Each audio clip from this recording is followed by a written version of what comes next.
They were targeted. It was an execution. A brutal killing. There was a blood trail all the way out from his room to the front door. A dark mystery with multiple suspects. We started to focus in now on that 24 hours of who they may have been in contact with. He would make statements like he wanted to kill them, that they deserved to die. She had made threats that she was going to come by and shoot up his law firm. He has the ability to gain the entire, very successful business. We're talking millions and millions of dollars. The truth will be revealed. I said, two things are going to happen today. I'm going to go home tonight, and you're going to go to jail for murder. Every day in North America, dozens of people are murdered. The key to solving the toughest of these homicides lies in the final 24 hours of the victim's life. To crack the case, detectives must reconstruct that critical timeline. The minutes and hours containing evidence that can help unlock the mystery and catch the killer.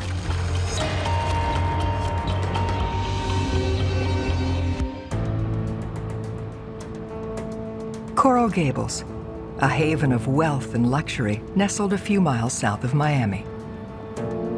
It's beautiful. I mean, Coral Gables is considered, I think they call it like the little Venice of South Florida because of its waterways. Safe and usually quiet. In the city of Coral Gables, murders are very few and far between. But in August 2004, that peace is violently shattered.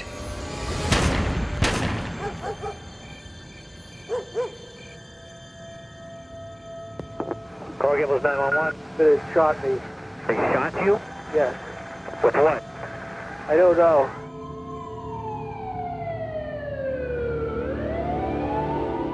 When uniformed officers from the Coral Gable Police Department arrived on the scene, they were met at the door by John Sutton. He's bleeding from the head. They see wounds to his hands and possibly the shoulder. They ask him what's going on. He says, I'm not sure, I've been shot. And they ask him if there's anyone else inside the house. And he says, yes, his wife. Inside, police discover a bloodbath. We found a major blood scene in the southeast bedroom, which was where John was. There was a blood trail all the way out from his room to the front door. We located Susan Sutton in the southwest bedroom in bed where she was shot, and she was obviously deceased. John had been shot multiple times in the face. He was in pretty bad shape. He had to be transported immediately to the hospital. As John is raced to the ER, Miami-Dade homicide detectives Rosanna Cordero-Stutz, Larry Bellew, and Art Nanny are tasked with finding Susan Sutton's killer. They must now uncover every significant detail from the last 24 hours of her life. Establishing a timeline is absolutely critical because you have to have some sort of foundation upon which to build a case. You have to know where someone was before they were murdered, what they were doing, who they were with, because all those things can lead to a potential suspect. Their top priority is to speak with the sole survivor of the attack, John Sutton. But he's in critical condition, undergoing 14-hour emergency surgery. We don't know John's gonna make it. In fact, our suspicion is John is not gonna make this. We're looking at a double homicide.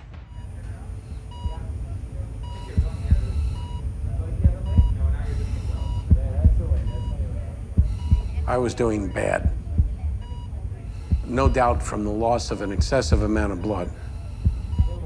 I was given last rites the next day, Monday morning, and also the next day, Tuesday morning. Somehow on Wednesday, I started to come around and make some improvement. John wakes up from a medically induced coma to find his room filled with detectives looking for answers. John tries really hard to try to piece together what occurred that evening, but the truth is that he has a very hard time. He's got some big holes in his memory from the trauma. And it's not just the result of shock. The gunshot wound that entered John Sutton's head detached his retinas. I had a multiplicity of injuries. When the pain medication wore out, everything hurt. And I was blind. I don't remember being shot in the head at all.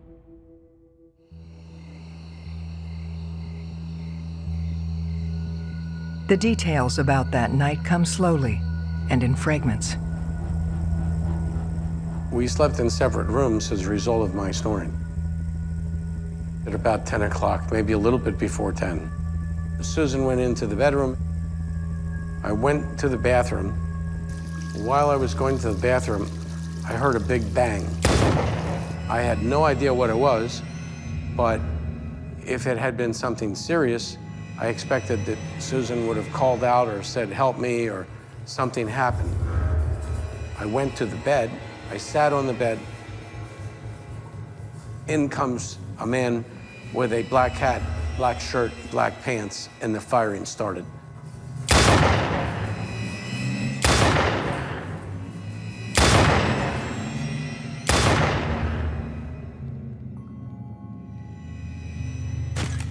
It felt as though I had taken a dive and landed right on my face.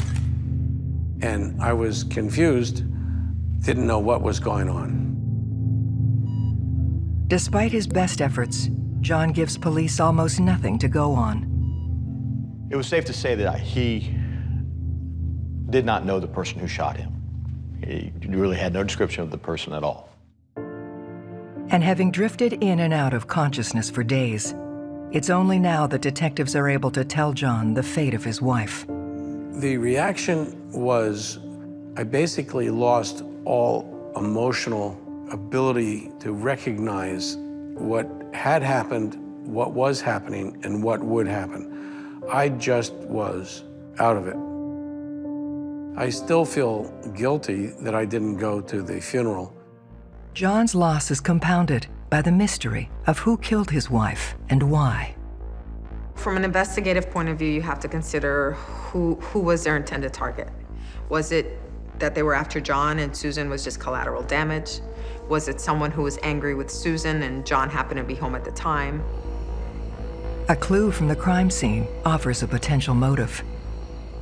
The responding officer advised that there was a point of entry of a sliding glass door opposite of where the victims were shot. We considered the possibility that what occurred was actually a robbery, home invasion gone wrong. But other details don't support this idea. Susan had jewelry everywhere, expensive jewelry. There was cash and credit cards in plain sight, where someone who had the motive of money would have easily been able to grab it and take it with them when they fled, but that didn't happen. Whoever came in went across the entire house, literally from one end of the residence to the exact opposite end, as far as you could go, shot both people, and then turned around and fled. For the detectives, there's only one other option left. There was a lot of bullet trauma to Susan Sutton, which meant that a lot of anger was directed towards her. It was an execution. They were targeted. They were going to kill John and Susan Sutton. Their only hope of finding Susan's killer now rests with the timeline.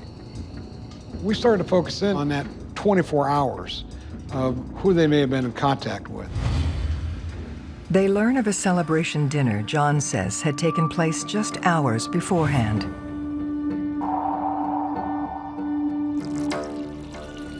Susan cooked for her own birthday party and some southwestern salad, as I recall.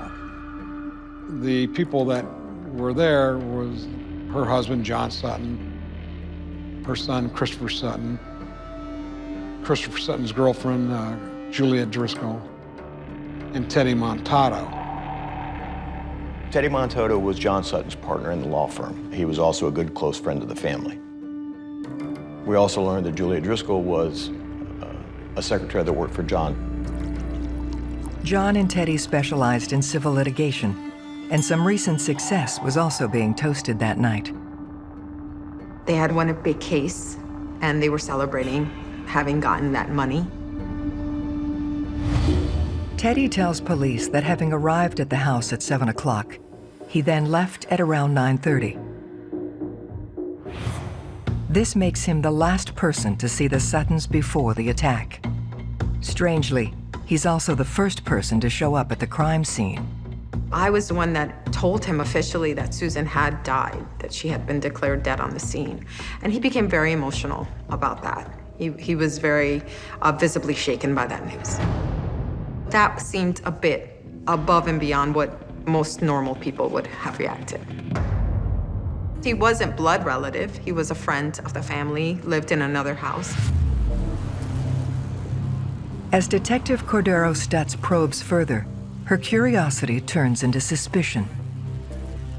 Teddy tells me that he is a competitive shooter and that he had been earlier that Sunday shooting, and therefore he would have gunshot residue on his hands were we to test him. When we're in the midst of a homicide investigation, somebody, clearly identifying themselves as, I'm gonna have gunshot residue, is something that a bit of a red flag. The unsolicited information puts the spotlight firmly on John Sutton's business partner. It's visible that he is in conflict. I felt that there was something he wanted to tell me, but he just didn't know how or was afraid to. But is he a killer? There's still a big question mark.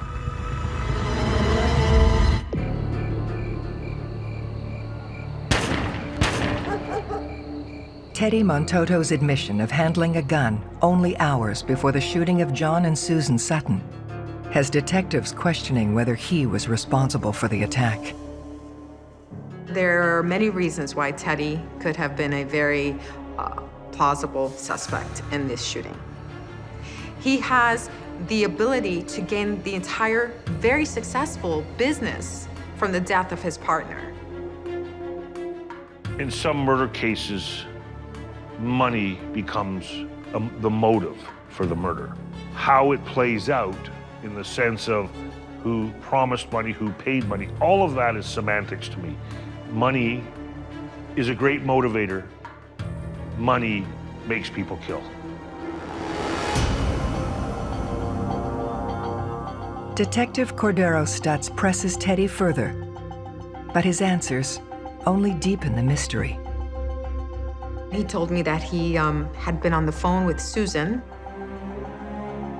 and he heard what he described as a loud bang and maybe even a gunshot, and that then the phone went dead.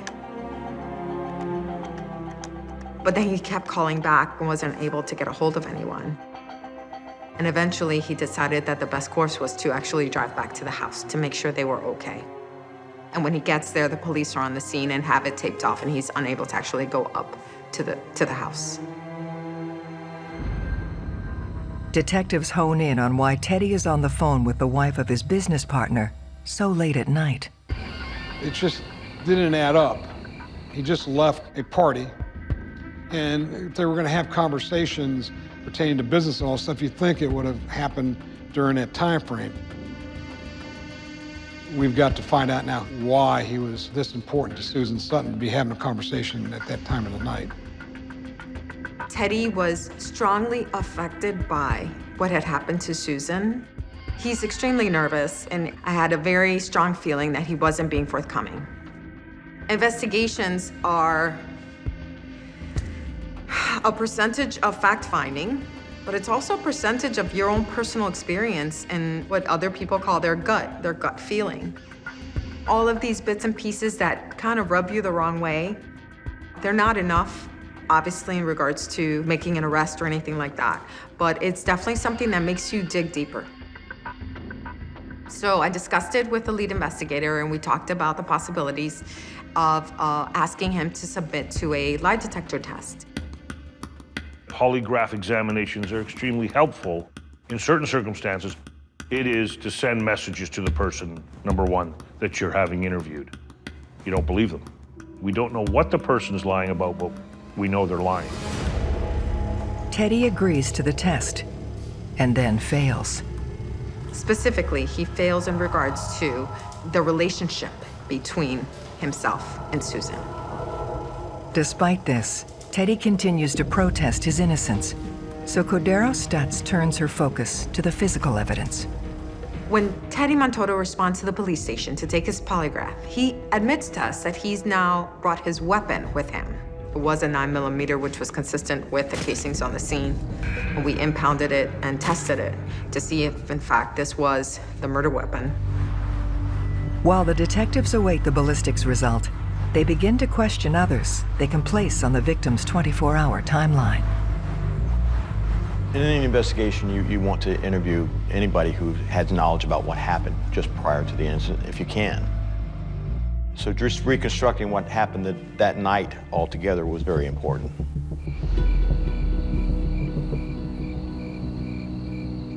Chris Sutton and his girlfriend Juliet Driscoll were also at the house that night. I learned that they had been at the house for dinner around 7 p.m. and that Christopher and Juliet had left around 9 p.m. to go see a movie. As the team looked to confirm the young couple's alibi, they also delved deeper into the Sutton family history. We had learned that Christopher was born to a 15-year-old mother and was adopted at a young age. Well, there were infertility issues, and therefore we went the adoption route. Well, she was thrilled. She couldn't have been more happy, as he was an infant and a toddler. But Chris's behavior then takes a troubling turn. As he matured into a teenager, became difficult to get along with. He was sort of bucking his system, having more and more problems getting along with his parents. He was always getting into trouble. When he was 17 years old, Susan approached John and said, "Look, we need to do something with Chris." They decided to send him to a strict behavioral reform school in Samoa. We were at our wits' end, and we had lengthy conversations, and this seemed like this was a good way to go. The idea was to help Chris find his way, but even here, he remained defiant. Well, there was rumors of some very hard discipline. One of the things that they said was occurring at the school was that there was like an isolation room where if you broke the rules, you were locked away in this isolation room for hours at a time. And he thought he was going to get out when he turned 18 years old. But he didn't realize that John Sutton went to a court and had an order signed to keep him until he completed the school, which infuriated Christopher Sutton. The disturbing details of his past are enough to make Chris a potential suspect. Christopher has a history. He's been in trouble before. He's given his parents a hard time. But the night of the incident, he's not there. According to Chris, they arrived at the theater at 9:30 p.m. They then sat down to watch the film at 10 o'clock, and it ended a few hours later. Juliet confirms that she and Christopher had gone to the movies and that they had then afterwards gone home and gone to bed. Once we found out what movie theater they'd gone to in the time, we were able to get the CCTV footage of the two of them leaving the movies, which was sometime around midnight. The couple's alibi is rock solid. So the detectives delve further into the Suttons' final day.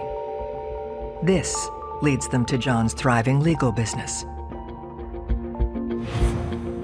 I got up early and went to the office at about 9:30, checked my mail, reviewed some cases. Some of the closest friends that we spoke to said that John was the type of lawyer that would take on any case. He wouldn't shy away from a case where other lawyers would. When I say that he won a case and it was a big payout, we're talking millions and millions of dollars. In the time period, June, July, and August, we had resolved several substantial personal injury cases. The total gross of all of these settlements was nearly $4 million. And in fact, Thursday, which would have been August 19, before the incident, one of those checks came in for $1,350,000, and Susan asked Christopher to take it to the bank. It was a business that could have easily created enemies. And in fact, it did. One of the cases John settled was a $100,000 case, I believe, against a woman. She had made threats against John that she was going to come by and shoot up his law firm. She had a tremendous grudge.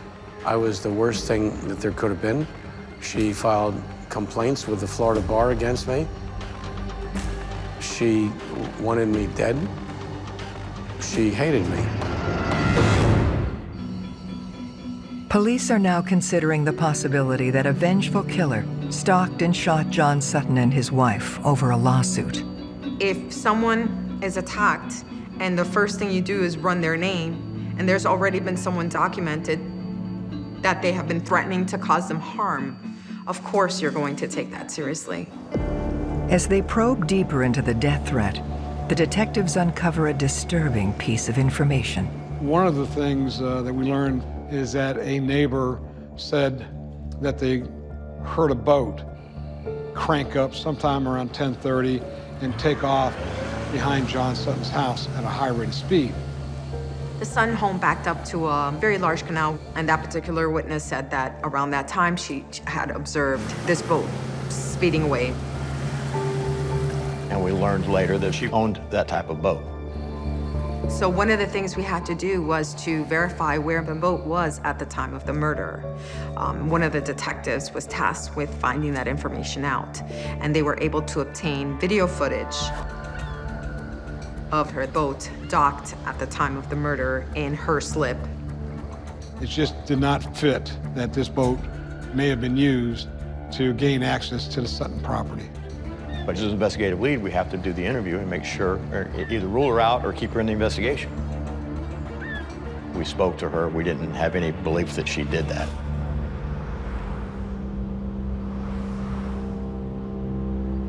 With the woman cleared, detectives turn back to Teddy Montoto.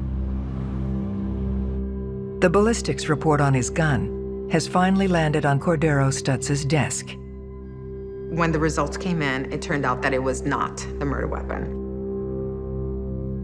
But Teddy's not off the hook yet. We are able to rule out that that's the weapon that was used in the murder, but that doesn't mean that it couldn't have been another 9mm. So she presses him on what he's hiding. Once we confronted Teddy with the fact that he had failed the polygraph, he quickly admitted to us that the reason why he failed it was because he and Susan were involved in a romantic relationship and had been for several years. The confession offers up a whole new motive for the attack. After he admits that he's involved in a relationship, you have someone who has the oldest of all reasons for murder, which is a love triangle. A love triangle in murders is often a very overwhelming consideration because someone may feel, for example, that they've been wronged by somebody, that they were promised something. I'll leave my wife, I'll leave my husband for you. And this person's been kept on the hook for, in some cases, years. Police have to look at that because someone being jilted can be a very strong factor for murder.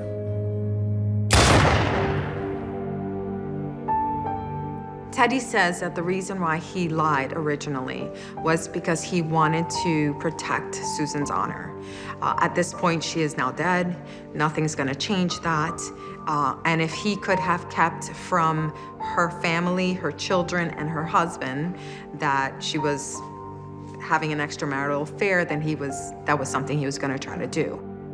Teddy claimed that he was at home at the time of the shooting, that he was on the telephone with Susan. Using the phone records, we were able at that time to verify that he was in fact speaking to her from his residence, which was a couple of miles away from the scene of the crime. Teddy's ultimately ruled out as a suspect. But the admission devastates his friend and colleague. I felt that I had been betrayed. I felt that I had been tricked. I felt that I had been deceived left and right. And it was just one more problem on top of the stack of problems. The suspect list is now down to 0, frustrating John beyond measure. I was quite a difficult victim because I kept asking, where are the police reports? I want the police reports. What's going on? Who's doing what? What's the investigation? And they were not forthcoming. So it has to be a totality when it comes to a homicide investigation.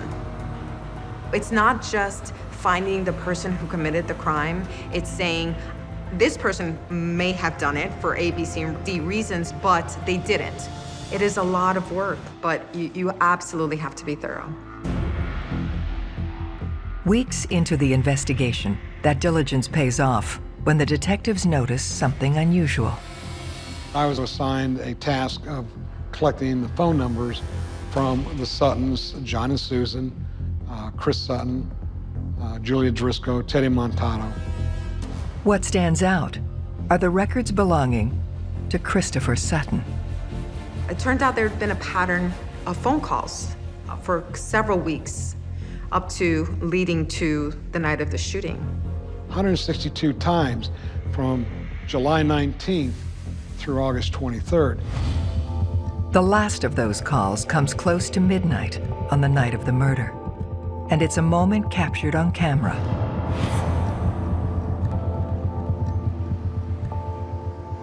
He probably wasn't more than 50 to 100 feet outside the doors when he immediately gets on the phone. What caught my attention when I observed the video is the fact that Chris, upon leaving the movie theater, is quickly reaching for his cell phone and dialing it and getting on the phone. And Juliet is actually a couple of feet away from him and kind of, lagging behind him. You would kind of think that after a movie like that with your fiance, you might be holding her hand and asking her what she thought of the movie, as opposed to getting on the phone and calling someone else. We learned who he spoke to at that particular time was a guy by the name of Garrett Kopp. He was young, somewhere between 19 and 20. We learned that he had a girlfriend who he had a child with. He had a past for breaking and entering, misdemeanor past for dealing in drugs. He appeared to be going nowhere in life. Kopp seems like a petty criminal, until they discover a detail about his most recent run-in with police. We learned that he had been arrested by Homestead Police Department the day after the murder. Homestead is probably 18 to 20 miles south of the city of Coral Gables. And at that point, Art and I were, wow. As an investigator, I don't believe in coincidences. Certainly in homicide investigations, there's no such thing as coincidence. There's a reason why things happen. So I called down to the Homestead Police Department. I asked him, I said, please tell me it was some type of assault. He says it was. I said, please tell me a gun was involved. He says, well, there was a gun involved. I said, please tell me it's a Glock. He says, it was a Glock, 9mm. I said, now please tell me you have that weapon. He goes, I do. Detective Larry Bellieu's gut tells him he may have located the murder weapon that killed Susan Sutton. At that point, we retrieved that weapon from Homestead, and that weapon was submitted to our firearms examiner, who matched that weapon with the projectile evidence removed from Susan and from the crime scene, and learned that it was the gun used to kill Susan Sutton and shoot John Sutton. Garrett Kopp now becomes bigger than life in our investigation, and now we've got to start figuring out what's going on with Garrett Kopp. Despite this game-changing discovery, Bellieu is in no hurry to drag Kopp in for questioning. We do know that we have the weapon. We have Garrett Kopp, who supposedly had the weapon, but we still wanted to build the case. If we brought Garrett Kopp in, he says, look, I got that weapon from a friend of mine. That's all he has to say, basically. We still don't know that he did it. So during this time, we're still building our investigation by talking with other people. And the first person on their list is Christopher Sutton. I was instructed to do just a routine interview. While talking to Chris about Garrett Kopp, he only identified him as a business associate. When asked, what do you mean by business associate, he said he had Garrett Kopp to his parents' house to do some oddball jobs. He didn't elaborate on what those oddball jobs were, except for one particular item, which was after the murder of the mother and the shooting of the father, that he had Garrett Kopp over to remove the carpet from the master bedroom where John Sutton was shot. But when Kopp's name is floated to others, a very different picture emerges. My assignment at that time was John. I'm able to interview John after he returns home from the hospital while he's recuperating. John said that Garrett and Christopher were very good friends, that they spent a lot of time together, they hung out together. Garrett had been in the house before, yes. Probably a few times. I was aware that Garrett had dropped out of school. I was aware that Christopher hung out with him. I believed that Garrett wasn't working and was somewhat of a deadbeat. And this wasn't something that was a good relationship that Christopher was having. I was suspicious of Christopher doing drugs. However, I had nothing to prove it. As police dig deeper, John's suspicions are confirmed. We had learned that the two of them were talking about dealing in drugs, and in fact, Chris would give Garrett Kopp drugs to sell, so he'd have some money in his pocket. This introduces a whole new theory about the crime. Garrett had been to the house. He had worked some odd jobs, so he knew the layout of the house. So as an investigator, ultimately, you have to consider what gain or benefit Garrett had. If it was Garrett who decided that, you know what, I know they've got stuff there to get money, or I know there's drugs there, I'm gonna go get the drugs. We have to consider the possibility that maybe Garrett Kopp did this all on his own.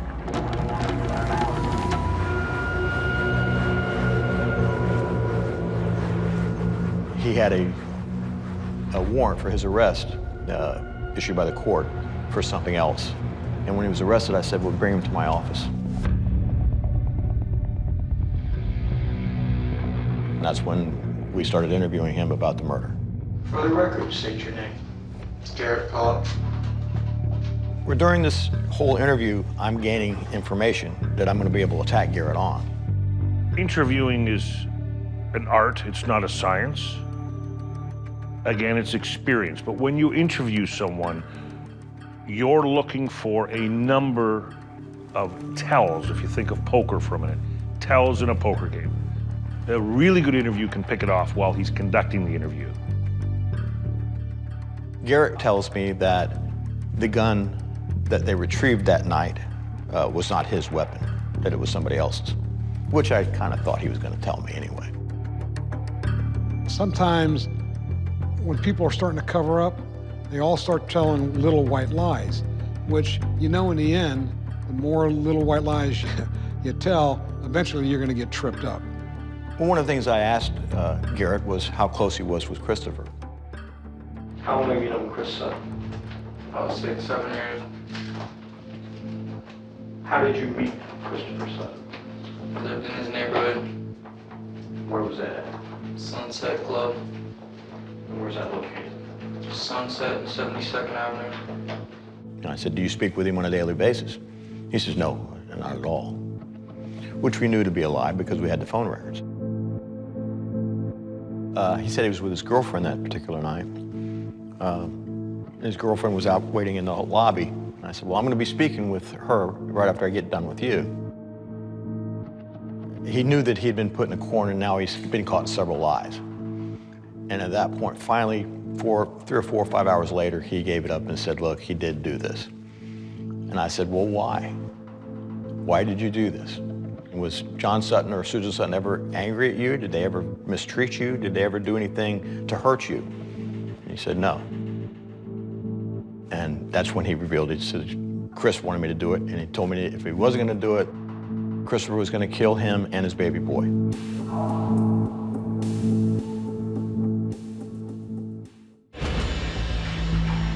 After a grueling interview, Garrett Kopp finally admits to pulling the trigger on both John and Susan Sutton. Why did you shoot Christopher's parents? Because my life was in Chris's hands. He told me he'd kill my son if I did not. And me. But Kopp's revelation implicating the couple's son, Christopher, as the man behind the attack adds a completely different dimension to the case. So I know that Garrett Kopp is going to go to jail for first-degree murder. At that point, we have to start trying to build the case against Christopher.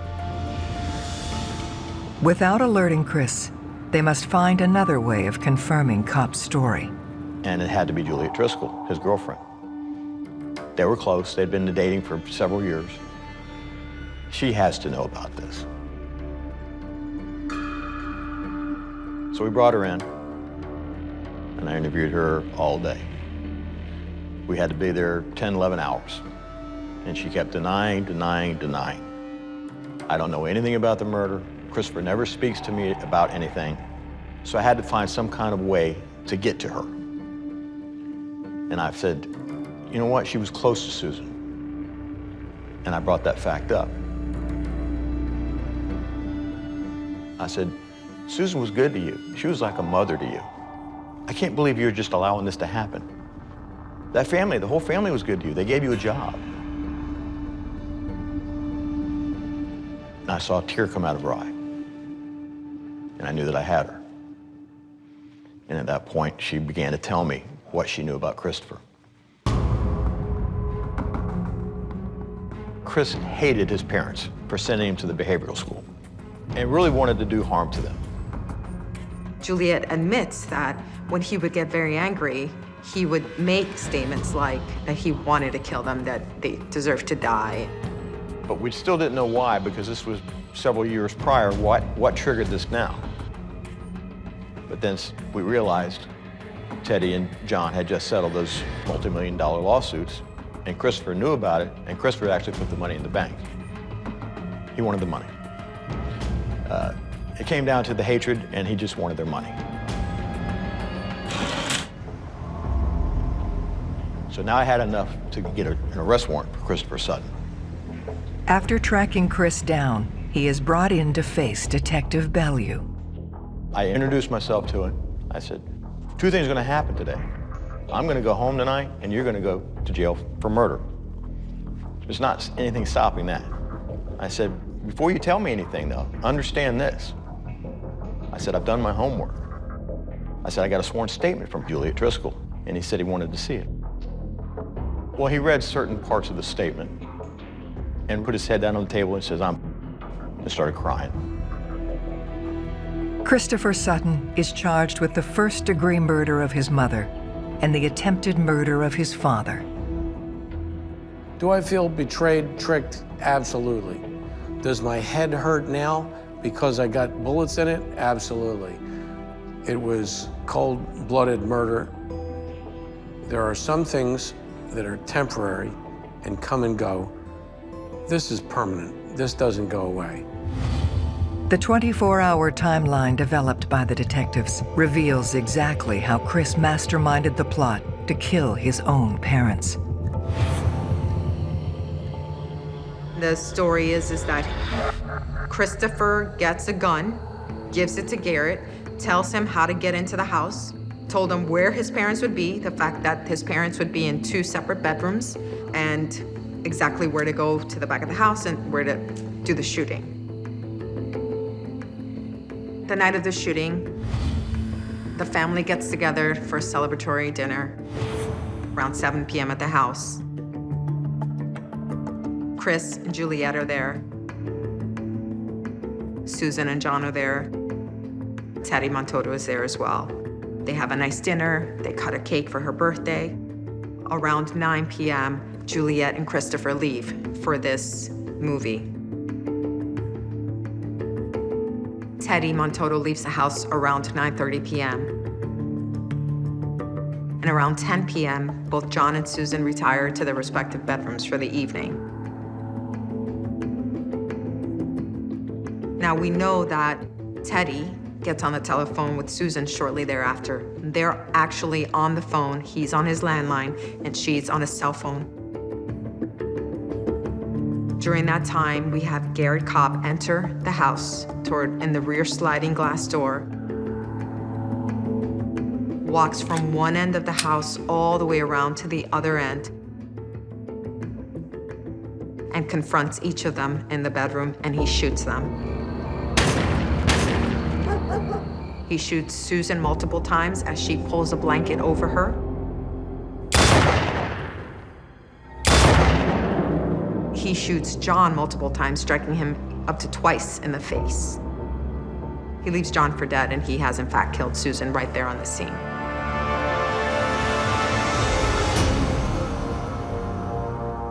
Shortly thereafter, Christopher and Garrett are on the telephone with each other for Garrett to report to Chris that he has in fact carried out the murder.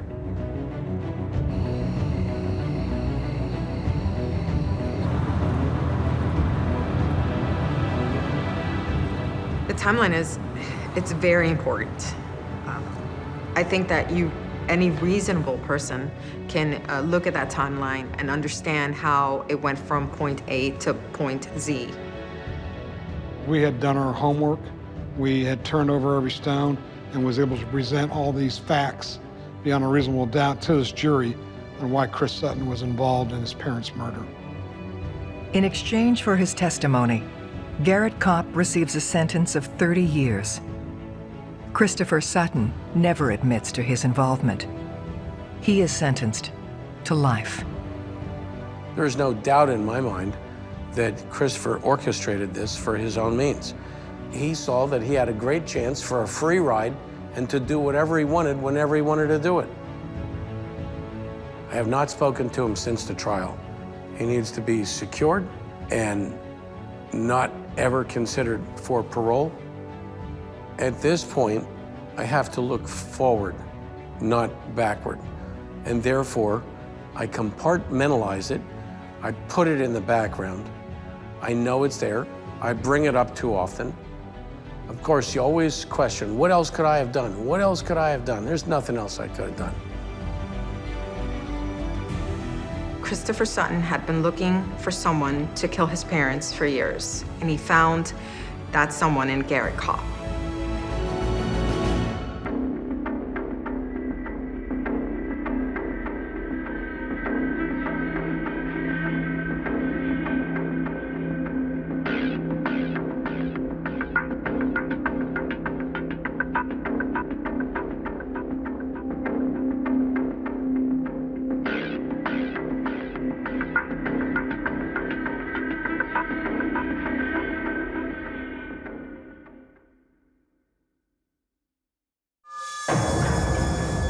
Somebody very deliberately murdered him. It was an execution, no mercy. A brutal killing.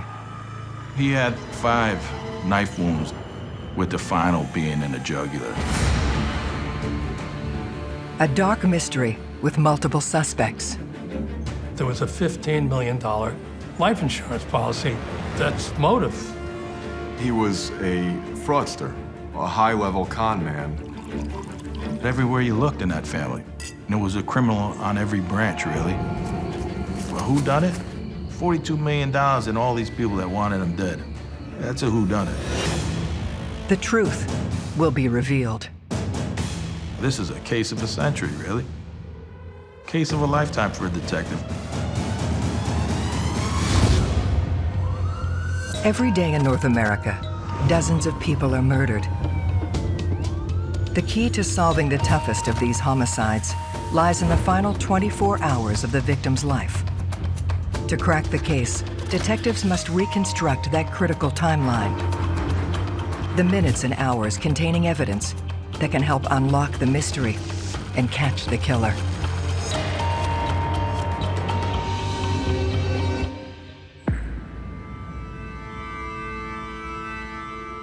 Greenwich, Connecticut. One of the most affluent towns in North America. It's just the definition of luxury. If you don't have multi-millions of dollars, you would have no chance to ever live there.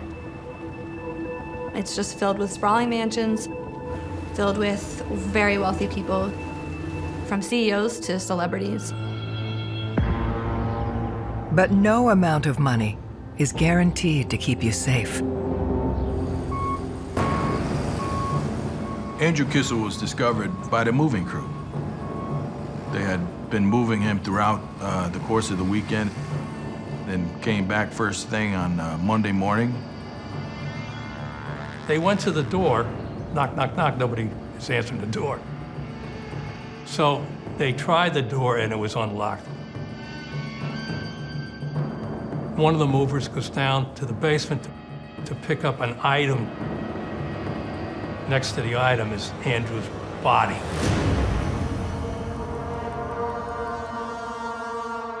He is shocked. He goes upstairs, he tells the other guys. They called their boss, and their boss said, call 911. You heard it come over the radio, and I said, hey, Pierre, run that address. And he runs the address. And I just remember him giving me a look like this was going to be a very interesting case. Andrew Kissel was very successful in real estate. He was living a very lavish lifestyle. He rented a huge backcountry mansion in Greenwich. He was going out on yachts. There were parties. Beautiful life, beautiful house, wife, children, success, money. He enjoyed the high life. He enjoyed being the big guy on a block, showing everybody a good time. Greenwich PD homicide detectives Terry McHugh, Pasquale Iorfino, and Pierangelo Corticelli arrive at the scene.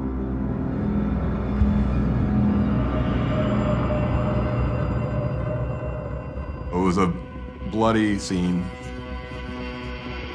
He had 5 knife wounds, with the final being in the jugular. You imagine sticking a knife in somebody, that's a terrible thing to do. Monsters do this stuff. He was also found bound and gagged. No mercy. Now, you know he was yelling. Had to be, right? They actually cleaned off the knife on his pants, wiped the blade clean and took it with them. That's professional. That's a pretty good hitman. Your experience tells you that, number one, it wasn't a random crime. It was an execution, very personal. There's no question about that. To solve his murder, detectives need to uncover every significant detail of Andrew Kissel's last 24 hours, starting with his time of death. You can tell by the position of the body and the way the blood is, and you can get an idea about how long it had been like that. And with the assistance of the medical examiner, they're able to pinpoint it to a degree.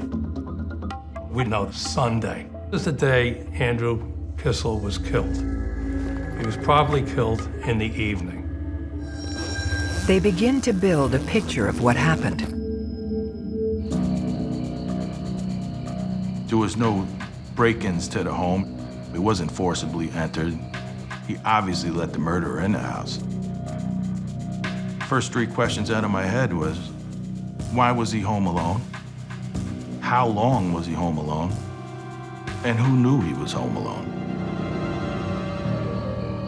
We have to interview all of the people that are closest to Andrew and ask the basic information of the timeline of where they were leading up to the events of Andrew being found. There's all kinds of fancy words for it, victimology, but bottom line is you have to learn who your victim was. Not only are you establishing the deceased timeline, but you're establishing the timeline of anyone that could be connected to this type of a murder. Detectives track down Andrew's next of kin. Haley Kissel was Andrew's wife. Very smart, educated woman, making a lot of money on her own. She was told by the detective lieutenant that there was a body in the basement, and she immediately said, it's probably Andrew. She showed no emotion. Most people show a lot of emotion, and most people want to see the body. She didn't want to know. She wasn't grieving, she wasn't sobbing. There was no tears flowing down that face. You'd never know that somebody died in her family, especially her husband, that's for sure. She claimed she saw him on Saturday. She was assisting the movers. She left on Saturday. He was home alone on Sunday, and he was found dead first thing in the morning on Monday. It's just too coincidental that everybody left and the only guy that stayed was murdered. You know, we had an issue with that. We couldn't figure out why Haley was in such a rush to get out of there with the kids. She told us that they were actually splitting up, so she was gonna find a new location to reside in with the kids. Haley reveals their separation wasn't the only reason for the movers. Andrew and Haley hadn't paid the rent. They had $10,000 a month mansion they were living in beautiful backcountry Greenwich, and they were going to be evicted.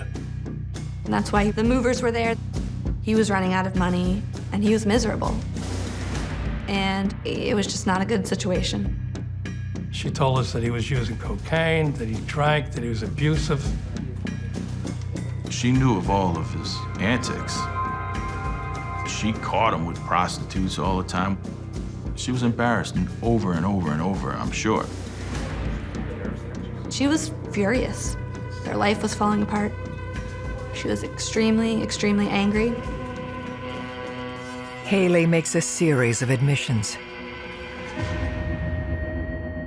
On Saturday, Haley and Andrew had a visibly loud argument, heated over money. And they argued right in front of the movers and everybody that was on site. She also volunteered that there was a $15 million life insurance policy on Andrew. So that's motive. Hello? That's a big thing. So we said, well, tell us about that. She's, well, I wouldn't get it. Well, who would get it? It's in trust for the children, if you will.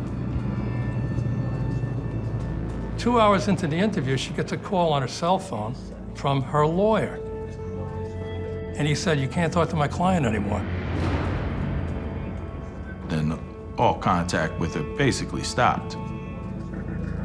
Now, of course, it puzzled us that she was the widow of a guy that was dead, but she had to go to an attorney to see if she could answer a question. Of course, that piques our interest. So we contacted the insurance company. I found the insurance policy and the application that he had made. And in it, I read the kids were contingency beneficiaries, meaning on her demise. No, Haley was the beneficiary. That's what we call a red flag in our business.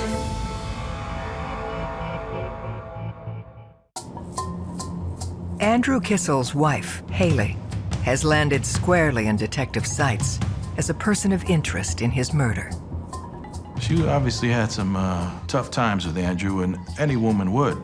He was having a grand old life at her expense, really. For the investigators, the case bears eerie parallels to another death in Andrew's family. To make it even more bizarre, his brother had been killed a few years earlier. One day, he came home. His wife gave him a strawberry milkshake laced with sedatives, knocked him unconscious, basically, and she bludgeoned him to death, and then had his body rolled up in a carpet and put it in a storage unit. That was a big story. And then you come with Andrew's story, right? Now you got two brothers in the same family being murdered. I think the world wanted to know if Haley was directly involved. The truth lies with Haley's timeline. Haley Kissel was with friends down the road, actually. The family confirmed that she was there all day. She had a solid alibi on the day of Andrew's death. We were able to trace every place she was, and she didn't leave. You know, she was not present at that murder. The focus shifts away from Haley and onto her dead husband's finances. Andrew Kissel had been investigated by the FBI for a large mortgage fraud scheme. We found out he had this real estate development company, which took legitimate properties, millions of dollars each, just to buy the property. He would take out a multi-million-dollar mortgage, and he would submit fraudulent paperwork saying that had been paid back, when in fact it hadn't. He now goes back to the bank, and he borrows another $3 or $4 million on the same property. He did it 9 times. This was one of several schemes the investigation uncovered. There was a number of properties over in New Jersey, and he had gathered a number of investors, including members of his family, to invest money in this buying of this number of buildings. He sold them, but he didn't tell anybody, and he kept the money. He was supposed to be paying dividends to the investors, but was actually taking money from them. I remember Pat describing Andrew as a mini Madoff. It was $42 million in money pilfered along the way. He was great at thievery. But eventually, somebody discovered the forged documents, his crimes unraveled, and he had been caught by the FBI. He was charged with a number of federal crimes. April 6th, he was supposed to go to federal court and be sentenced. He was facing 8 to 10 years. If there's a number of suspects because that person has defrauded a large amount of people, definitely it opens up the suspect pool considerably. And police have to start eliminating one by one. Well, who done it? $42 million and all these people that wanted him dead. That's a who done it. We obtained the whole victim list from the FBI, and it was quite a long list. Anybody we thought lost money, could have lost money, Andrew had a negative relationship with, anything of that nature, you name it, we interviewed him. Of the big dollar individuals that lost the greatest amount of money were all mortgage companies and insurance companies, which are all insured. And the other people, most of them we found out were rather elderly, well-to-do people. They're not gonna kill him. Haley's parents were on that victim list as well. You're talking about sweet people, nice people. Just because they had money and they were ripped off, they're gonna come after you in civil court, but they don't pick up knives and go after the guy that stole their money. The investigation does yield an important fact, shared by all of Andrew's victims. Even with all the millions of dollars that he stole off of these people, we found out that really nobody knew he was home alone. So now, it really limited the search for suspects to somebody in a closer circle. They focus in on individuals familiar with Andrew's whereabouts around the time of the murder. We came across the name Carlos Trujillo, who was his right-hand man, so to speak. For lack of a better term, he was a jack of all trades for Andrew, both in Andrew's personal life as well as in his business life. Carlos became close to Andrew in that he drove him, he drove the children, he ran errands, he took care of things. He was like a man Friday, if you will. In fact, Carlos was one of the only people that Andrew Kissel had left by his side. He was almost like a friend at that point because he had nobody left. Brought in for questioning, Carlos admits to having seen Andrew mere hours before he was killed. Carlos told us in an interview he'd had a pre-arrangement with Andrew to pick up 3 items of furniture from the house. And he was going to come down on the Sunday and pick it up. So he goes down there and he says he was there for about a half hour where he saw Andrew. He said he chatted with him a little bit. He said Andrew looked okay. He was drinking Scotch whiskey, which was his drink of choice. And he said that he had a good attitude. You know, he's concerned about going to jail down the road, but he was okay, he said. He said he then left and he went back to Bridgeport. Carlos told us that he had left at 6 p.m. that evening. And then, of course, we have the movers coming in first thing in the morning. So we determined he'd been the last person, as far as we knew, to have seen Andrew alive. Very important to us. Locating and being able to interview the last person to see the deceased alive is frankly critical in every case, because at that point you can establish things like what was going on with the deceased. Were they scared? Did they say anything to the person they're speaking with? Had they learned something? He kept on saying, I love Andrew, I love him. And not in a romantic way, but in his friend way. He tried to maybe overconvince us that how much he admired and loved Andrew. But he kept on saying, I gotta go, I gotta go, I gotta go, right? So, you know, we had to let him go. We looked at each other after that, we said, you know, he loves this guy, he's his buddy. What would you be doing if it was me? You know, you want to help out as much as you can. He gave us this song and dance. Why?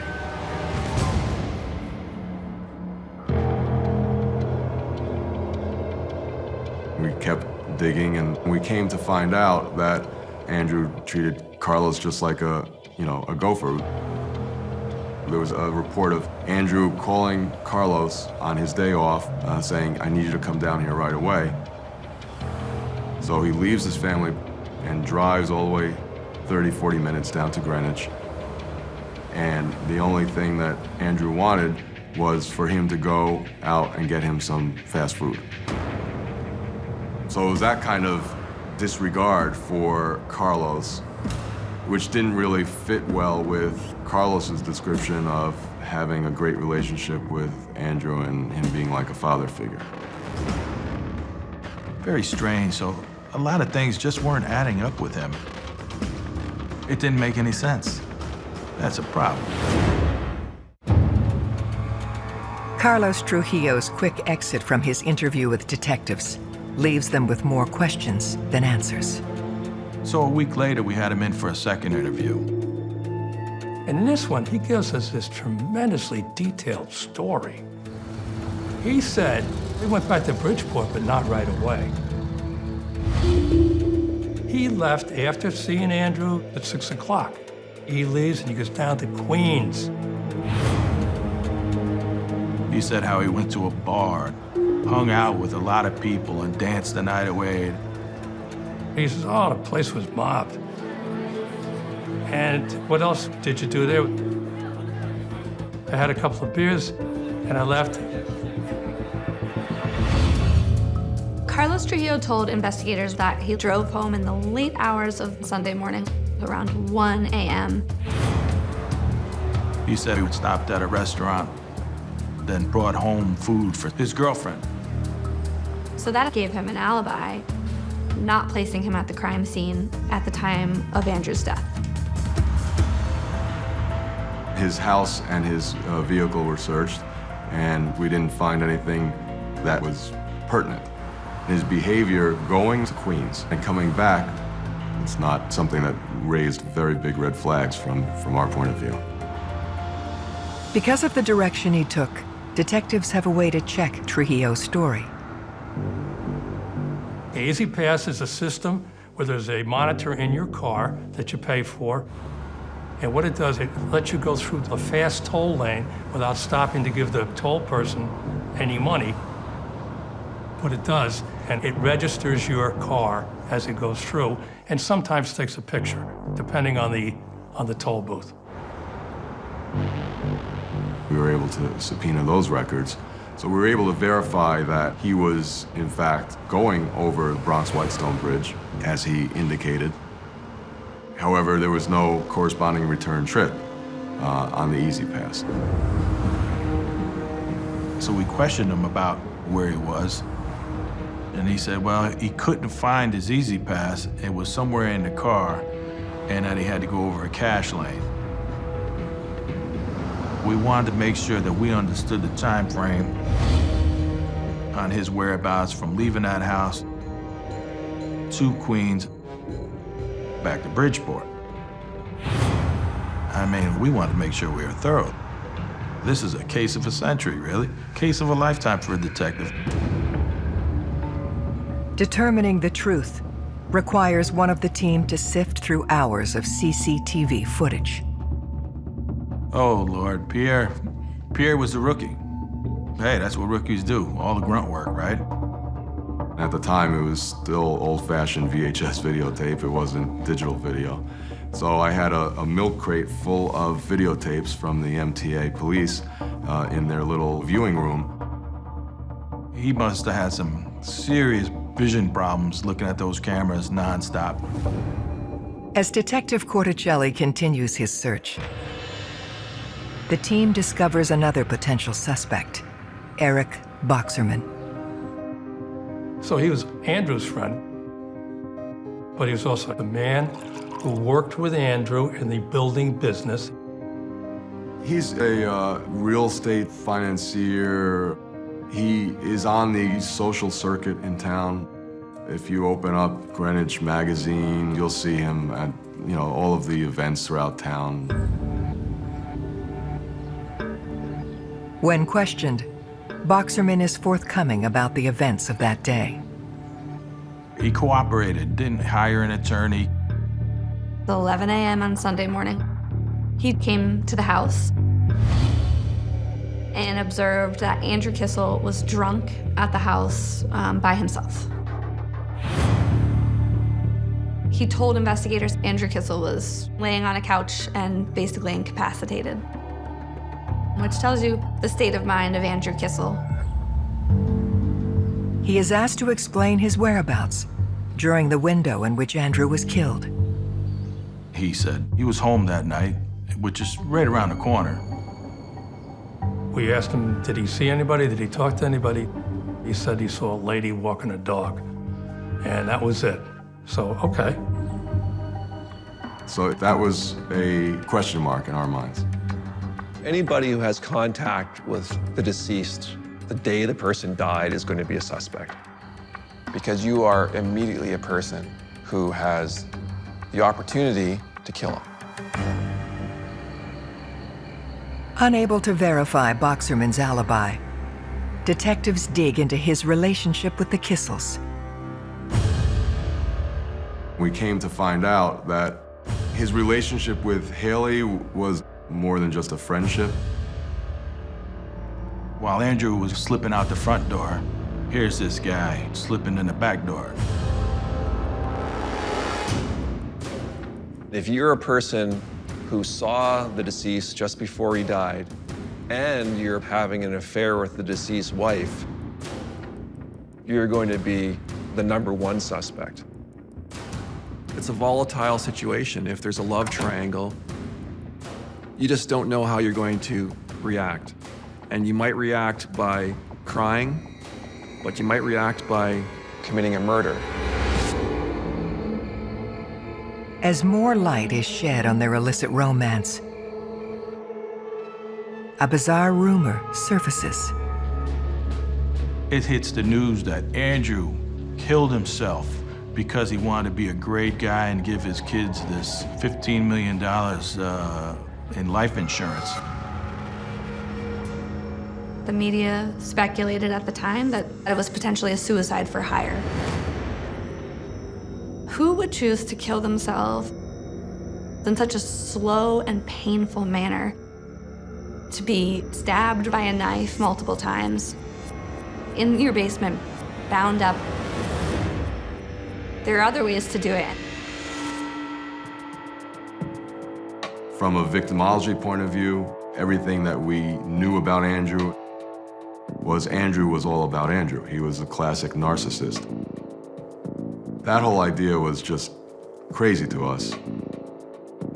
What was interesting was News 12 was the first, I believe, to float this story based on an unconfirmed source to their tip line. Pat and Terry were able to track down the telephone number from this unconfirmed source. The number is a cell phone tied to Eric Boxerman. So was he floating that idea as a way to shield or protect Haley based on his relationship with her? Were there other motives? We didn't know. So now we got very interested in him.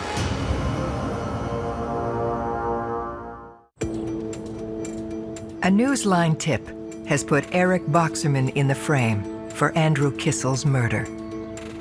It was just very, very odd that his cell phone would be connected to this story of Andrew, arranging his own homicide. Detectives weigh what Boxerman had to benefit against what he had to lose. He was a millionaire. He owned a $13 million home. Not a shack, a $13 million home. He was a successful businessman. But he's having an affair with Andrew's wife. So, yeah, it piqued our interest. But just because somebody's having a relationship with somebody doesn't mean they're a murderer either. The crime scene also bears none of the hallmarks of a crime of passion. This was pretty much a professional hit. He didn't have any hits in his past. Nothing ever put him at the scene, so we couldn't go anyplace with that. Nothing else came back to him as that type of person that would actually kill somebody. But he put a spin on the case, and, it puzzled us. With Boxerman's involvement looking unlikely, they reach an impasse. We worked hard on it, we talked to all those people, and it ended up, I couldn't go anyplace. Just couldn't go. Well, the case goes stale. Terry had retired. My time came up. I talked about it with Pat. I said, I'm ready to go. And he says, all right, I'll finish this thing off. And so Pierre was pretty much involved in it. He got my badge, which was nice, because it kind of carries it on, By that point, we had executed probably over 25 or 30 search warrants. You can't be sitting in the office waiting for luck to come to you. We tried everything. We went everywhere. We never saw our families, and we were always on the move.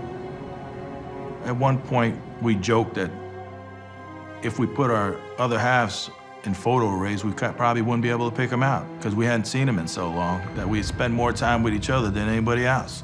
Bashing our heads together, trying to, come to a successful conclusion, trying to figure this out.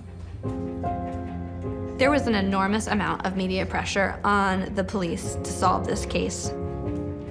I know Andrew Kissel's father, frustrated with the progress on the investigation in the first few months, wrote an email to the detectives and called them the Keystone Cops, which I think really, insulted them because they were working tirelessly on this case. So Pat had that email blown up and pinned on his bulletin board, I remember. And that was one of those things that was driving him to show the father that we had not given up and we were still going to go at this as best we could and solve the case.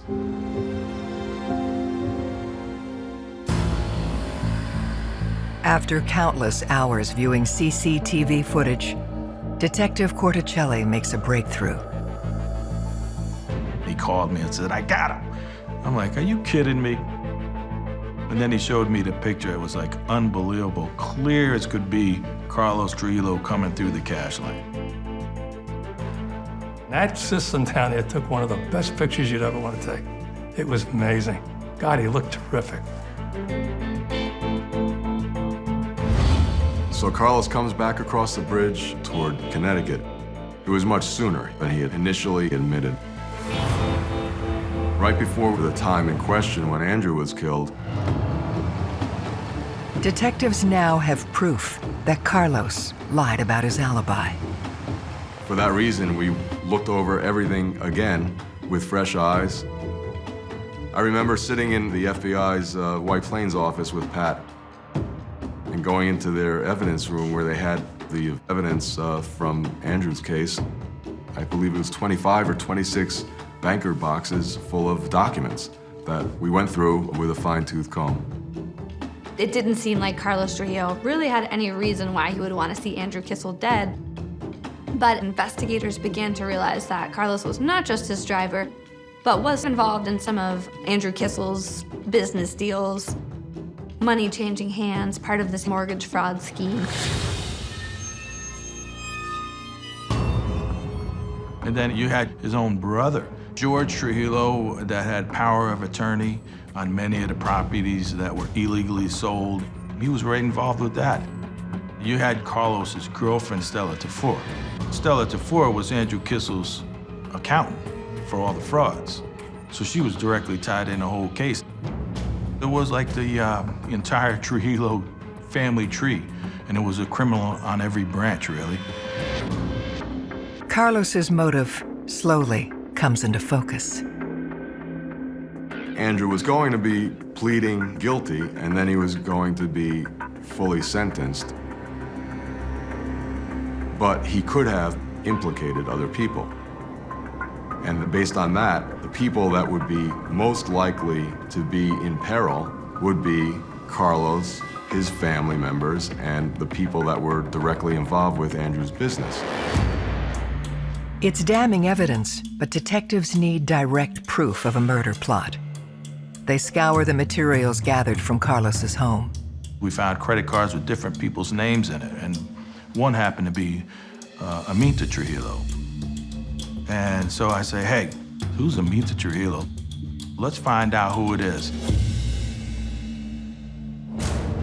They track down her address in Waterbury, Connecticut, 57 miles from Andrew's home.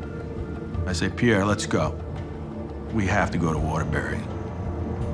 We're headed to see this Aminta Trujillo. I wanted to go poke at the hornet's nest, because that's what we do.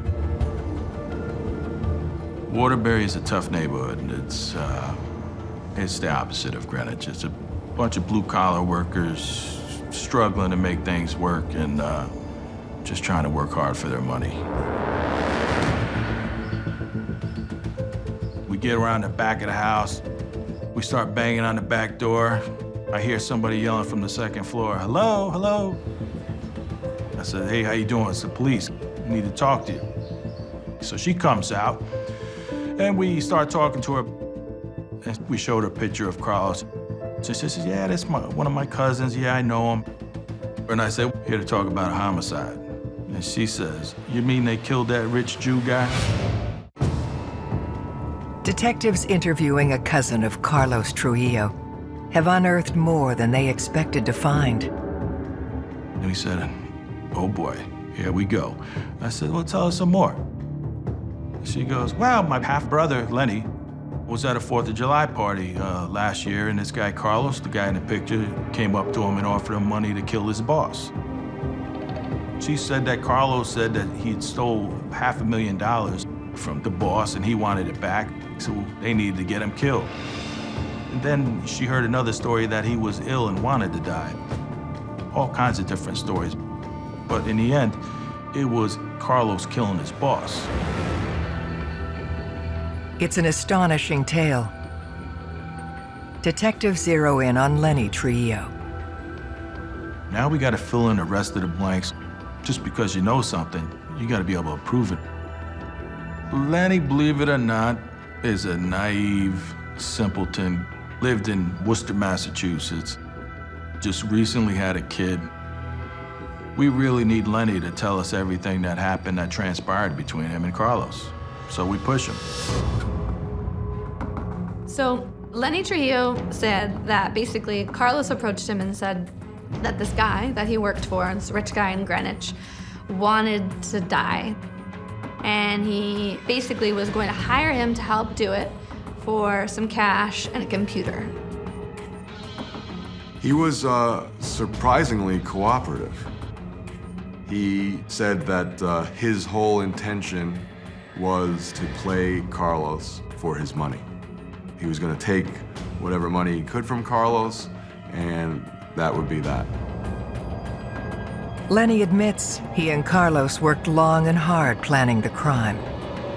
This was 6 months, 8 months in the works. They would meet at parking lots, on rest stops, on highways, and Carlos would give them more money. They continued to plan it and plan it and plan it. He told us that Carlos put him up in a hotel. We were able to go there and find records that Carlos paid for a room there on a credit card and that Lenny stayed there, and we had both their signatures on receipts. The next morning, they drove down to Greenwich. And he described Greenwich, he described certain stores in Greenwich. This was detailed information that a kid from Worcester, Massachusetts could not have come up with on his own. It's pointing directly to the conspiracy between Lenny and Carlos to commit this murder. And he said the plan was to tie the victim up, bring them down to the basement, and stab them.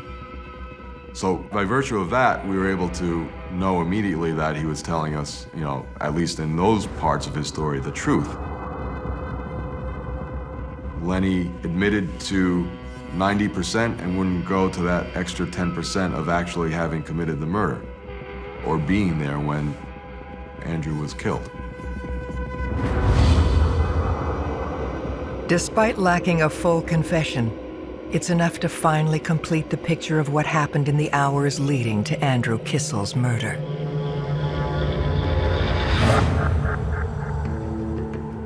Well, the timeline is so essential to everything that took place on the last day. On his one day off on a Sunday, unbeknownst to Andrew, Carlos decides he's gonna drive all the way down to Greenwich just to say hello. He just wants to see how Andrew's doing. When he left Andrew, he went down I-95 as he's going into New York, turns his cell phone off, according to his cell phone records. He uses an easy pass to go across the Bronx-Whitestone Bridge, but then within less than 2 hours, takes the cash lanes to cross back into the Bronx from Queens. So Carlos comes back with Lenny to Greenwich, Connecticut.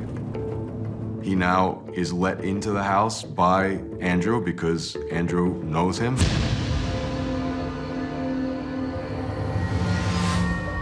They might be having a drink together. They definitely did some coke. Then, one way or the other, they took him downstairs to the basement. They gagged him, and they tied him just like Lenny told us he was gonna do. They put him down on the ground. They made it nice and quiet.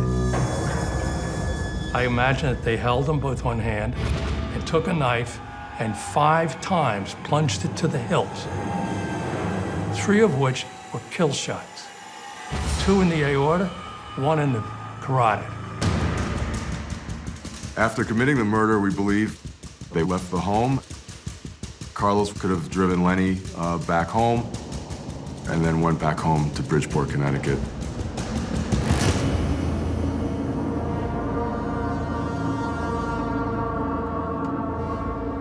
Confident in their case, Detectives Iorfino and Corticelli track Carlos down.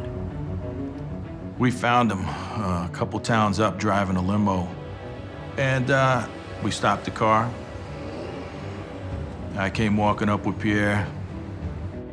Hey, remember me? It's time. You're under arrest for homicide.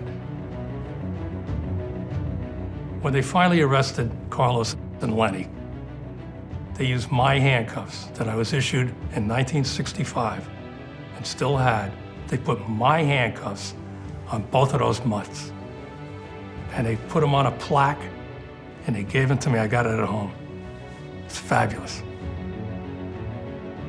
On April 15, 2011, Lenny Trujillo is sentenced to 20 years in prison. Carlos Trujillo pleads down, and after serving a sentence of 6 years, he is deported to Colombia. Carlos only had 6 years, and I felt a little slighted by that. But when I realized that he was getting deported, as an immigrant myself, I love the mainland and my homeland, but I never want to go back to live there. I like it right here. So he could never come back here. He got a life sentence. His brother George went back to Colombia. Stella Tafur was Andrew Kissel's accountant. She disappeared. Who knows what happened to Stella? Money was everything to Andrew Kissel. That's how he got himself in this predicament to start with. He stole $42 million, owed a lot of people money, but did he deserve to get stabbed to death like he did? No. In the end, if you do a good police job, it all comes out. And we did a good, thorough job, and we put our hearts into it, and it came out.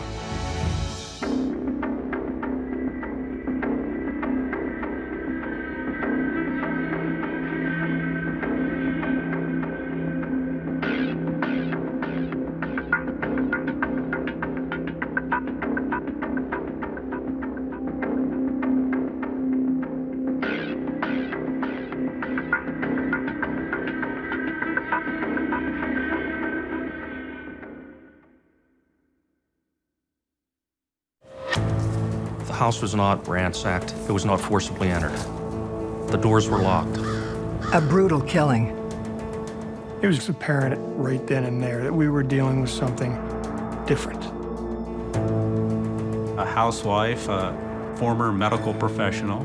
She was involved in her local community. A very devoted mother of a little boy. Who had the motive to kill this lady? A dark mystery with multiple suspects. You have 4 and 5 different pieces of DNA, all from different people? The person that claimed that they were a soldier of God, soldier of death. It was just bizarre.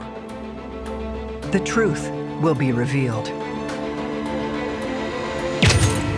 I would not know how to classify it other than an assassination. Every day in North America, dozens of people are murdered. The key to solving the toughest of these homicides lies in the final 24 hours of the victim's life. To crack the case, detectives must reconstruct that critical timeline. The minutes and hours containing evidence that can help unlock the mystery and catch the killer.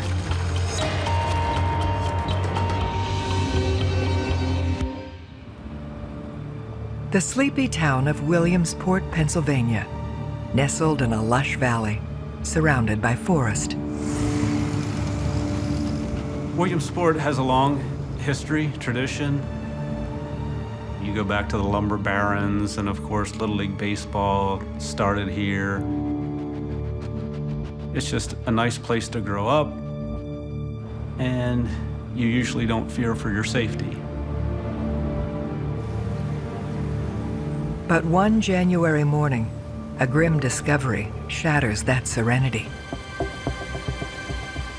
We received a call from 911 indicating that a woman had been found in her residence. A friend, Dwayne Van Fleet, had gone to try to locate her. He found that the residence was locked. There was no answer at any of the doors. He looked through a window and observed the victim on the kitchen floor. The victim's name was Miriam Ellis. It was obvious that she was deceased. She's killed based on a gunshot to her back in the area of her heart. It's up to state troopers William Holmes and Scott Henry to find her killer. The first step, is questioning the man who made the 911 call.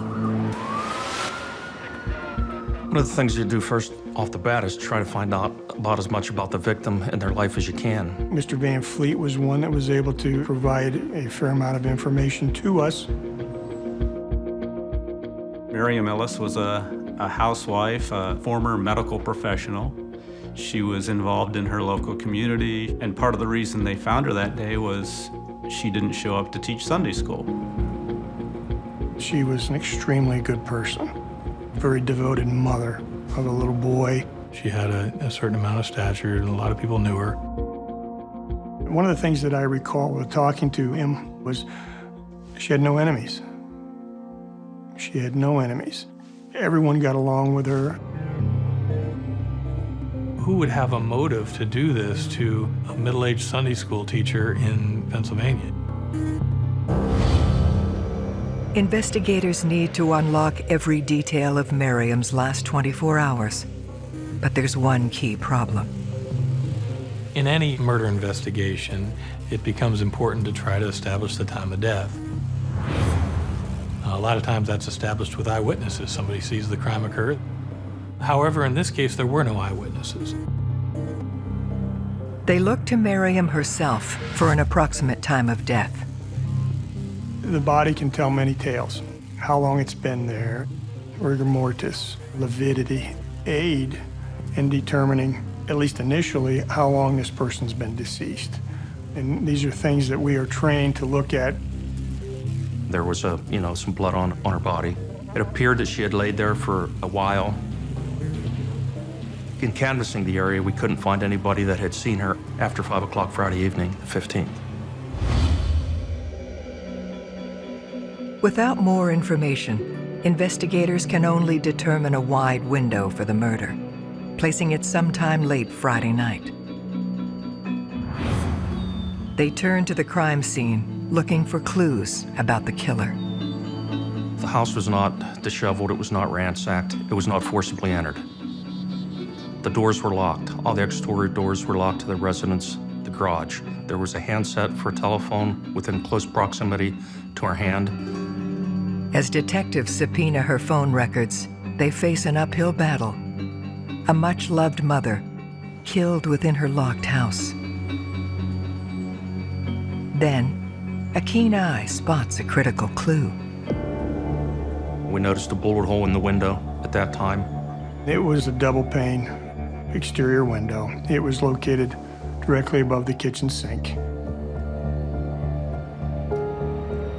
It was apparent that the shot had come from the outside. Our theory at that point was that, she was leaning, standing up against the kitchen sink, talking on the telephone when the round was fired that struck and killed her. For a gunshot to be fired outside of a residence through a window, striking somebody, killing them, was something that I had not seen before. This was in a residential neighborhood. There was no hunting season that was in effect. This was clearly not a hunting accident. I would not know how to classify it as other than an assassination. Somebody deliberately chose to set up, lie in wait, and assassinate Miriam Ellis, sniper style, through her kitchen window.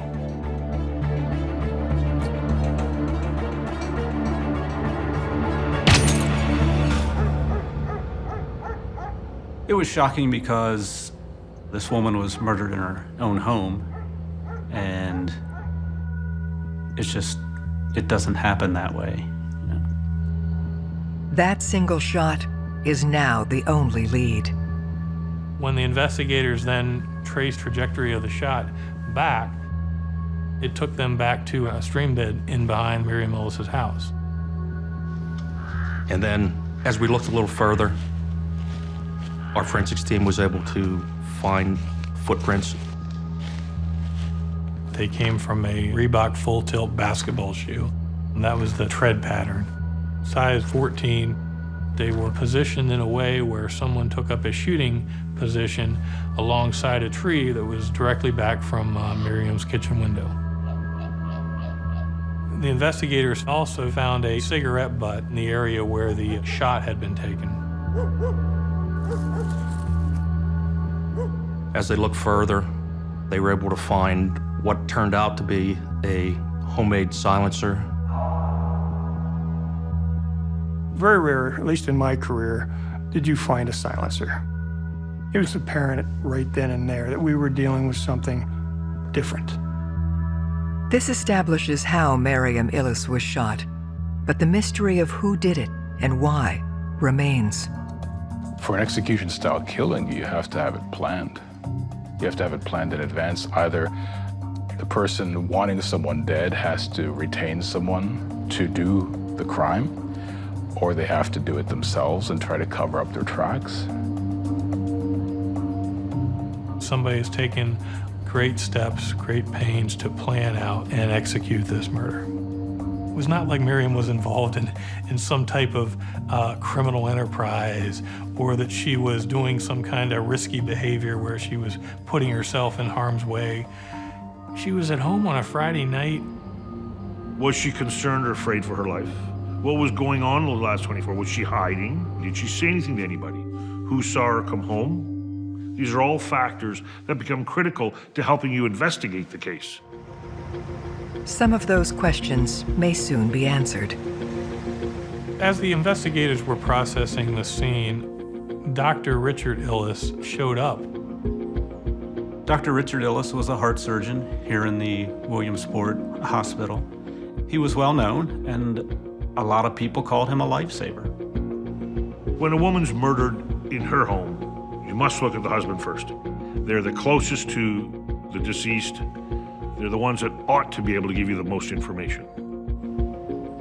It's difficult to talk with grieving family members about this, but by the same token, they want to know, and they want to help, and therefore they'll do anything they can. Dr. Ellis tells investigators he last saw Miriam when he stopped by the house 2 days earlier, on Friday at 5 p.m. He was going to visit his family, which was down in the Chester County area of Pennsylvania.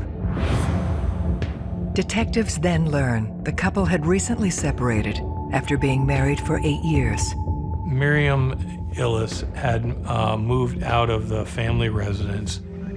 Primary custody of their son, Richie Ellis, 5-year-old, was with Miriam Ellis, and her husband had visitation time with Richie every other weekend. The fact that they were going through this divorce established a potential motive. You have to look at, how was their relationship? Were they happy? Were they unhappy? Were there any public instances of, fights? That type of thing. You have to look at all of those variables. Was it a argument that went bad? Well, not in this case. Not when you have a sniper fire. Beyond the facts, a seasoned detective would be looking for tells. Everyone has them. Everyone has some sort of give, if you will. Detectives are trained to recognize all of that. As they probe further, the doctor's behavior seems off. One of the first things he said, after being told that Miriam was dead, he asked what evidence was found, which the investigators thought was odd. It seemed kind of a strange question for somebody to ask at that point. He then makes an interesting admission. He told us he was no stranger to firearms. He had a hunting background and that he had owned some firearms, which a lot of people in this area do. That's not a big deal. But we wanted to take a look and see what he had and if it related to, the crime scene at all. We were able to determine that bullet that killed her was a .22, which gave us information on what type of weapon to look for. And in fact, they did obtain and take from Dr. Ellis numerous .22 caliber class rifles. This puts Miriam's former partner front and center. Love can very easily turn into hate, and that hate can grow and grow and grow until you can't think about anything else other than that person who you hate being dead. Dr. Richard Ellis has become the first suspect in his wife's murder. While his guns are sent for testing, investigators scrutinize his life. He did, of course, as a cardiothoracic surgeon, make a very good living financially.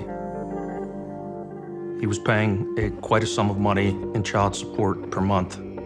I believe the total was somewhere in the area of $12,000. That was the largest support order that had ever been entered in Lycoming County history. Killing somebody for money is not uncommon. In fact, it's the opposite. You're either killing somebody for money or you're killing somebody for love. Those are the two main reasons anybody ends up dead. With an age-old motive for murder, investigators press the doctor for details on where he was when Miriam was shot. Dr. Ellis was supposed to pick Richie up for the weekend visitation on Friday evening. Dr. Ellis decided to spend the weekend with his sister, 2.5 hours away in Honeybrook, Pennsylvania. He can substantiate the start of his journey through a witness, Nancy Mitch. It was a friend of Miriam's that had stopped by to visit, to speak for a few minutes, chit-chatting. Nancy Mitch was able to explain to investigators that she was with Miriam to be present during the exchange when Miriam transferred their son Richie to Dr. Richard Ellis for the weekend. Dr. Ellis was supposed to pick Richie up on Friday evening at 4 o'clock. We had learned from Nancy that he was a little late getting there. He picked up his son at Miriam's residence approximately 5 o'clock, so we knew he left the residence with his son. Nancy had left and Miriam seemed to be okay. So we could last verify that Miriam was alive around 6 p.m. on Friday, January 15th. Dr. Ellis says he then made a quick pit stop before heading to his sister's. They'd gone home to his house first. He had left for southeastern Pennsylvania approximately 9:30 in the evening with his son. He said they drove to Lewisburg and stopped at a fast food restaurant. He had indicated that that stop was sometime around 10 p.m. The weather was bad that evening, and he called his sister around 11:24 p.m. and indicated that he was going to stop, and him and Richie were going to spend the night in the Harrisburg area. Nancy has confirmed one piece of Dr. Ellis's alibi. Detectives must now determine if the rest of his information is accurate. They could verify the cell phone call to his sister on the phone records. And we know that Dr. Ellis had checked in at 12:57 a.m. at a hotel in the Harrisburg area. That gives him a clear check-in time, a receipt for when he's there, so he has corroboration for his whereabouts. Dr. Ellis's story seems to hold up, but investigators also check him against the physical evidence. The center of the silencer had holes that were drilled through it. That was used to affix the silencer to the murder weapon. None of his guns had such a thing. There was nothing that could establish the murder weapon, but it was Dr. Ellis's gun. In addition, there was some DNA that was found on hairs inside the silencer. And there was DNA found in a cigarette butt. Ultimately, the DNA that was tested did not match Dr. Richard Ellis. According to the evidence, Dr. Ellis was nowhere near the house at the time of the murder. But as they press for more information, he makes another admission. Dr. Ellis was having an affair. He had developed a romantic relationship with a coworker who he worked with at the Williamsport Hospital. And that may have led in part to the separation. It seemed like very similar circumstances to how he met Miriam. He started working with her. They developed this relationship and got married. And then it was kind of the same way with Katie. She actually took Miriam's job and then ended up a relationship. It's one of the oldest crimes in the books, so to speak, is love triangle murders. Perhaps as many as 15 or 20% of the ones I investigated involved a love triangle of some kind. the other woman, Katie Suarez, potentially would have a motive to kill Miriam.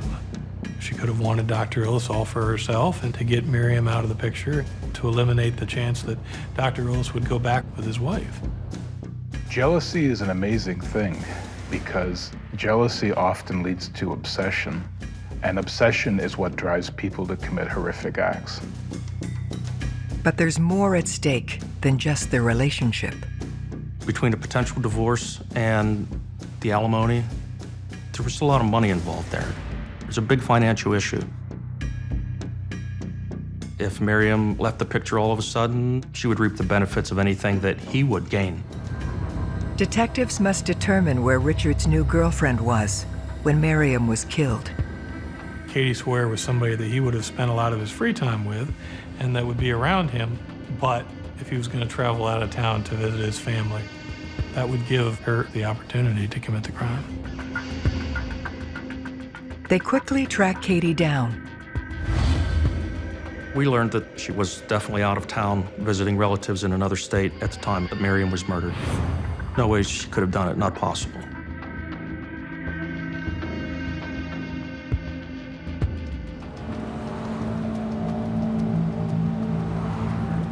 As we continue with the investigation, we can't find anybody else that has any motive to have this lady killed. Then, the assassin reaches out to them. There were these letters sent to the police station. The first anonymous letter, right off the bat, claimed that the writer was responsible for killing Miriam Ellis. I had been involved in, oh gosh, probably hundreds, if not thousands, of criminal prosecutions. I'd never had a case with an anonymous letter. I mean, you see it on TV, but it's not something that really happens. In a sensational twist, a self-professed killer writes a letter to police. There was a lot of thoughts that go through your mind. You're thinking, is this somebody that's just making this up? Somebody that just saw the case in the news and was sending these letters out and they had nothing to do with it? The person that claimed that they were a soldier of God, soldier of equality, soldier of death, they claimed that the victim was racist and they wanted to harvest the racist people in this town. I remember it being very explicit about Miriam being wicked. And I believe there's certainly some racist comments that were included in the letter itself. It didn't make any sense. There was nothing that we had that supported that accusation at all. It was just bizarre. It was very strange. While the murderer seems to be reaching out, they've also gone to great lengths to obscure their identity. The letters were tested for fingerprints. There weren't any. They were handwritten in block printing in pencil. This was in such a way that you wouldn't be able to tell how that person typically writes. So you couldn't make a comparison later at trial if you wanted to. As investigators puzzle over the letter and its contents, another one arrives. The second one, it had a different tone. It was indicative that the writer had a superior intellect and we didn't. It smacked of arrogance.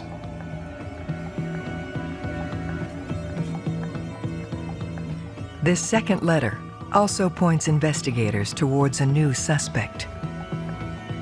The author described himself as having advanced degrees, having many advanced degrees.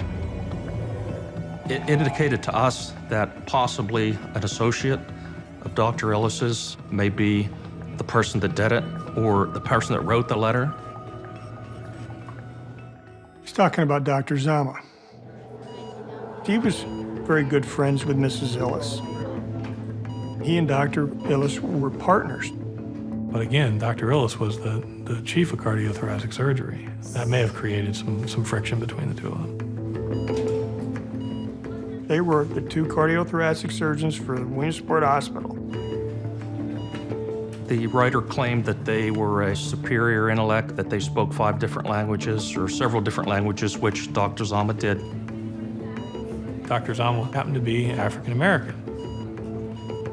In fact, he was probably one of the, few African American people that were in the Ellis's kind of inner circle of friends. He happened to be a tall guy that probably had pretty large feet, potentially size 14. He was certainly somebody that the investigators had to look at now as a result of the letters. Dr. Zama is brought in for questioning. The investigators actually showed the letters to Dr. Zama. They asked, who's this describing? And he indicated that it looked like the letters were describing him. But he is adamant he played no part in Miriam's death and never wrote the letters. Dr. Zama got along with Miriam, and they were friends. She was the wife of a colleague, and that was as far as their relationship went. He also claimed to have been with friends during the window of time in which Miriam was murdered.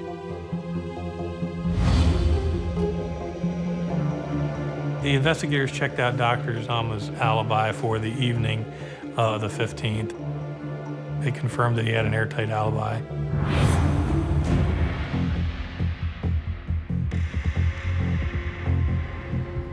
The anonymous letters were also processed for DNA. There was a black hair in the glued flap of the envelope that was sticking out like a sore thumb. The DNA was tested and it didn't match Dr. Zama, but it didn't match any other of the samples of DNA collected in the case either. The investigators now believe they're being played. Whoever did these letters was taking all these steps to conceal their identity. They were taking the steps to make sure that they weren't using saliva to lick the glue flap or to lick the stamp. But here this large hair was predominantly placed right there in the glue flap for someone to find. It was really when that happened that I personally really started to think that there was a lot of planting of evidence going on here. The silencer with additional DNA, a cigarette butt with DNA. When it didn't match each other, it became apparent it was being planted. Now you have 4 and 5 different pieces of DNA, all from different people? Were there 5 people involved in this crime? No. Many steps were taken to execute this plan.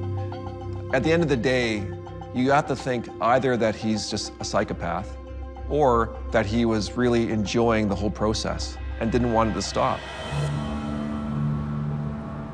The problem for troopers Holmes and Henry is that this realization puts them no closer to catching Miriam's killer.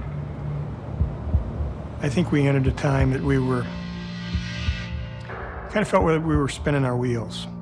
We were frustrated because of some of the things that had been occurring. You want to do the right job, you want to do it correctly, you get one shot at it, and you don't want to mess up. If you do, then that's the one shot you get.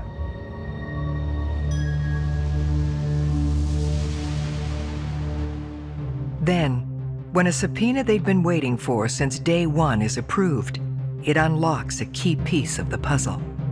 There was a handset for a telephone within close proximity to our hand. The investigators got the phone records for Miriam.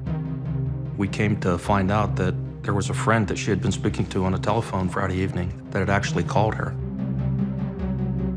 She indicated that she heard the sound of glass breaking during the phone call, and she heard Miriam say, "Oh my God," and then didn't hear anything else. At that time, she hung up the phone. She called back, and she got a busy signal. And then she just assumed that they had gotten cut off, and now Miriam was talking to somebody else on the phone. This new information gives investigators something they'd been missing: an exact time of death. The conversation ended at 10:37 p.m. So we could tell that that call had ended the moment we believe Miriam was shot. The time of death was everything. Armed with the time of death of exactly 10:37 p.m., detectives recheck the alibis of all persons of interest. The only one that doesn't add up belongs to Dr. Ellis. Initially, he said that he had been in the Williamsport area, and he was already south on Route 15 by 10 p.m. They said they stopped to get a bite at a restaurant. If in fact he was there at around 10 o'clock, he could not have committed the crime.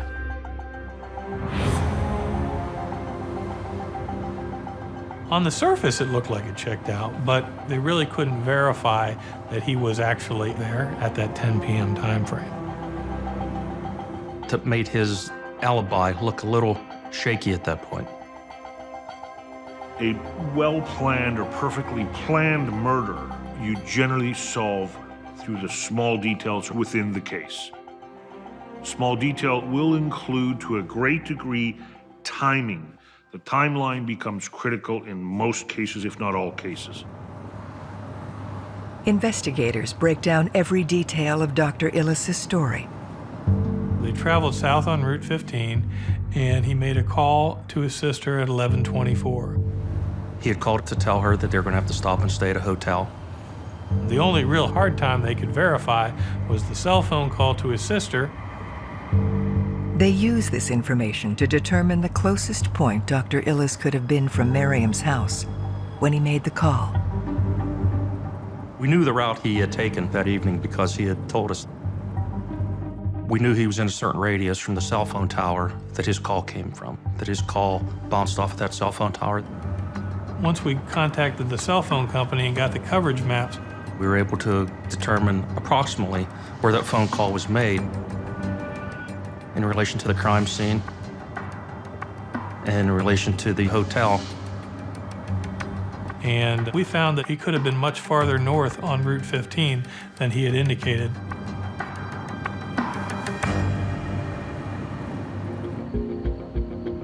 The question investigators now have to answer is whether Dr. Ellis could have taken the shot at 10:37, made the call to his sister at 11:24, and still made it to the hotel for 1 a.m.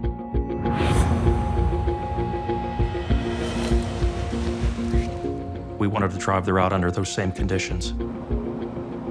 We checked that night, were there any accidents that would have delayed traffic? Of course, the weather was bad. Was there a road closure? We actually even wore some sneakers that were somewhat similar to the ones that were worn that night.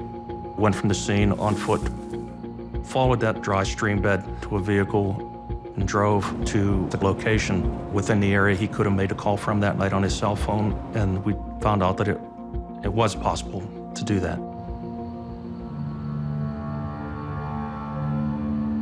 Just the fact that they could recreate the timeline and it worked. It blew everyone away. All the dots have to be connected. You have to go with what may seem to detectives initially to be something relatively trivial can become extremely important as the investigation unfolds. Dr. Richard Ellis is now the only suspect without an alibi. Next, investigators need to find a way to tie him to the murder itself.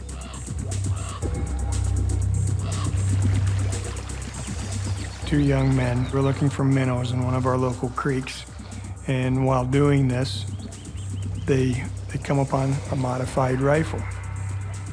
They thought it looked strange, or for whatever reason, they picked it up, called the police. It's a cut-off barrel.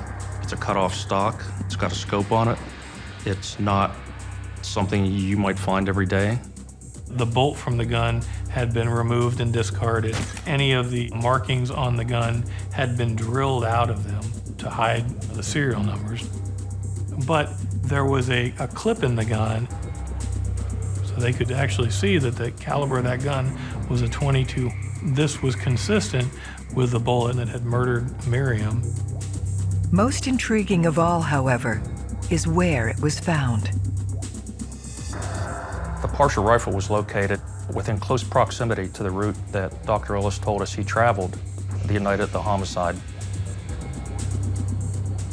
Using the silencer recovered from the scene, they have a way to determine if this rare gun is the murder weapon. On the top of the barrel, there was a screw that had been screwed in and added to it that would had to have been done to the gun to accept the silencer. So when you took the components of the silencer and you slid them over the barrel of the gun and turned it, it fit. There was a stir in the crime room. You knew that this was the weapon we had been looking for. Now the question becomes tying that gun to the perpetrator. I was tasked with running down the particulars of the weapon. That was a Savage Model 23 rifle. Trooper Holmes made a trip down to speak to Dr. Ellis's family.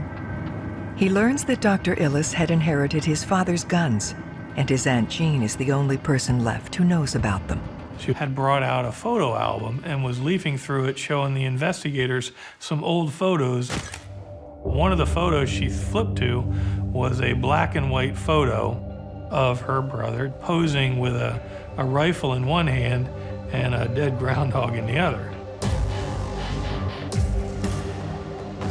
When he brought that photograph back, we were able to determine that that was a Savage Model 23D.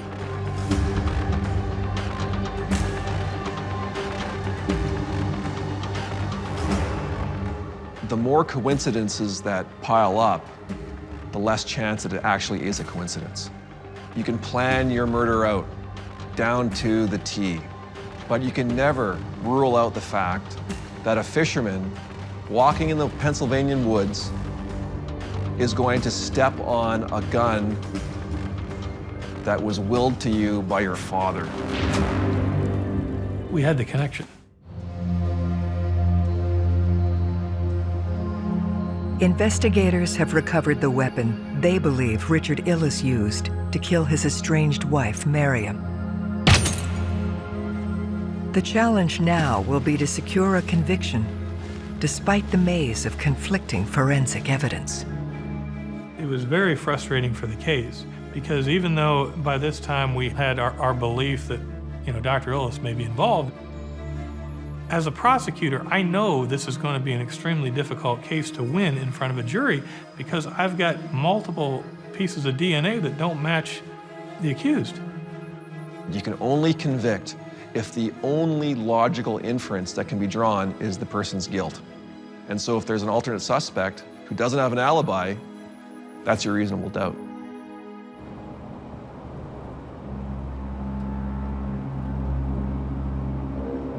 So we went back to the area where the gun was found, and we started looking and got lucky again. We found a set of shoes up there, athletic shoes. They were determined to be the same size as the footprints from the scene. They were determined to be the same tread pattern, so they were the same shoe that was used to make the imprints. You knew when you saw those. Those were the shoes that had taken the killer in and taken the killer out.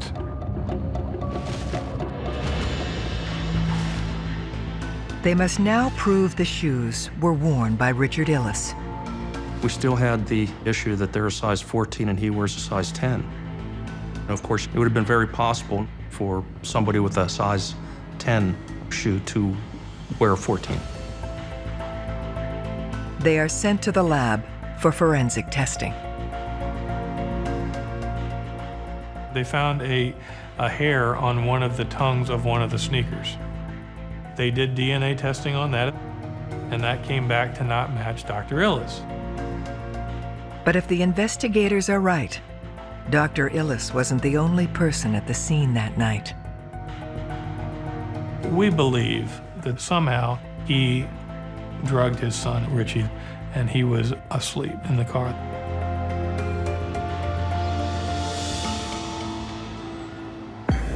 Obviously, the son didn't have those shoes on, but transfer theory is if you leave a room or enter it, you're picking up evidence or you're leaving evidence, be it hair or fibers, anything to that effect. So there would explanation of how that hair could have got there.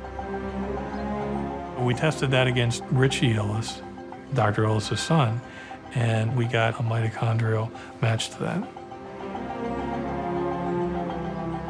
The link came down to a hair from a 5-year-old. Richard Ellis planned to use false DNA to throw the police off his track. But in the end, his son's DNA links him to the murder. You have a theory. You start with a theory in a homicide investigation or any criminal case. We had our theory in this case. And this evidence, the picture, this evidence from the sneaker, this evidence from the bullet in the magazine of the rifle, all of these things corresponded with our thoughts, our theory. They supported it. And it's physical evidence. That's powerful stuff. It doesn't lie. As Ellis is arrested for the murder of his estranged wife, investigators are left with the chilling knowledge of how he killed her. Dr. Ellis had prepared sometime in advance to commit this murder. He would have had to have done that because the gun had to be modified, the silencer had to be created and fabricated, all which would have taken a substantial amount of time.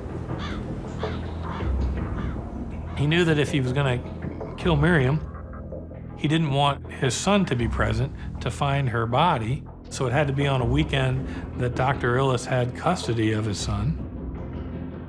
This was the weekend when all those stars aligned and gave him the opportunity to commit the crime. The plan became reality on Friday at 5 p.m. when he picked up his son from Miriam. A few hours later, the doctor returned. Dr. Ellis parked the car with Richie asleep or drugged, went through the stream bed, got up to a point where he was in position behind Miriam Ellis's kitchen window. And he would have had to have waited there until Miriam would have came into the kitchen and stood in a position that gave him a shot there. If she was anywhere else in the house, he couldn't shoot her. He could only shoot her when she was in that kitchen in front of that window. And at 10:37 p.m., she was in there, was on the phone, and she presented the shot to him, and that's when he killed her. He placed the evidence there in the scene, the cigarette butt, arranged that in a position to be found, and then he would have left the scene, leaving those size 14 tracks, and he would have gone back to the car with his son and traveled south. He drove to the first remote place that he could get rid of evidence. He threw out the gun, he threw out the shoes, he returned to the road and continued traveling. He made a call to his sister at 11:24. Presumably, he's doing this knowing that the records will show up and that, that can assist him in his alibi. But what it actually showed is that he could have committed the offense. When you took this and you put it in a timeline perspective, that was key. Richard Ellis is charged with first-degree murder. When Dr. Ellis was arrested, they found an unfinished manuscript of a book. And the title of the book was Heartshot, Murder of the Doctor's Wife. And the author was Dr. Richard Ellis. And it goes through and it basically documents the murder of Miriam Ellis from the perspective of the killer. And the thing that I remember the most, and I'll never forget really, is that the book describes the killer's emotion at the time. And it described the killer as having an orgasmic catharsis at the time of the murder. Despite the evidence, Ellis pleads innocent to the charge. But the jury sees things differently. After trial in 2004, Dr. Ellis was convicted of first-degree murder and sentenced to life in prison without the possibility of parole. This is just the bad luck if you're him, or the good luck if you're the police. But without that firearm, he would not have been convicted of that crime. Dr. Ellis was an intelligent man who thought he was probably smarter than he was. He didn't want his wife to have all his money, and he thought he could get away with it. I don't know what it was that caused this case to get under our skin, other than that it was something that could happen to any of us. It was the life any of us could have been leading. We had a little boy here. very tragic. He was just a little guy who no longer had his mother, and ultimately he lost his father in this. To do that to your son, to carry out this murder, is just beyond belief.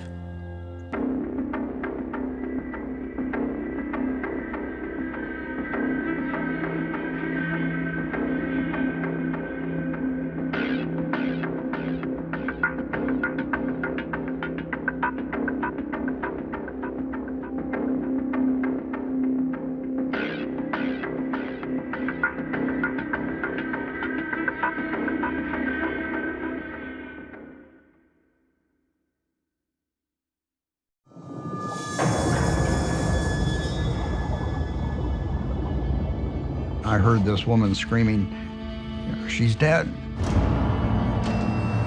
A brutal killing. This woman was controlled. She was bound, tied up for a reason. A dark mystery with multiple suspects.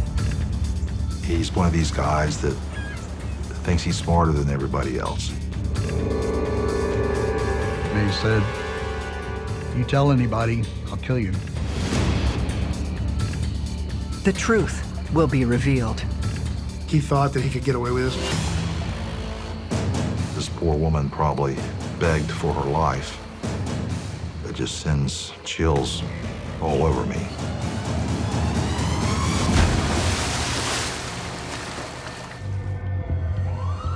Every day in North America, dozens of people are murdered. The key to solving the toughest of these homicides lies in the final 24 hours of the victim's life. To crack the case, detectives must reconstruct that critical timeline. The minutes and hours containing evidence that can help unlock the mystery and catch the killer.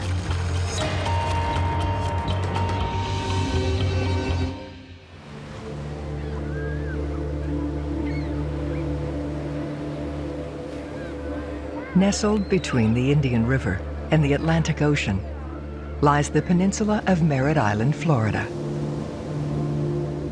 We do have a lot of tourists that come through. It's known for water sports. The whole county is pretty much surrounded by water. A lot of boats, fishing. But this is a very laid-back county. We're tucked away over here on the coast, and it's a beautiful, beautiful place to live.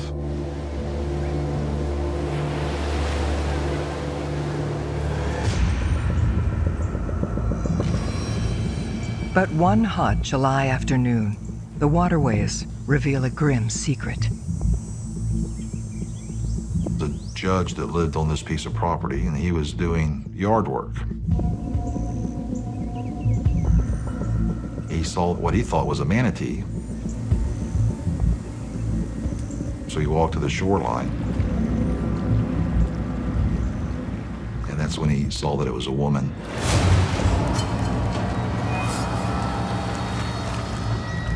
He called the sheriff's office, and then I got the phone call.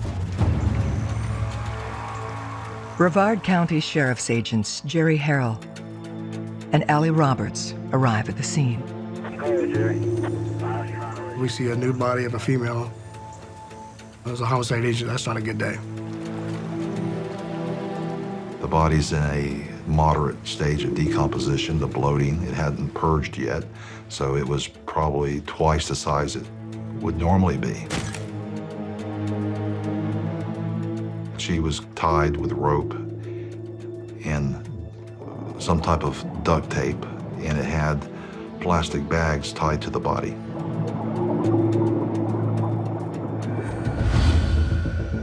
To catch the killer, investigators will need to unravel the last 24 hours of the victim's life. The significance of those last movements of your victim are often critical to what happened. Their first challenge is the woman's identity.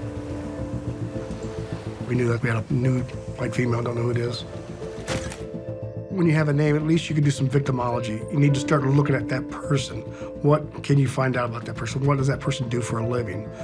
What people are surrounded by that person? We have a fingerprint expert, one of our crime scene techs, and she fingerprints the body. She is identified as 22-year-old Misty Morse of Indian Harbor Beach.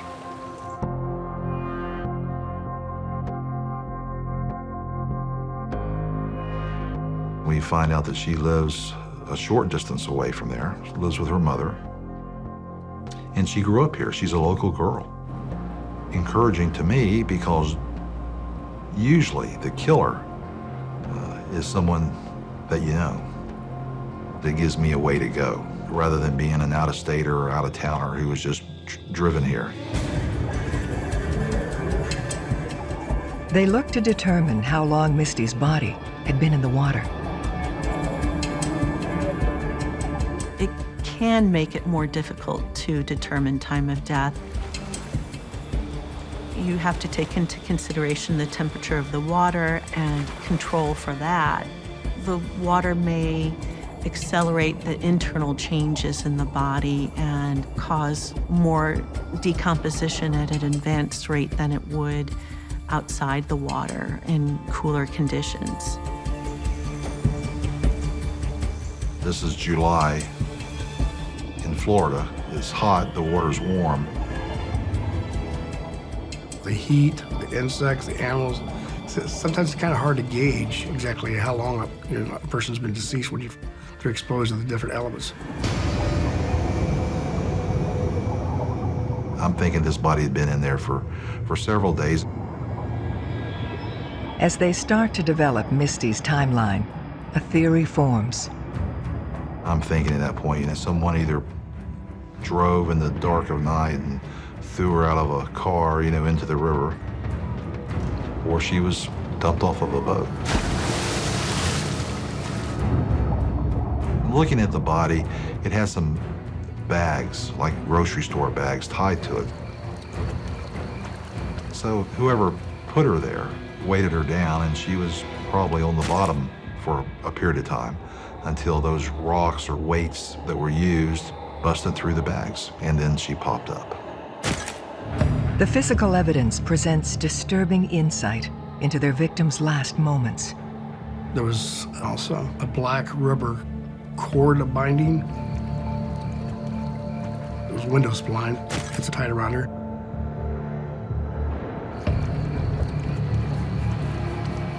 She was bound with a piece of nylon rope.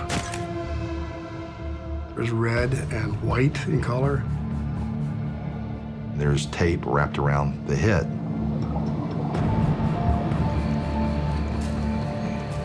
She was controlled, she was bound, tied up for a reason. This poor woman probably begged for her life.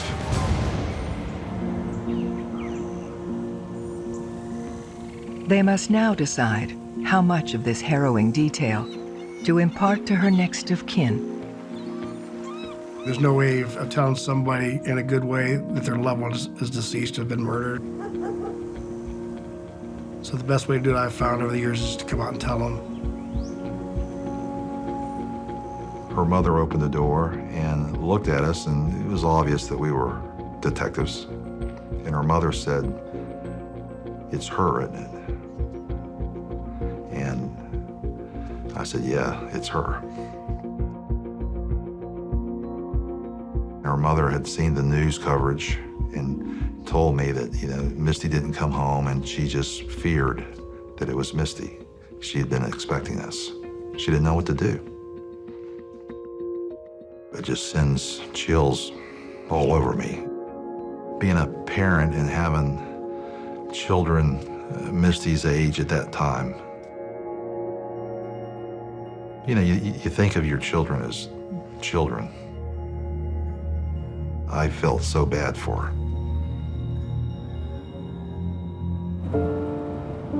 Misty's mother contacts her ex-husband, Bob Morse, now living on the west coast of Florida. I answered the phone, and I heard her screaming, "She's dead. She's been murdered." And I said, "What? Who is this? What are you talking about?" She said, "Misty, she's dead." I almost fell down. I mean, literally, I almost fell down. I said, what happened? She goes, somebody killed her. They found her in the water. I said, oh. There wasn't anything I could do. It just made no sense at all. The big question is why? What would drive someone to do something like that? Misty's family provide investigators the details of her life. Misty's mom started describing Misty how she was named as a baby, Misty April Morse. She was born on a misty morning. Misty was very much of a free spirit. She definitely marched to her own tune. At 22, you know, she was just at the stage where she could, you know, get out, go do whatever she wanted to do. I think that at that time, Misty was looking to discover herself and figure out who she was, what she wanted to do, where she wanted to be. The focus shifts to the last time Misty was seen alive. Misty's living in a little apartment with her mom. Her mother said that the Wednesday night before, Misty had come home from work around midnight. She said she could hear Misty on the phone talking to someone. She talked for a few minutes, then a little bit later she received another telephone call. Misty's mother says the first call came in at 2 a.m. and the second 20 minutes later. She said Misty opened her door, popped in her room, spun around, asked her, how do I look? And Misty was very happy. Misty was, she said, was going out with someone that she was excited about, someone that she knew. Her mother did not know who that person was. After Misty left, she went back to sleep, got up, and went to work as usual. Her mom tried to call her a couple times, see what was going on, when she was coming home, all that, and never got a hold of her. I had called her, but not getting a hold of her didn't surprise me. It was not unusual for Misty to take off with friends and go do whatever. But when she didn't come home the next day, that's when she started worrying. The details provided by the family, together with the condition of her body, help police determine a likely time of death and a lead on who was responsible. My opinion, she was last seen early morning hours. Wednesday night going into Thursday morning, she's found on Sunday afternoon. I thought that she had been in the water soon after her mother last saw her.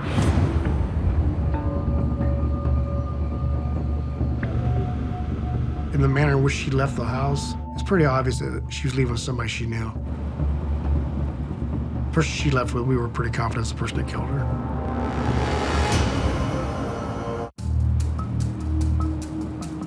Detectives believe Misty's unidentified caller may be responsible for her murder. They ask her mother for help in identifying who it could have been. I assured her that we would be there for her and that I would follow this case through. She told me about everybody that she knew in Misty's life. From the list she provides, one name stands out to her. Teddy Underwood was I don't know if you'd call him a boyfriend. She met Teddy through a girlfriend of hers. Teddy's a good-looking guy. Mr. Underwood had dated Misty for a short period of time prior to her death. Detectives check his background and make an important discovery. Teddy had other arrests and burglary and some type of sexual assault or battery charge. When police find a suspect who has some sort of record for sexual assault, it definitely puts a huge flag on that person. They would determine if that person would be a likely suspect to commit murder.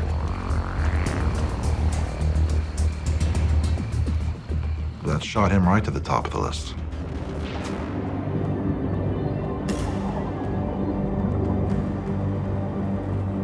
They use his criminal record to help track him down. Teddy was a fast talker. He was the guy I had to give a lot of attention to. You're interviewing them, you want to tie them down to a story. Okay, it's not an interrogation, it's a fact-finding mission. Just to get a timeline going. And that's very important. We put him on the hot seat. But Teddy responded, you know, he was as cool as a cucumber. And he told me, I said, hey man, I want to help you.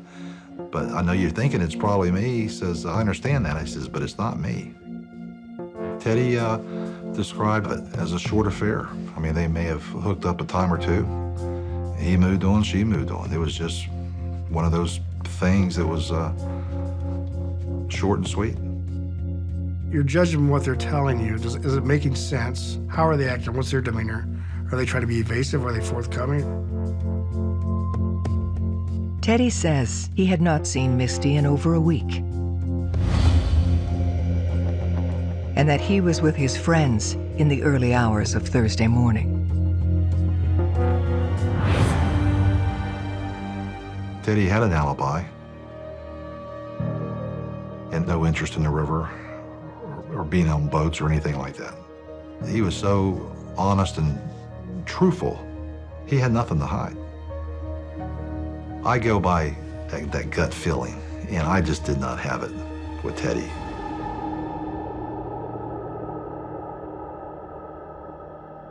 As Teddy is cleared, they turn to Misty's autopsy for clues that may help to ID the killer.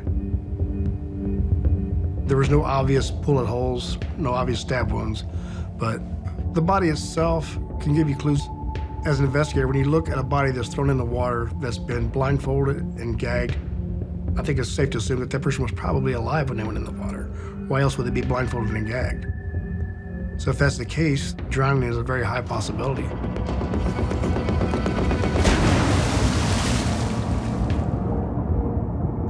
There is this misperception in general that if water is found in the airway, in the lungs, and in the stomach, that means that an individual drowned. But in actuality, water can enter the body in those places passively after death. So it doesn't mean definitively that an individual died from drowning just because they have water in their lungs, they have water in their stomach. The medical examiner just would not give us a cause of death. Now, the manner was clear. Homicide. The examiner probes further, looking for details hidden from the naked eye. When you're doing the autopsy, not only are you looking at the body itself, but you're looking at everything attached to the body. There are things that may show up in microscopic examinations, and you don't know what it means until the investigation is advanced and you have more information. When you're removing the tape from her head, there's a hair present. It's a clue, but more work needs to be done for it to pay off. DNA is a very helpful tool in investigating a death, but it's only helpful if you have something to compare it to. The pathology work is now complete. Misty's father arrives and immediately provides police with a new name.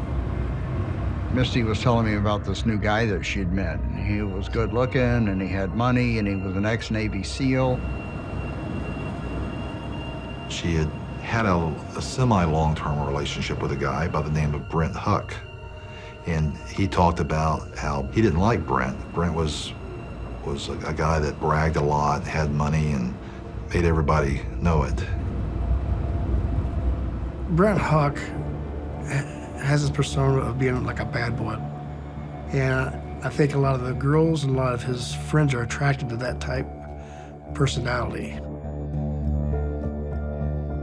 I know that Misty liked to take chances, like most 22-year-olds. I did when I was 22. I think most of us do. We all think that we're 10 feet tall and bulletproof and gonna live forever.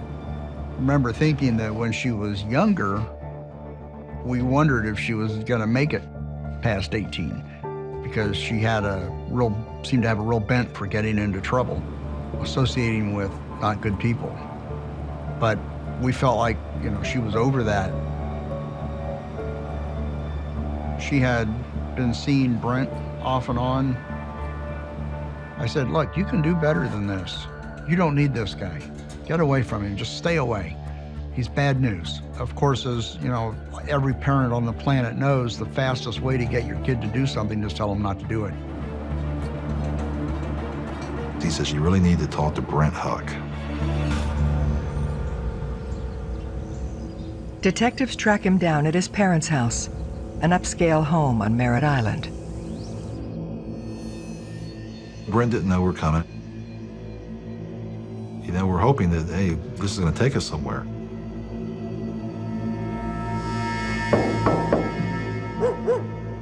Knocked on the door, we waited, hear a dog barking.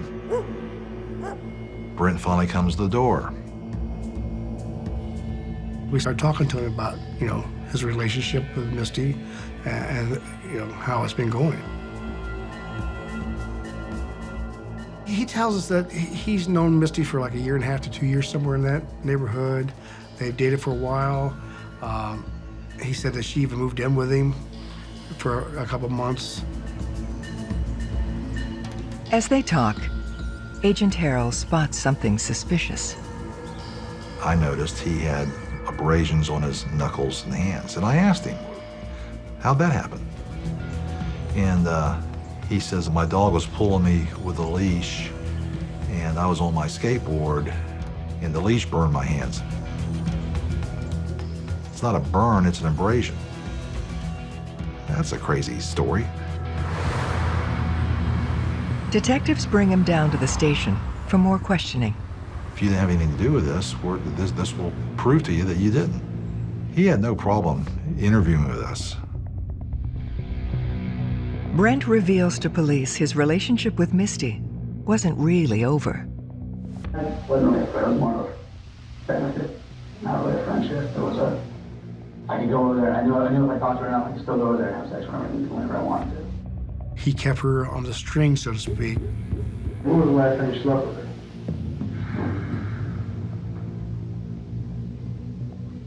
I'd say the 11th. The 11th? Yeah. Did you want it? Yes. Was that at her house or your house? Her house. This was 9 days before Misty disappeared. Brent then admits things had recently become more complicated. He sent some friends of his, called him, he says, hey, we saw Misty and Misty's pregnant? Brent called to confront her the same night she disappeared. I asked her, I was like, look, you know, what the hell is going on? When I saw her on the 11th, I was like, you're not pregnant. You know, why do I keep hearing this? You really ruined my life.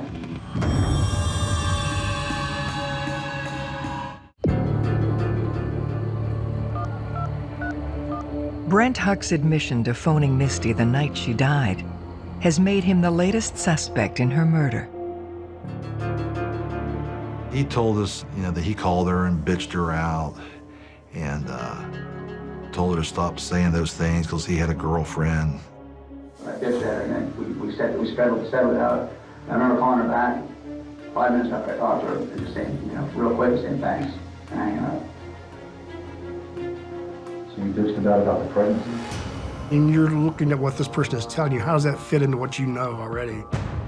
For detectives, the timing of those calls now becomes critical. When was the last time you actually talked to her? I want to say right around 3 a.m., 3 or 4. This is over an hour after the calls that prompted Misty to leave home. He puts his time frame in at 3:30 to 4 o'clock. That would have taken him out of that range. Brent also claims he was nowhere near her house that night. When you say you went home, you went, yeah, just parents' house? Oh, yeah, parents' house. At that point, I was fairly intoxicated as well. It was a rough night. That's how I described it. He had been partying pretty hard that night by the time he talked to her on the phone. It's a whole group of people. They're drinking at a couple different bars. He goes to someone's house, they're still partying. He called another young lady to give him a ride home. Brent says that by 4 a.m., he was in bed asleep. And we spoke to his friends who corroborated that. He had been dropped off by the young girl. He was at his parents' house for the rest of the night. Despite the potential motive, his alibi seems solid. Homicide is a 24/7 job. It's very taxing. Because when you go home, you don't take the gun belt off and throw it down and forget. The cases you're working are forever in your mind. You wake up in the middle of the night thinking about something that you need to do or should have done or should have said or should have asked. Believing the key still lies in identifying Misty's late-night caller, they continue to probe friends and family about her relationships. This brings them to a new name, Bobby Cooper. I guess Bobby was expecting the law to show up, and we did. We interviewed him, and the guy was all crying. I mean, the guy was upset. You can learn a lot based on their reactions. It's not necessarily just the words. It could be they start to cry. It could be they overdo the crying. You've conducted so many interviews at this stage that you're relying on your experience to tell you whether that's a real reaction to this scenario or not. And he told me, he says, hey, I really love this girl. We had just met, and it was a whirlwind, a few days. He's very talkative, and he's answering my questions. He explained when he last saw Misty, they went to a movie, and he'd been calling her and calling her, and he says she didn't answer the phone. I thought maybe that was the end. Maybe that's just her way of ending the relationship. She just won't answer. Bobby tells police he did finally get through, saying he spoke to Misty the night she disappeared. I talked to her Tuesday night, and then I talked to her again on Wednesday. You call her cell phone or what? Yes. Yeah. How many times Wednesday did you talk to her? I talked to her once on Wednesday. And that was? 7:30, between 7 and 7:30. He told us he talked to her on the phone, and that's very important.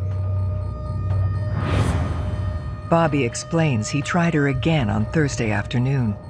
When he got no response, he left several messages. One of the things killers will do sometimes is leave messages on a victim's phone to create alibis for the murder. We see this as an attempt by the killer to throw the police off the scent, or to throw the family off the scent of the trail, and throw the investigation in another direction.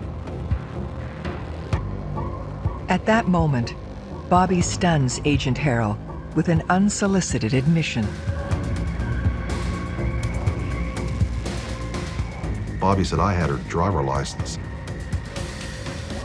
That's one of the things we were looking for, we couldn't account for. If you have the property of a dead person on you, you better have a good explanation for how you got it. Because if you don't, you're going down for that murder.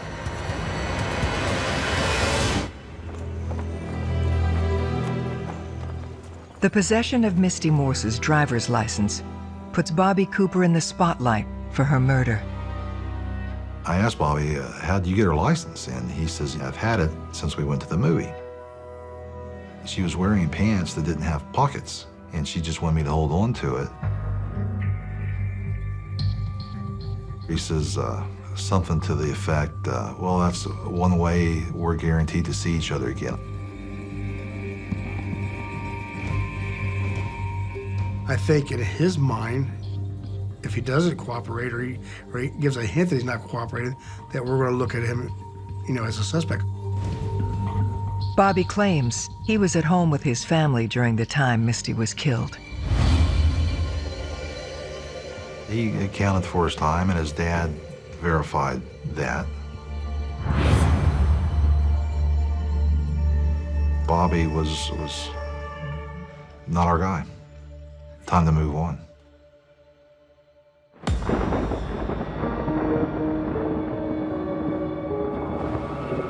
As a homicide agent, you have to be very patient in what you're doing. We have multiple agents interview different people, and at the end of the day, we sit down, okay, what did your guy say? What did your person say? We just review all those and try to put the pieces together as they fall. Everybody we had interviewed, they can explain where they were or explain their relationship. We just kept moving forward. Then, police receive a key piece of evidence they've been badly waiting for. Misty's phone records, when we got them, told us exactly how many seconds, minutes she spoke to certain phone numbers who'd been trying to call her. The phone records is a line-by-line item. It told the story. You can see Bobby Cooper trying to call her over and over again, which corroborated what he said. And what was really important on her phone record is incoming call from Brent Huck's number, twice, just like what he said. Brent first told detectives the calls were around 4 a.m. But it was more like 2 o'clock, 2:20 a.m. It was Brent Huck right back in the time frame of when the mother said of Misty that received these phone calls. It's easy to lie using the right information, but just maybe changing the time up. When someone's caught in a lie by police, it definitely sets them up as being a potential suspect. Because police will start questioning as to why they did this, why didn't they tell the truth in the first place, and what were the reasons behind them lying, period. Brent had a rocky relationship with Misty. He's creating these lies, he's living a lie. Digging into Huck's personal life, investigators discover what may be an even greater motive. He's got this girl on Palm Beach County, his new girlfriend, who's supposedly well-connected and maybe wealthy or connected to a wealthy family. Brent and his girlfriend were in the process of buying a house in South Florida, wedding plans. I mean, they were moving forward with their relationship. But Brent had that problem, and that was Misty back here, that he just wouldn't let go. Looking back, you're wondering if that was the catalyst for Misty saying she was pregnant to everybody, knowing that that's going to get back, hopefully, to the girlfriend.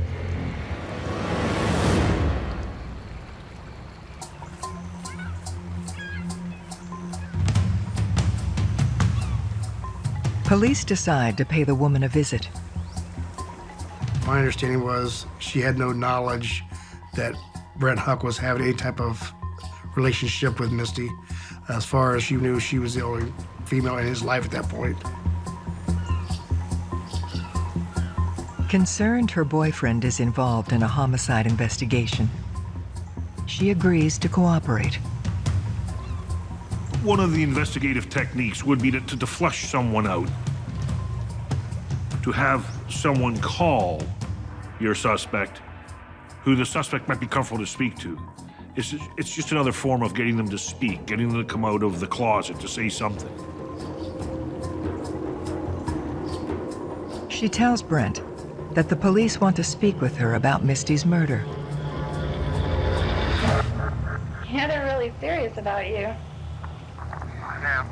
Is there anything you want to tell me now before it comes out later? There's no way about it. I'm not talking on my phone. Period. Are you getting mad at me now? I'm not gonna talk on the phone. If you want to get down to the bottom of this, come talk to me. God! It's not serious. Goodbye. It's pretty obvious from the phone call. He's got some anger issues. And I think he's being found out, you know, that he has this other thing on the side and all that. And of course, she wanted to know, and she wasn't happy about it. And that, I think, was a big part of understanding Brent Huck. That was my first I got you moment. I'm thinking, here we go, this is the guy.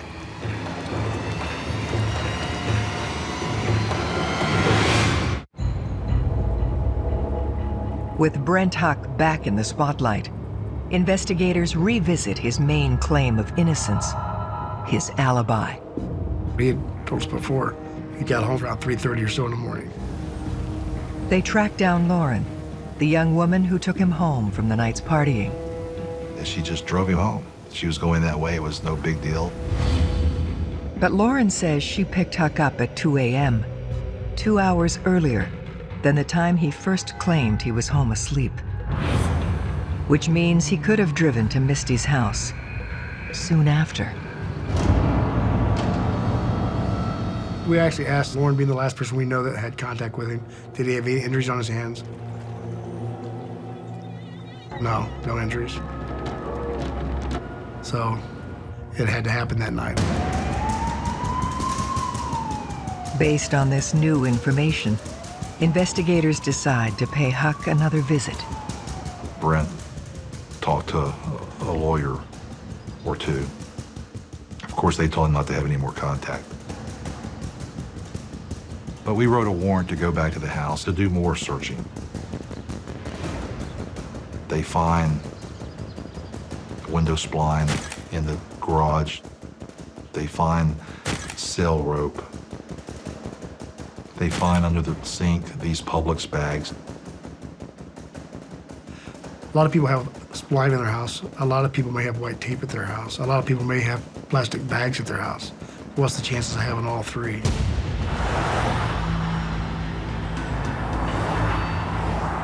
They were able to determine that that spline came from the exact same machine as the bindings on her body, from the same factory, the same company. Same with the tape. They were able to identify the tape as the exact same tape that was found on her body, exact same company, same make, same physical characteristics, same coloring. A match. And being the last person who talked to her on the phone. So all these things are adding up. It's a lot of circumstantial, but it's all, you know, compounding against him. But the most compelling evidence proves to be the hair found on Misty's body. It's an animal hair. It found out to be dog hair. And Brent Huck had a dog. The DNA really locked it in. This is the dog. It's not just the breed of dog. This is the dog. In October 2002, Brent Huck is indicted on kidnapping and first-degree murder charges. Key to proving his guilt is the reconstructed timeline.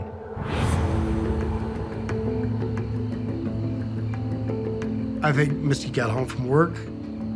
Brent was out partying. He hears the rumor that she's telling people that she's pregnant with his baby. So Mr. Huck has got to do something about this. He has Misty claiming that she's the mother of his baby, and he cannot afford to let his new girlfriend hear about this. He's got to shut her up somehow.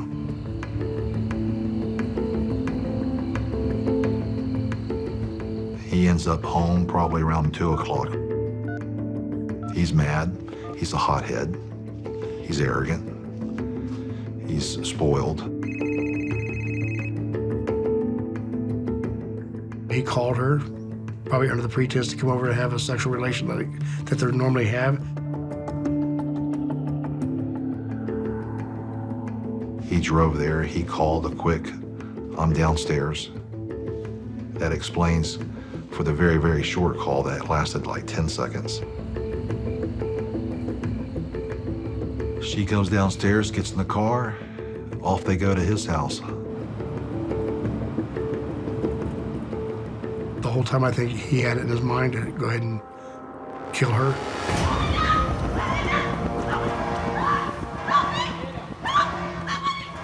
He was able to incapacitate her.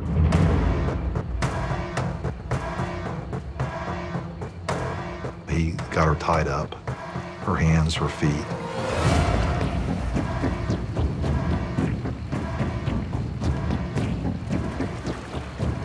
Weighed her down with these bags filled with rocks.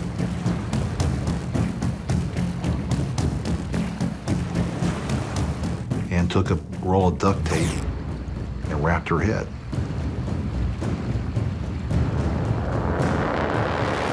He puts her in a boat. At this point, Misty is still alive. I think that she struggled to get loose. She moved her head around, got the duct tape off of her mouth, begging for her life. He rolls her off the boat in the deepest part of the river.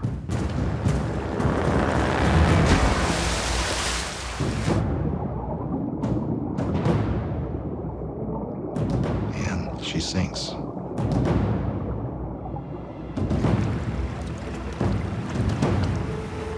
I think he dumped her in the river while she was alive, knowing that she was going to die.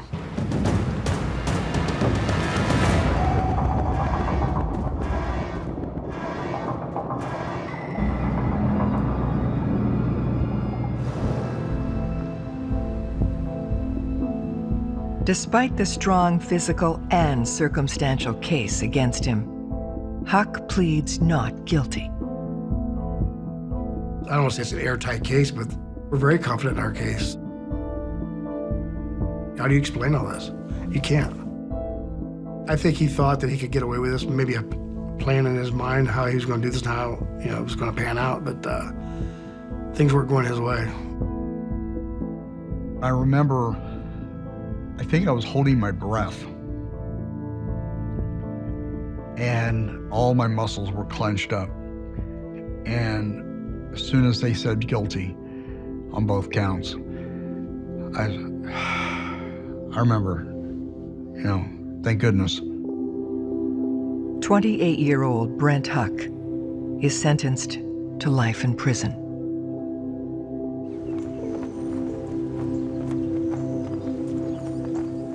Is it justice?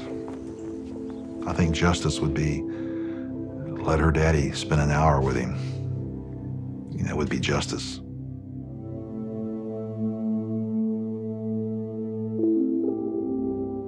I don't want him dead. I want him to spend the next 500 years in jail. And I want him to remember every day of his life what he did. So whatever anyone calls justice, I don't feel it. I'm just glad that he can't do it to anyone else.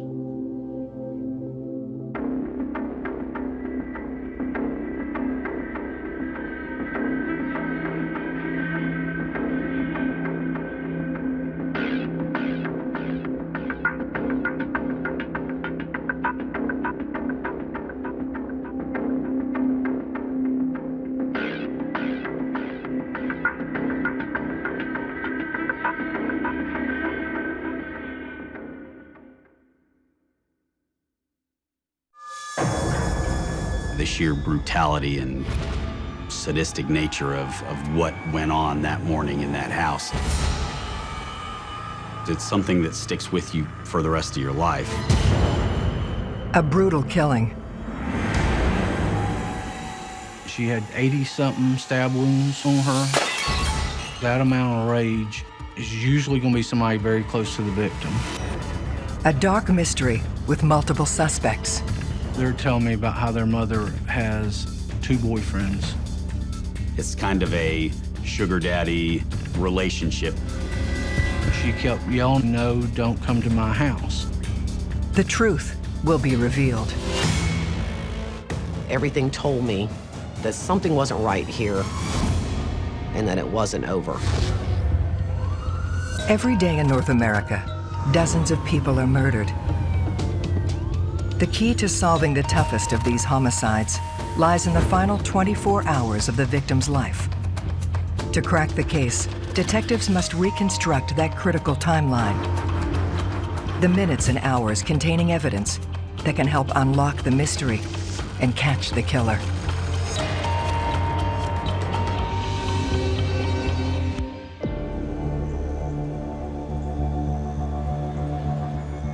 "20 miles east of Atlanta lies the sleepy town of Conyers, Georgia. It's just a short distance from the heart of the city, basically. But it still, in a lot of aspects, still has kind of a small town community feel. We're a very safe community, very little violence. We probably have maybe 1 or 2 homicides a year. Wouldn't be unusual to go a year without a homicide. But on a calm January afternoon, a piercing noise cuts through the neighborhood. I got a phone call to report to the chief's office. It was around 3 or 4 in the afternoon. Chief let me know that there had been a homicide and that currently the Rockdale County Sheriff's Department was on scene. Twins, Jasmia and Tasmia Whitehead, have made a horrific discovery. There happened to be a deputy just driving by who they flagged down. The twins ran up to the side of the car and literally beat on the side of the car, screaming that they had found their mother dead. For Commanding Officer Jackie Dunn and Lead Detective Ken Swift, it's their first murder of the year. When we first arrived, there was already a number of officers cordoning off the scene, and there were 2 young girls in the back of the van crying hysterically. But you have these 2 very sweet-looking little girls traumatized.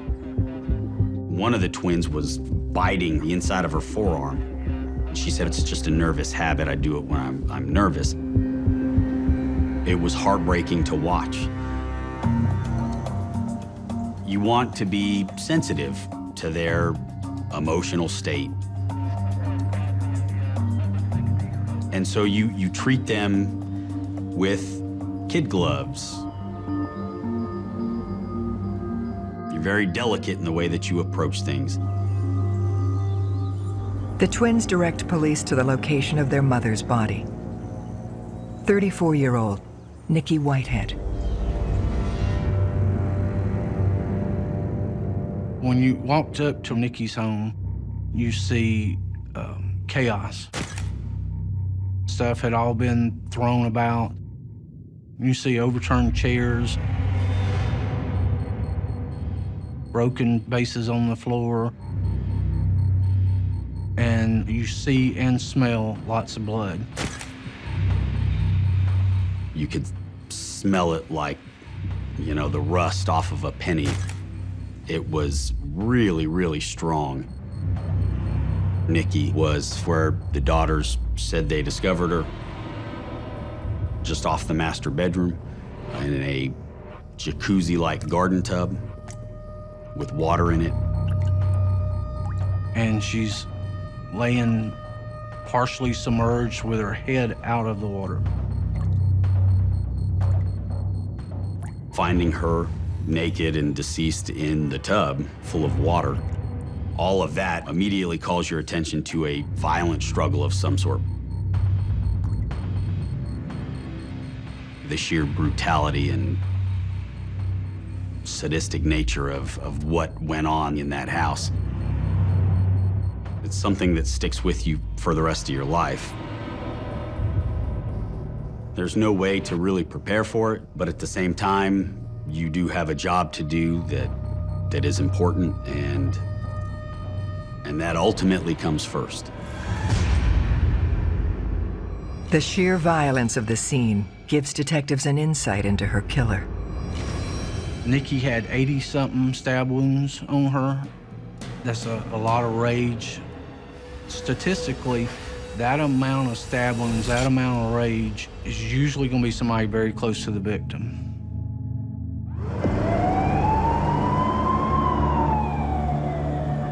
They must now determine what took place during Nikki's final 24 hours. Piecing or reconstructing the last hours of somebody's life prior to us discovering their body is vital. It allows us to basically construct a timeline of the last people who were to see her alive and then go from there as far as eliminating individuals or focusing on individuals that may or may not have been involved. With the twins being the ones who discovered their mother, we wanted to interview them, find out what they saw, and begin that aspect of the investigation. We bring them into the room, and they're both, Jasmine and Tasmaya, are extremely sorrowful. They are crying. They are inconsolable, as you would expect for young teenage girls to discover their mother deceased. I didn't want to leave them alone. Nobody would have wanted to leave them alone. Police begin softly, aiming to discover more about their mother. We learned that Nikki was a hairdresser and that she was also attending Bowder College, which is a fashion college. So she had aspirations of doing more than just hair. She loved the twins, and Nikki had them involved in cheerleading and dance. Their grades were all A's, exceptional students. The interview then shifts focus to the last time the twins saw her. They told me that the night before the murder, Nikki had come in from, their words, partying. And then when they woke up the next morning, they got ready for school. And when they knocked on their mother's bedroom door, she did not answer. And so they left for school as they normally did. They said that they had not seen their mother at all that morning. We know she is dead at about 4 when the twins get home from school.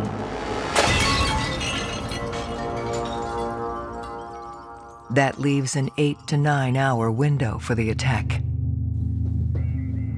As the questioning continues, the crime scene is also being processed. It was almost impossible to make your way through the living room without stepping on something. Everywhere you looked, everywhere you turned, there was evidence of a struggle. Everything has to be photographed. Everything has to be cataloged and accounted for, so you're very conscious about where you step and how you proceed through the crime scene. It's incredibly important to collect as much evidence as possible. Even something that may seem inconsequential, you don't know what it means until the investigation is advanced and you have more information. You could see she's got her back to the wall and goes from one end of the wall all the way down to the other, and you can tell it's a battle. You can see that she made it to the back door.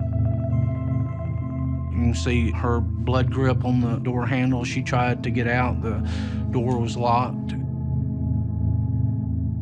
And then you can finally see at the frame to her bedroom door where she's holding on to the wall, and then you can see the blood streaks as she grips the wall and slides down.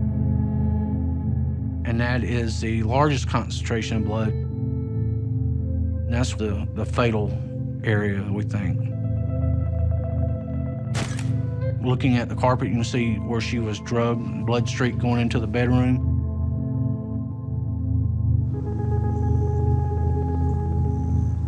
As far as the house itself, there were not your normal indicators that you would find in instances of a forced entry, broken locks or a kicked-in door or broken windows.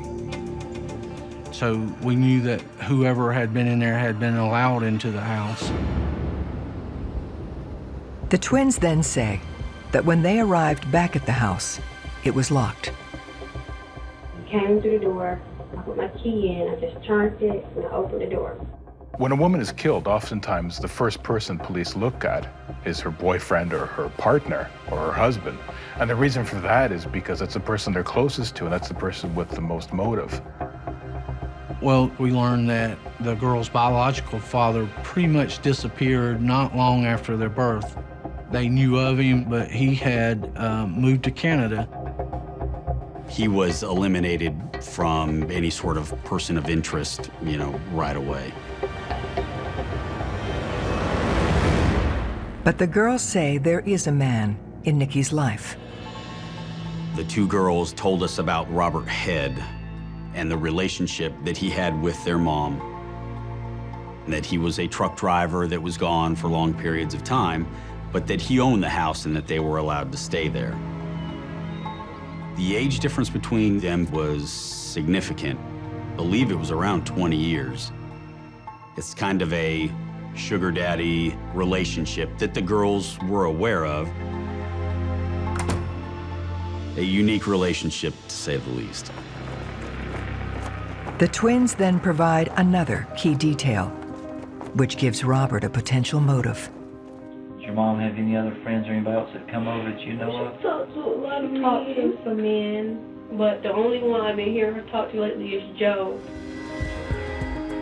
When police are investigating a case of someone who was sexually involved with another individual, and they realize that there is some sort of love triangle going on, they will pursue that angle and they will investigate it, and they will see if possibly they'd rather have that person dead than have them with somebody else. Robert Head was immediately a person of interest, obviously, because of his relationship with Nikki. Given the fact that there was another boyfriend in the picture, it became extremely important that we find him and speak to him.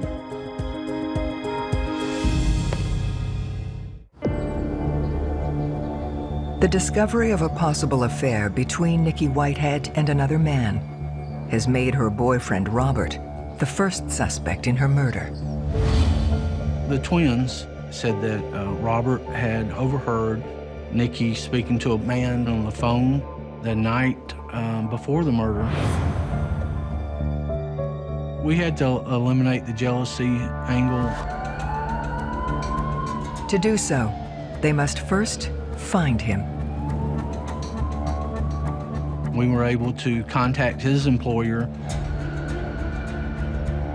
He was driving his truck in another state.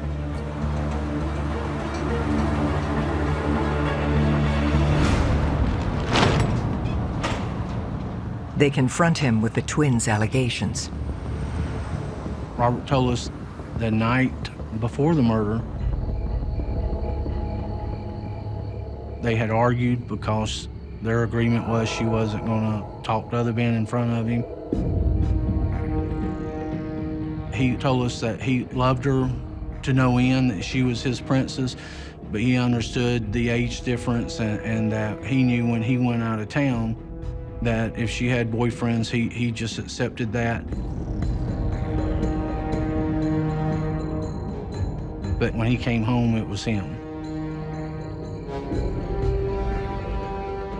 People have open relationships, but in every open relationship, there comes a breaking point where the person or one of the persons involved has definitely had enough.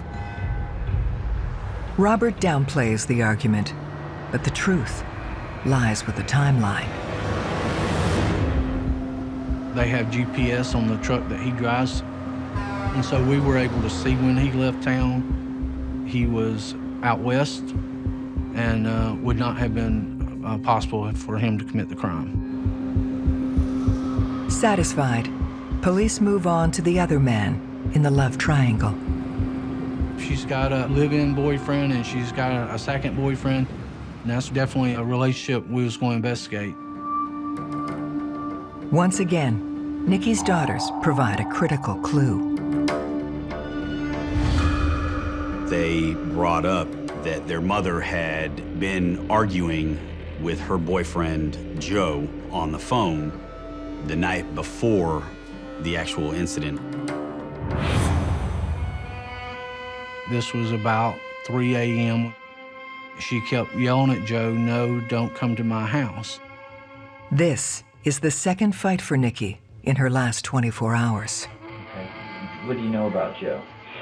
Like, they argue a lot because she was like, have a nice life, man. Yeah, because they were arguing last night. Was it an argument that went bad? It is a viable motive for murder, and it has to be investigated. Then, a witness from that day heightens suspicions even further. Canvases of a neighborhood are always good in crime scenes like this and incidents like this.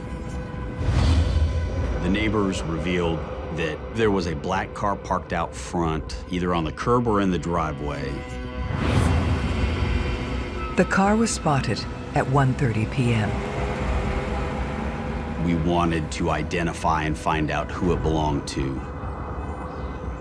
Pretty quickly, we looked up Joe Carter, and he had a black vehicle registered to him. Police tracked Joe down at his workplace. Joe is a barber, and his barbershop happens to be right beside the salon that Nikki did hair at. When we went in to speak to him, everybody inside the barbershop initially was very reluctant and dismissive of us. We said, this has to do with Nikki Whitehead. It's very important.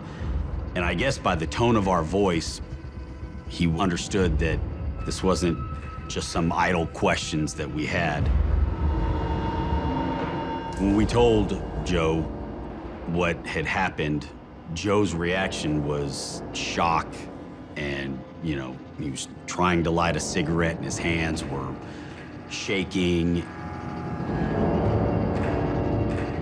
Seeing anybody's reaction to news like that is always important. As an investigator, you're looking for the responses. Are they genuine? Are they fake? What we do is we look at it and say, that's interesting. What did they have to hide? Joe Carter's admission to arguing with Nikki Whitehead the night before she is killed prompts police to bring him downtown.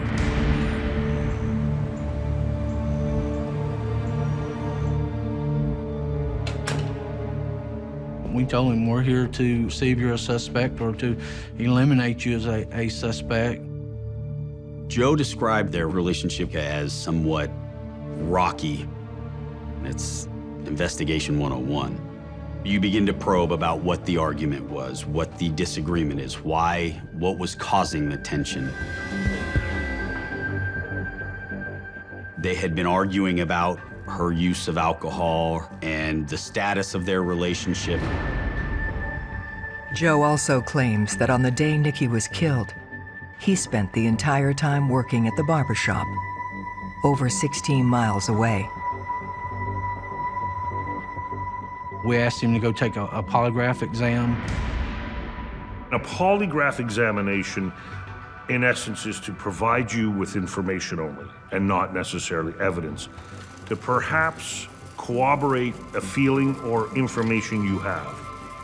If you believe the witness is not telling you the total truth, a polygraph may help you to prove they're being deceitful about something.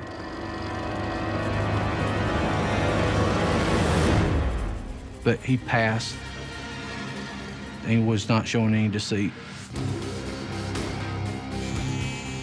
We also interviewed his co-workers, who all confirmed his alibis. His concern appeared to be genuine and for Nikki.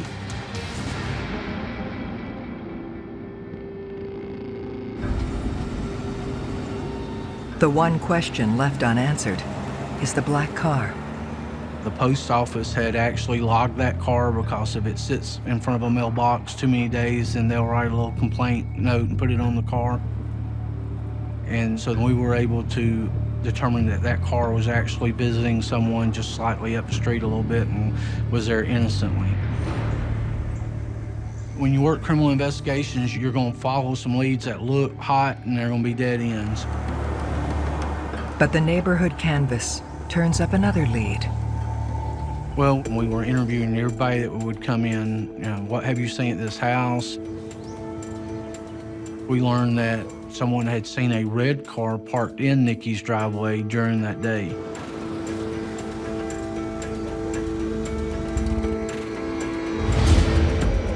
The red car is spotted at 3 p.m., right within the time frame police believe Nikki's unknown attacker gained access to the house. The red car was important. We wanted to identify and find out who it belonged to. We found that Nikki had a friend that drove a red car, and so obviously we go in and talk to that friend and said, hey, did you happen to go by Nikki's house today? And she was very forthcoming, yes, I did. I had an appointment for Nikki to fix my hair today. Nikki did makeup and other cosmetic work for people. They would set up appointments and come to her house. The woman, she had gone to the house, she had knocked on the door.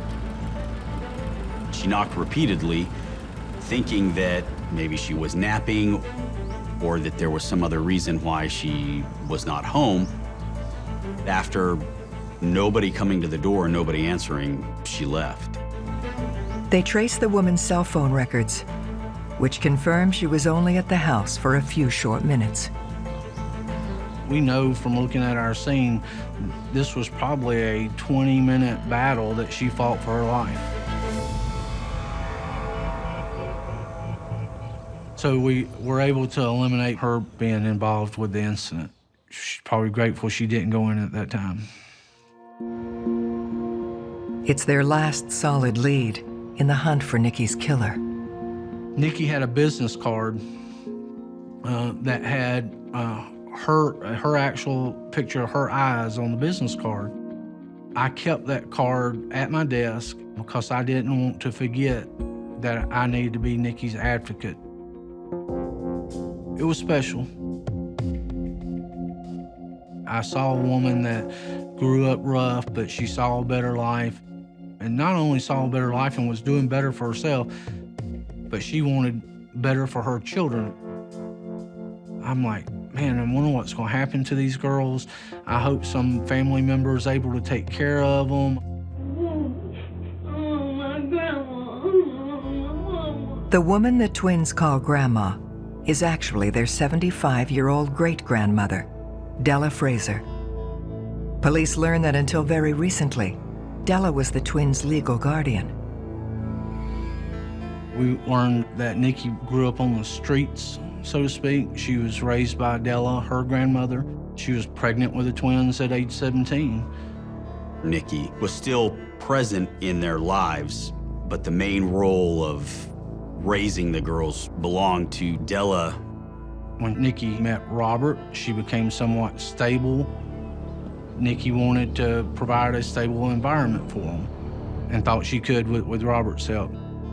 And Nikki felt because of Della's age, she wasn't able to provide the sort of stern rules and guidance that the girls needed at the time. The Rockdale County Juvenile Court had decided that it was important for the girls to establish a relationship with their mother. And in order to do so, they needed to move in with their mom. The two girls had just been brought back into their mom's life just a couple weeks prior to the murder. The records indicate a fractured family history. The relationship with Della Fraser, being the twins' great-grandmother, was very much at odds with Nikki. She loved the twins, and she thought it best that she raise them. The relationship had become strained. This elevates Della from doting grandmother to person of interest. Family murders are more common than people think. Sometimes it's planned, sometimes it's done in a fit of rage. Despite how appalling it is to many of us, family murders tragically aren't all that rare. When you are investigating something of this nature, you cannot eliminate anyone without having run them through, every possible scenario and vetted where they've been and what they've been doing and the nature of their relationship with the victim. Police also learn there are other things at stake. The situation with the two minors living with Della, she was able to get some state assistance. So losing them back to Nikki when she lost them had been a little financial cost, and so might have been motivation. A motive for family or domestic murder could be money, could be the loss of money. It's a very strong motivator.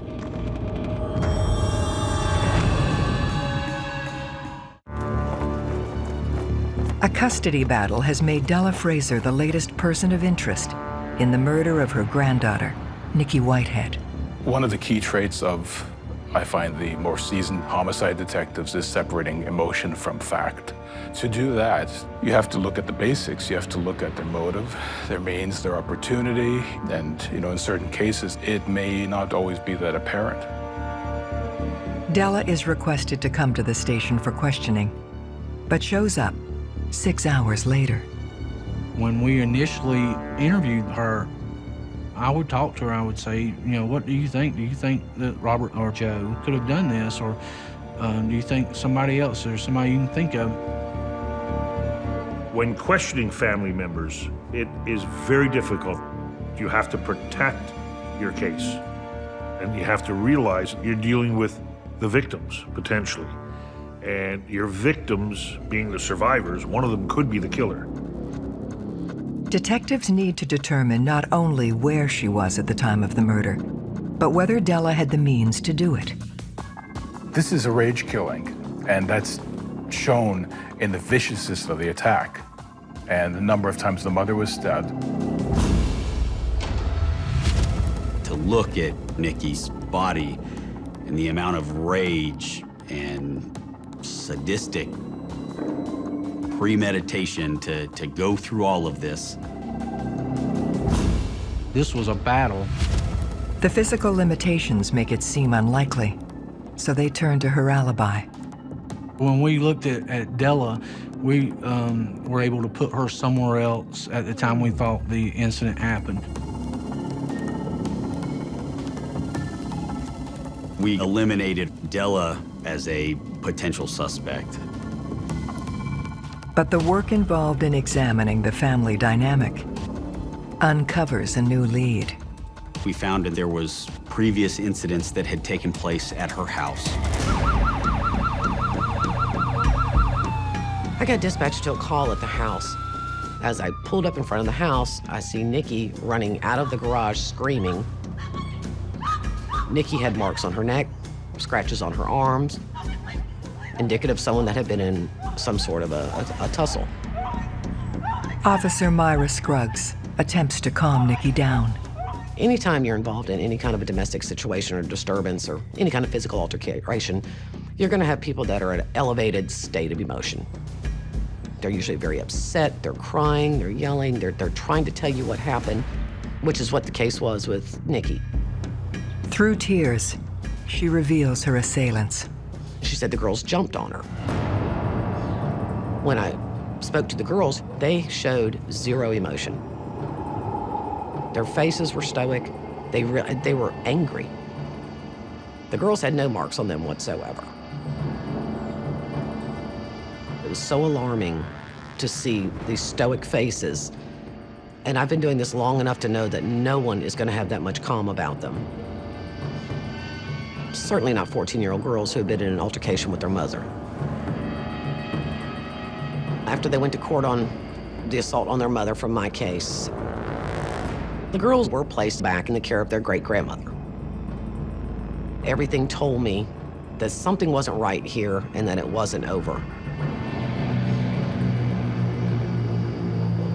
The attack on their mother, 2 years prior to her death, introduces a new pair of suspects. In the very beginning, we had a very established timeline set by the twins themselves. They left the house at a normal time, they got to school, and then they came home. And they discovered their mom's body. The twins' hidden history of violence drives investigators to scrutinize their account of that day in greater detail.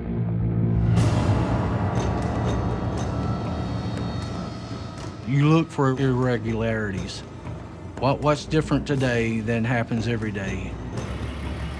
Initially, the twins told us they missed the bus, but they tell us they were able to walk to school and only missed 15 minutes of class. So I put my special operations team on foot. It's about 2.5 miles from their house to the high school, and I had them walk the route looking for any surveillance cameras between the house and the high school. I have our school resource officer pull the video at the high school.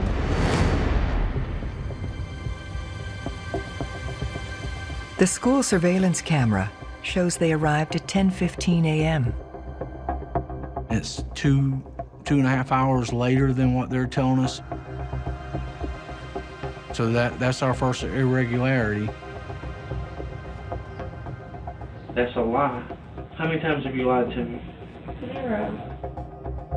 The only individuals who we kept finding holes in stories and lies were the twins.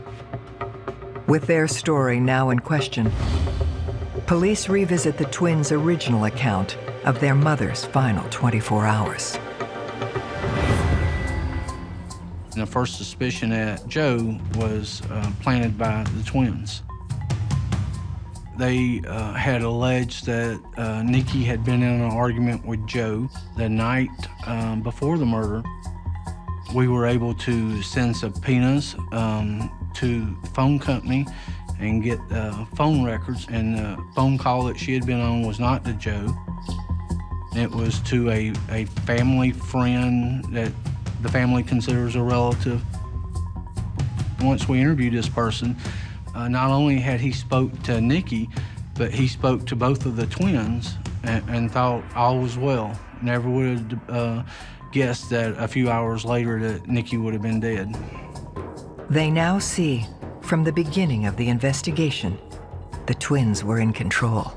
They were so dedicated to getting out of that house and going back to their own lifestyle that they would have done anything. They would have told any lie to make themselves the victims.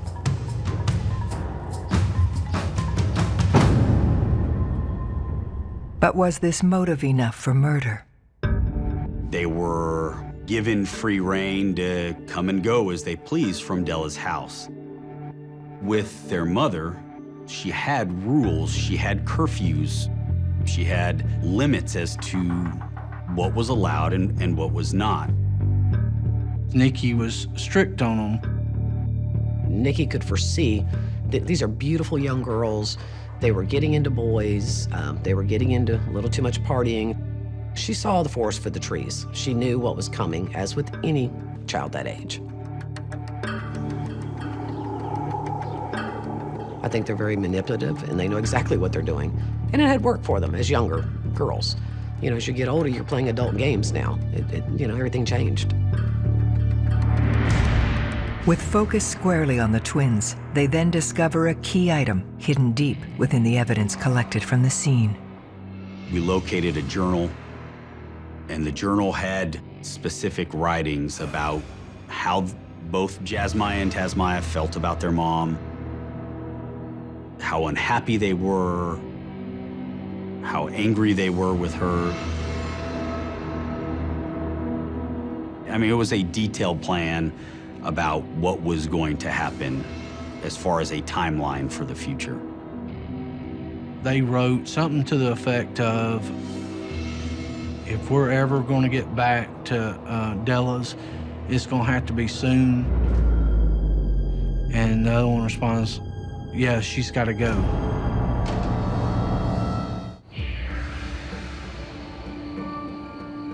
Police now have written evidence implicating Nikki Whitehead's twin daughters in her murder. These girls realized that they weren't going back, that this was it. They were going to have to live with their mother. So they made their decision. And the decision was to kill their mother. Right now, it's just a theory. They still have to prove it. The autopsy was able to reveal that there was actually a hair lodged in between the teeth of Nikki. That hair was matched to one of her daughters as having come from her. The interesting thing in this case was that hair was found in Nikki's teeth. That is not someplace where you would anticipate finding DNA of a relative, of somebody that you're cohabitating with. So that's the importance of not only finding DNA, but interpreting its significance. This connects back to something police noticed when the twins were first questioned. We see one of them biting herself. And of course we're like, hey, what are you doing? And she said, I bite myself when I'm stressed out like this. Matter of fact, we look at those bite marks and there's a little space in the two front teeth, and we know that Nikki's got a little gap in her two front teeth. So we have an odontologist make a mold of Nikki's teeth and compare it. And that odontologist said that to a probability, Nikki bit the twin defensively as the twin had her from behind trying to break the hold. Ultimately, the bite mark is what sealed her fate. I do believe that she left that bite mark for us. On May 21st, 2010, the twins are arrested just before their high school graduation. Confronted with the evidence, they eventually make a stunning on-tape confession, revealing the true series of events. The day began as the girls waking up and getting ready for school, and then getting into an argument with their mom about something minor. Something related to boys or a curfew, something of that nature. Maybe it was the resentment of going from a house with their grandmother with no rules or restrictions to living with their mother, who suddenly was enforcing these rules. Regardless, it created a hostile sort of environment and relationship between the two of them. Ultimately, it erupted into a physical fight. She just screamed out and stopped. I had her hands, she has her feet. Kind of like a joint effort. These two girls are now at 16. They're about her same build and stature. Nikki's a small frame woman. She's fighting for her life. The girl's choking her from behind, and Nikki just using everything that she can because she's outnumbered and out-weaponed and everything. She's doing everything she can, and she bit the twin trying to escape. They began repeatedly stabbing their mother.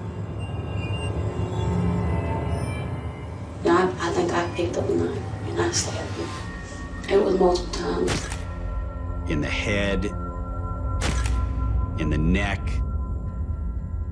in the breasts, in the back. She's just bleeding, her head bleeding, I guess from the face. And she's just bleeding everywhere. Blood on the floor.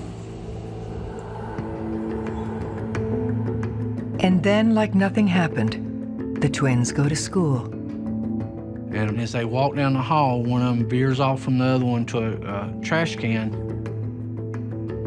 We don't know if that was a knife. By the time we saw that video, sanitation had already picked up the school's trash, so we'll never know. At one point, they tried to claim self-defense, but it was so ridiculous. There was no way anybody was ever going to wrap their head around a story about self-defense, given what the inside of the house looked like. And I think it was at that moment that I realized that these girls are sociopaths. You know, how do you kill your mother and then go to school and continue your day like it never happened, and then come in the door and act like you found her that way?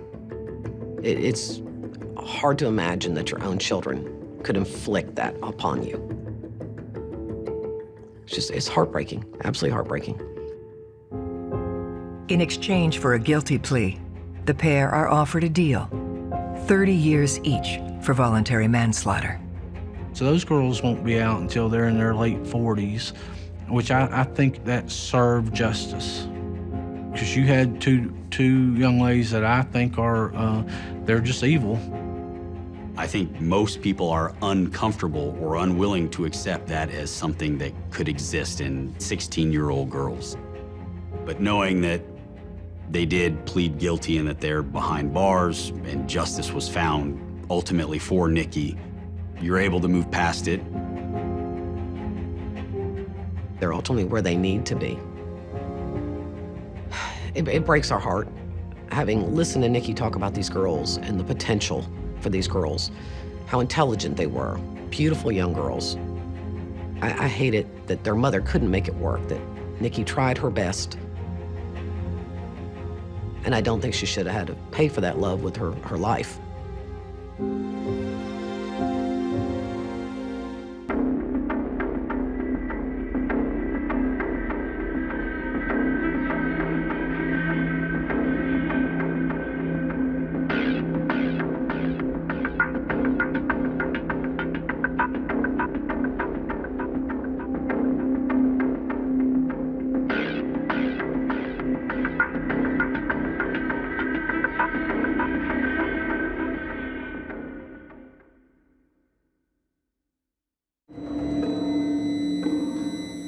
Secret lives can be the death of you. A brutal killing. She was just this lovable girl who had no enemies. There was no reason for this. A dark mystery with multiple suspects. The dangers of internet dating, it's a game of Russian roulette. Only her closest friends knew that she had this wild side. There's plenty of crazy people out there that, she might have sent a picture to. The truth will be revealed. She fought for her life. That's a pretty violent way to kill somebody. Every day in North America, dozens of people are murdered. The key to solving the toughest of these homicides lies in the final 24 hours of the victim's life. To crack the case, detectives must reconstruct that critical timeline. The minutes and hours containing evidence that can help unlock the mystery and catch the killer.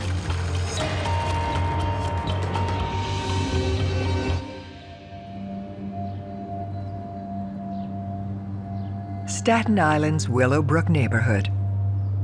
A world away from the hustle and bustle of New York. It's basically like Smallville, USA. The neighborhood itself is made up of a lot of Orthodox Jewish families. On a sunny Saturday, you'll see people walking to the synagogue. Safe, quiet area. But when a mother comes home one night after work, she finds it far too quiet. Posi came home around 7 p.m. that night. Something didn't appear to be right from the beginning. The The back door appeared to be open. She thought her daughter, Eliza, would still be at work. The house appeared to be in disarray. There was papers thrown on the floor, drawers open, objects thrown all over the ground.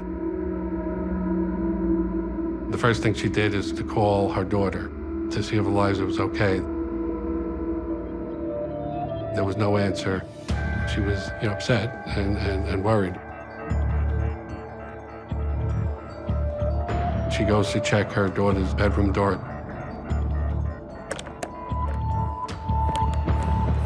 It's locked. She panicked. She ran outside. She called 911 and waited for police to come. She felt that something bad happened, and then she didn't want to see that by herself. NYPD Detective Michael Kenny is called to the scene. When the police come in, they break down the door.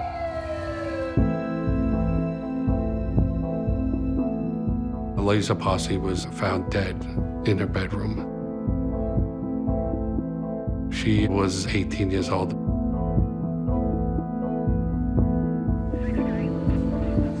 Once the police told Seema what had happened to Eliza, she just started shrieking, screaming, like people who didn't even know what was going on were coming out of the houses to see what was going on outside. She could not believe the daughter that she just left several hours earlier was now dead. To capture the killer, Detective Kenny will need to piece together Eliza's final day on Earth. The last 24 hours are critical to any investigation. It provides the information the investigator needs, such as who, what, where, when, and why. And that applies to every murder case as you're trying to solve it. The first thing we do in trying to determine the time of death was speak to the last people that spoke to her. So our first interview, obviously, would be Seema, her mother. When Seema left around 10 a.m. in the morning to go to work, Eliza was still home. Eliza normally would have been going to work around 1 p.m. That particular day, she called in late. So she was going to work after 1 o'clock. Seema comes home around 7. So somewhere between 1 p.m. and 7 p.m. is when Eliza was killed.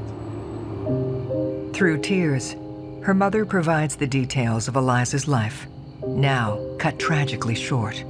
Eliza and her mother were very close. This was her little girl who she was looking forward to, watching grow up and get married and have kids. She just graduated high school. She was taking off a year just to work and save up some money. She was just a very friendly, outgoing girl, liked by anybody who knew her.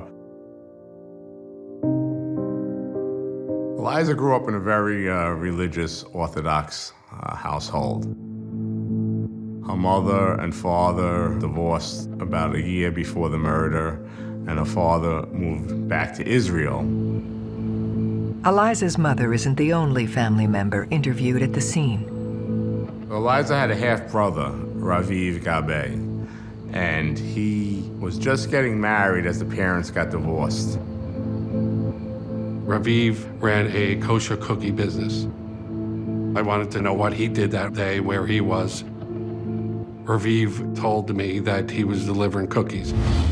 He was out on Long Island around 1 p.m.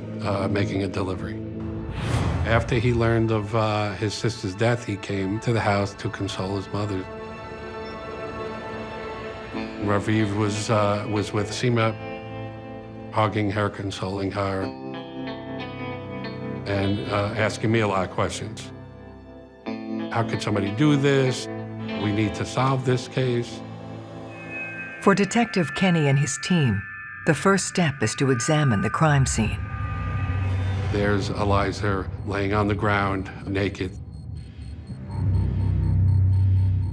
There was a pillow over her face,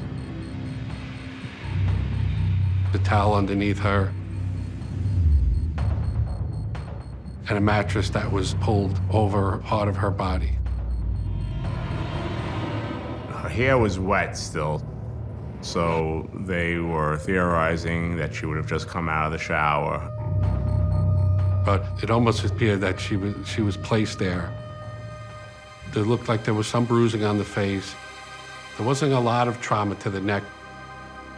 Suffocation is one of those types of murder that requires the victim to be overpowered by the assailant. It is not a death that is easily accomplished if the victim is able to fight and struggle, and therefore it can take a prolonged period of time, and there's an element of pain and suffering. But this person overpowered Eliza pretty quickly, but you would think it would be a male, somebody bigger and stronger than she was.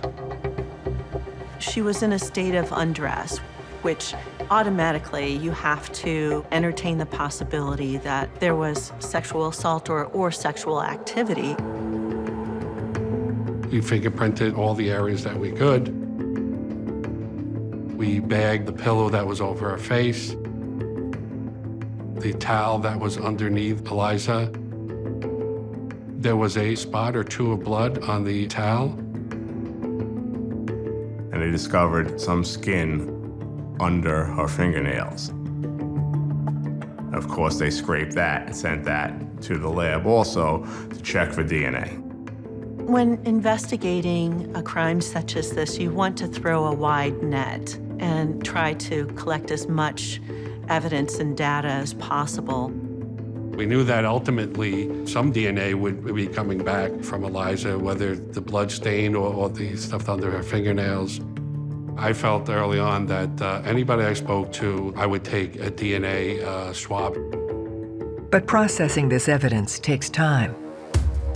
The CSI effect, as it's known, has altered the public's perception of how long things take. Crimes are not solved in 2 hours. It takes hours and hours of examining evidence and analyzing test results that come back. Obviously, you're not going to stop an investigation and just wait till it comes back. This was a high-profile case, and the pressure to solve this case was strong. Detectives worked to uncover what brought the killer into the Parsi's home. There was a few possibilities in how Eliza was killed. The first, obviously, being a burglary. Given that the house was in disarray, that was obviously our first angle. After the police did a search, they determined that maybe a few dollars and some jewelry was missing. If you're breaking into a house to steal spare change and the homeowner comes in, what the burglar is thinking is, I can try to run away, but I may not make it. And if I don't make it, then I'm going to jail for a long time. And so they make a split-second decision and they commit a murder. In this particular case, it appeared that somebody entered through the rear door. The first thing you want to check is people's MOs. Is there a pattern? Is there a particular person that's going around, going through unlocked back doors? Detectives canvass the neighborhood, looking for a lead. They discover a community in shock. It's not a place where you get murders. But here you have a girl who everybody might have saw the day before, waving, saying hi. And now they find out that she's dead and possibly raped in her own bedroom. I mean, they just couldn't fathom it. This is something you see on the 6 o'clock news in another neighborhood, not in their backyard. It's also a neighborhood where neighbors look out for each other. If there's a stranger, people take notice. Looking at the window from 1 p.m. to 7, the neighbors did identify this particular group of landscapers that were in that vicinity at the window where Eliza could have been killed. That would be the opportunity if there's a bunch of people cutting lawns. Nobody would take a second look if somebody was to walk down into the driveway, go in the back of the house, and try doors. There was 5 young men. We end up interviewing each one of them. All 5 of the landscapers, we took DNA swabs and we took fingerprints. It was also helpful to get a reaction on somebody not wanting to be swabbed or being swabbed. Each one of them were very cooperative. My gut was that they weren't involved, that they were just landscapers doing their job. They looked to Eliza herself for more clues. And looking at the body, it didn't appear like there was a substantial struggle. If somebody broke into your house and it was a stranger, there would be some screaming and yelling, maybe chasing, running around. If Eliza was familiar with the assailant, it might have been like, what are you doing here? And then an attack happened. A key detail from the crime scene adds weight to this theory. In cases in which the body is covered and the body is concealed, that suggests that the murderer has feelings of shame about what they've done. They can't handle looking at the dead person, which leads the investigator to believe this killer knew the dead person. Detectives turn to her brother Raviv to learn more about her relationships. Raviv gave us some direction on whom we want to speak to regarding her personal life. Most of his conversation was directed at the ex-boyfriend. He insisted that we look at him, that he was a controlling, aggressive ex-boyfriend that had feelings for her that were still unresolved. Raviv felt strongly that this was the person who killed Eliza.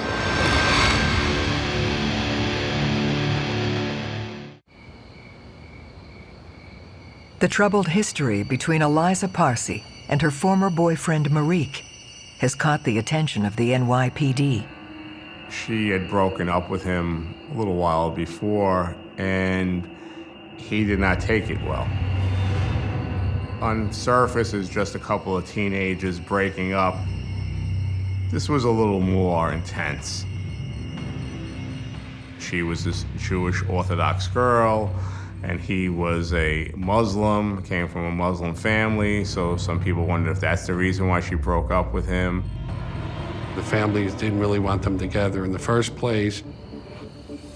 He started to stalk her, follow her to work, follow her after work, seeing where she was, who she hung out with. He just wouldn't take a no from her. There was one time when he even broke in.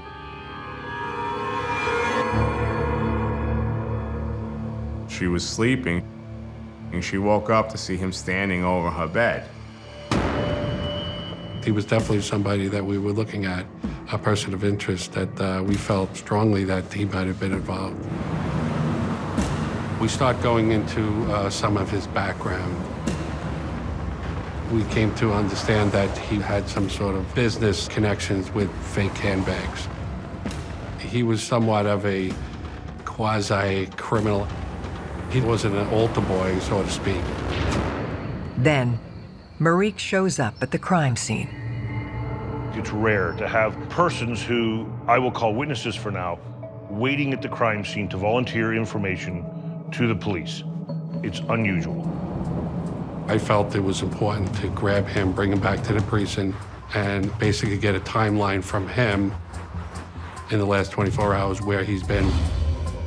His whereabouts for those 24 hours was, I was home, sleeping, and did this and that. He didn't have a concrete alibi, especially the window that we were looking at from 1 p.m. to 7 p.m. Detectives take Marique's DNA and look into his movements on the day of the murder. Eliza lived in Staten Island, and Staten Island is separated from the rest of New York City by the Verrazano Narrows Bridge. A lot of New Yorkers have what they call an easy pass. They will have a time and date when somebody went over the bridge and paid the toll. So this is a very effective tool for police. We ordered the Easy Pass records, we ordered his telephone records. We were waiting for them to come back, along with the DNA. Marique's behavior takes a strange turn. Marique showed up at the funeral. It was quite the ruckus. In fact, I think Raviv had to be restrained from going after him. The mother was yelling and screaming. They had to forcibly remove the ex-boyfriend from the services. For the ex-boyfriend to go to the funeral, from my perspective, there'd be a couple of reasons. Number one, he wanted to go to appear that he was grieving Eliza just like everybody else. He also might have wanted to go to see other people's reaction, what information he might be able to gather from the conversations at the service. Staying close to the investigation could be a reason to be there. He was a constant person of interest. As the spotlight glares over Marique, Eliza's pathology exam reveals a key new detail. It was determined that she was not raped, but it was determined that she recently had consensual sex with someone. One of the angles that they're normally going to look at is talking to Eliza's friends to get an idea of the person that died. And in the conversation, they let us know there was this kind of secret life that Eliza was living. Only her closest friends knew that she had this wild side to her, where she would go into clubs in the city, and sometimes she would meet somebody that night. And to the people on the block or her neighborhood, that was probably just as shocking, if not more, than the murder itself. She had a very solid community of people that were the same as her. And, you know, at 18 to say, you know what, let me go into the city, find somebody different, find somebody more fun. There's a certain maturity to think of that and want to explore outside your own little community. But Eliza was doing more than frequenting clubs. We found that Eliza was meeting people on the internet and having sexual encounters with the people that she met. Back then, there was no Instagram, there wasn't Facebook. The internet was still in a kind of an infancy stage. It was a bit of a oddity. Was it ill-advised to meet people on the internet? Yes. The dangers of internet dating is it's a game of Russian roulette. You do not know what is going to happen to you if you get into a closed room with a person you've never met before. There's plenty of crazy people out there that she might have sent a picture to, and that was enough to try and track her down. She might have said where she lives, and that was the extent of their exchange. And he might have come and killed her. Detectives begin the daunting task of tracing Eliza's online activity. When we actually see a murder that the theory is it was internet dating based, they're very difficult to solve because of the ability to hide behind a website, to hide behind an email address, to hide the address out of the country. It's very difficult to deal with and solve because you're dealing with fake identities all the time. They manage to uncover a direct link to Eliza's timeline. Police found out that Eliza was supposed to meet up with somebody that she had met online, and she had talked to him the night before her death, and that she had made plans to meet up with him in the near future. The old adage is if you have a dead woman, you put her last 4 boyfriends in a room and one of them did it. Is this internet encounter with this young man, maybe he wanted something more and she didn't want to give him it.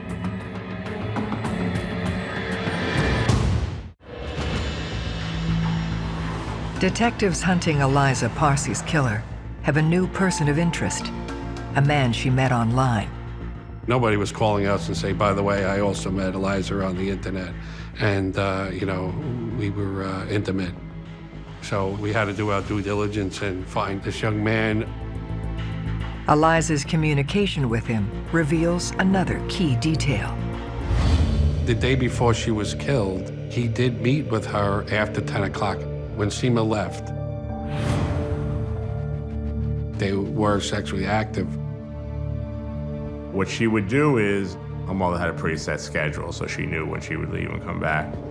She would have people come over to her house, and instead of coming in through the front, she would leave the back door open, and this way no one would see them. I don't know if that was a daily thing, if he would have came back the next day at 10 o'clock. He would have been somebody that was familiar with the area, familiar with the place, familiar with when mom's not home. So he would definitely fit in the timeline of when she was killed. In order to speak with him, they must first track him down. We had some forensic detectives taking IP addresses and matching them with people. They trace the young man to a home in Brooklyn. Police bring him in for questioning. If you've communicated with a person on a computer, there's no way of hiding that. And there will never be a way for you to deny that. Full stop. He was cooperative. He was forthright that he did know her, that he did meet her, that he'd been to the house, how it was coordinated. You know, he waited for her sometimes. If he was there too early, he would have to walk around the block. He knew the mother's car. He would have to wait to see to make sure that they didn't cross paths. He was very forthright regarding the relationship, that it was a secret relationship, that they met on the internet, that there was only a couple of encounters. When I told him that she was murdered, he was obviously upset. He was surprised. But he did say that he did not meet her on the day she was killed. All this stuff was information that he gave me freely, and he also freely gave me his DNA. We ordered the Easy Pass records. We ordered his telephone records. I didn't feel that he was a person of interest. Investigators continue to scour Eliza's digital history. For each person that we identified and she met on the internet, I would go through a timeline. And I would have them do the 24 hours, what they did, where they were, who they were with during that time, how they knew Eliza. And obviously I would take a DNA swab of each one of them. In interviewing each of the person that we identified, I didn't have a specific feeling that any one of them was a person of interest. They seemed to be people that were involved. They were looking at these people, but no one was ruled out. Eliza's murder was not your typical homicide, but the detectives that work it, they were very dogged. That's the thing with homicide detectives. You know, they take it personal. It's almost like one of theirs, one of their family, and they work, you know, it seems like they work that much harder. When this one, they left no stone unturned, all while waiting for the DNA to come back. As police quietly investigate Eliza's secret life, the press is making it public. It went from a burglary to now here's a young, pretty girl who might have been caught up in some kind of sexual encounter, and you know that gets the press a little more interested. It was an unfair dramatization of what what's going on. I personally felt bad about that. I did get phone calls from Seema, asking me, and she found that out from the news. It wasn't fun to tell the mother that she learned from the news that her daughter, who was 18, was sexually active with strangers. It wasn't a comfortable conversation. When Eliza was 18, my daughters were like 15, 16. Every once in a while, those things can creep in. You can say, oh, my daughter, is home alone at times. But you have to be able to separate your professional from your personal life. You see the things that people have done to another, and you try not to get hardened from it, but you have to look at it as a job. You're there to make a difference. You're there to get from A to Z, and you have to stay focused. This focus leads to detectives uncovering her name on a police report. This kind of secret life that Eliza was living unbeknownst to her mother and her brother had its consequences. She made a report that she was sexually assaulted. She left the bar in Harlem and went to an apartment, and when she woke up, there were several naked men standing over her. Could have one of these 4 or 5 assailants looked for retribution towards her for this assault? I didn't do anything and you're causing trouble for me. I don't want to be arrested and I'm going to now kill you.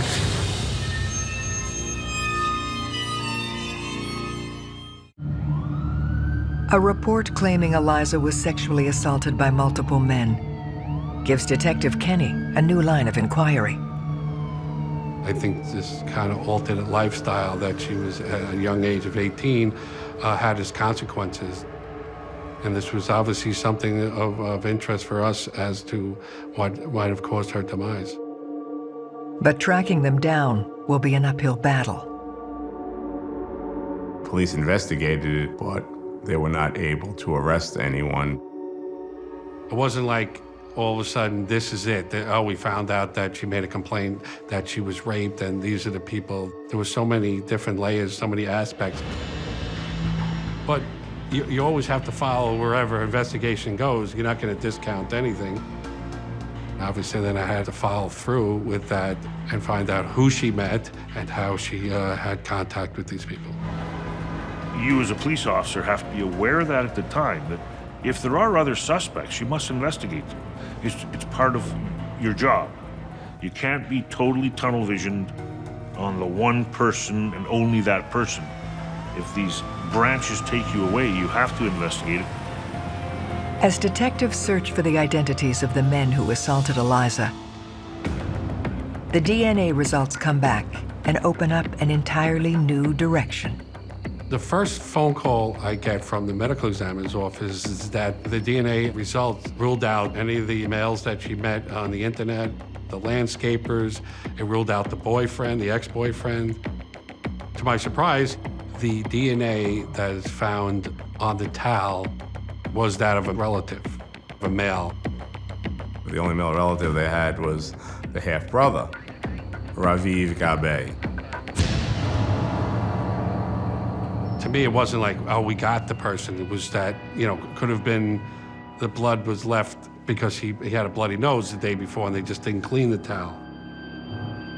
DNA can be a very helpful investigative tool in that it may cause investigators to look at someone that they had not considered before, that they may want to investigate what their activity was the last 24 hours and how that related to the victim's activities.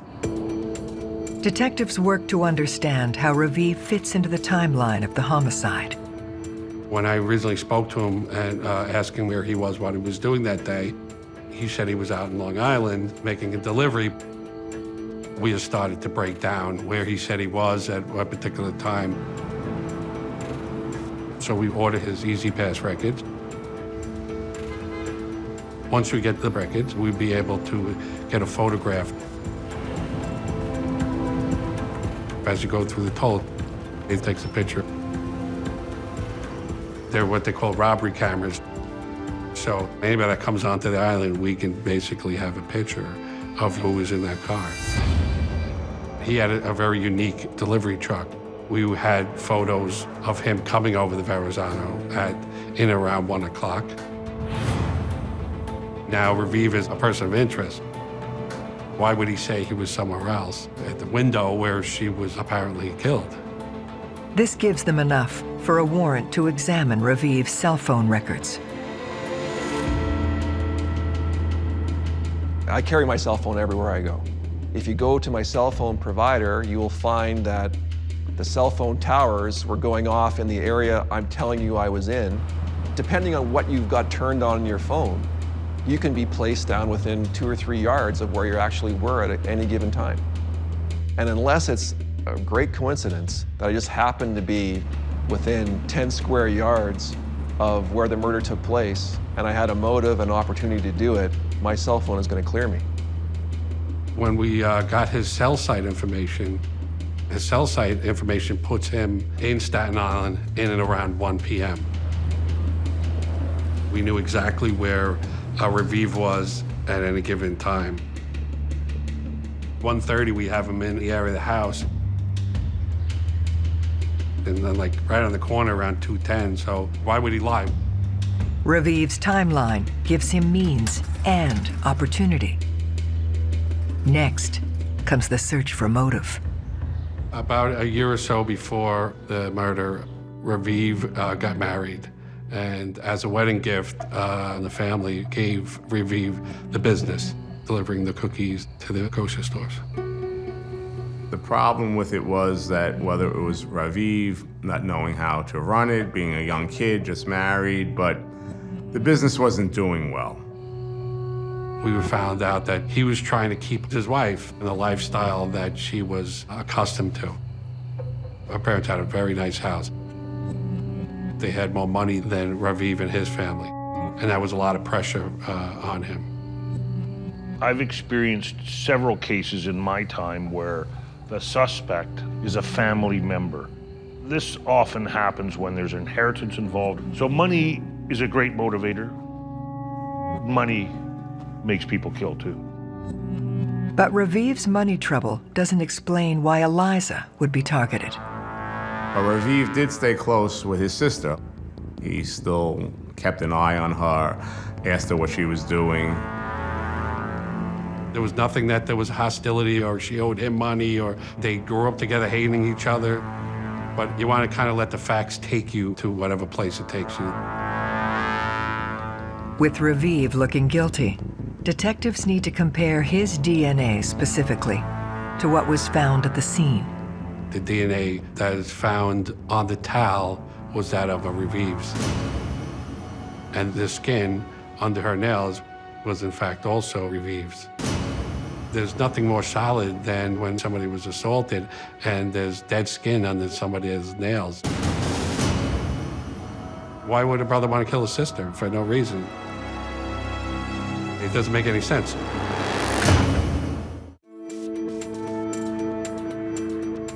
Detective Michael Kenny is convinced Eliza's half-brother is the one who killed her. But concerns over a conviction still remain. I have to go back at some point and tell the mother that your son killed your daughter, and she's gonna want to know why. The best way to know why is to get it from him. So I called Raviv and told him the ex-boyfriend had some other friends that we were looking into, and I don't know who they are. I asked him to come to the precinct and look at some photographs. So he's a little belligerent. He started giving out to me that why it's taking so long, that this case is going on for a month. We all know it's the ex-boyfriend. Why don't you arrest him already? So I have to play along, and I was apologetic. I'm trying my best, but I need your help. To my surprise, he does come in the next day, but he brings his wife. I have his wife sit in one room, and I bring him into an interview room. Armed with a meticulously constructed timeline, Detective Kenny goes in to break apart Raviv's story. I start again asking him about his whereabouts, where he was and when. So he starts answering the questions like normally. But then he starts like, why are you asking me? I thought I'm here to look at pictures. And he started getting a little more hostile. They hit him with they knew that he was lying. They knew that he wasn't in Brooklyn at the time of the death. They knew that he was in Staten Island. And they kept pressuring him. Why'd you do this? And he wouldn't crack. He wouldn't say that he did it. It's pretty common for people to deny even with that kind of evidence, just for self-preservation. If the police have evidence that you've done it, and they've got the skills to interview you, they will make you crack in that interview room. Very few people who have committed a crime can withstand a successful police interview. I just laid it all out for him, that We have your DNA. We know you did it. Just tell us why you did it. He kept denying. I didn't do it. But I kind of threatened him. I told him, tell me what happened, or I will go out and tell your wife and the community that you raped your sister and that you and then killed her. Because I don't have any other information, and that's as good a story as any. At this point, he started crying. He told us what occurred. He tells me that the business wasn't doing very well. So in Review's mind, something that might have been worth a lot of money a couple of years ago as a wedding gift wasn't worth anything. So he felt that he was still owed a wedding gift. He came to find out that his mother came into some money from the sale of a house. He believed it was more than $25,000. So he felt that she was hoarding that money somewhere. So that's why he broke into the house. She caught him in the act, want to know what's going on. The confrontation happened in that hallway and then ended up in her room.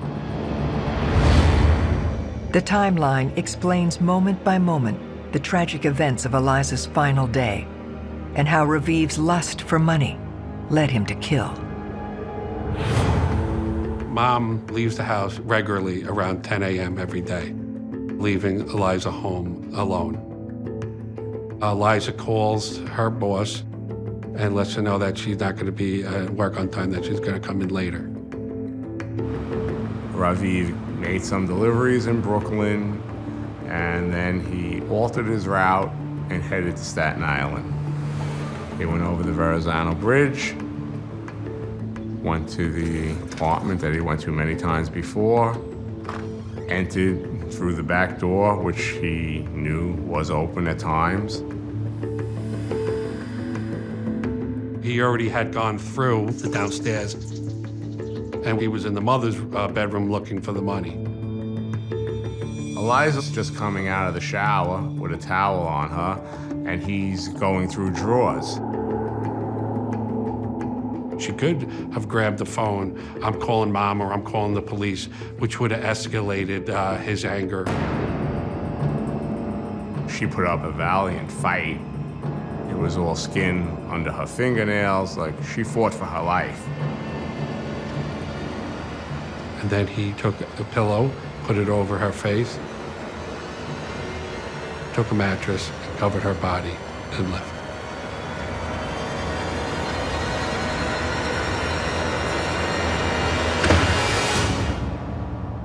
After he killed her, he got back into his van, which was still filled with cookies, drove back over the Verrazano Bridge, and went into Brooklyn and finished his route. He did show up later in the day, and again appeared to be a very upset brother. But it turned out to be just an act. Raviv never found any money in the house because, unbeknownst to him, that money was spent. So there wasn't any money in the house to begin with.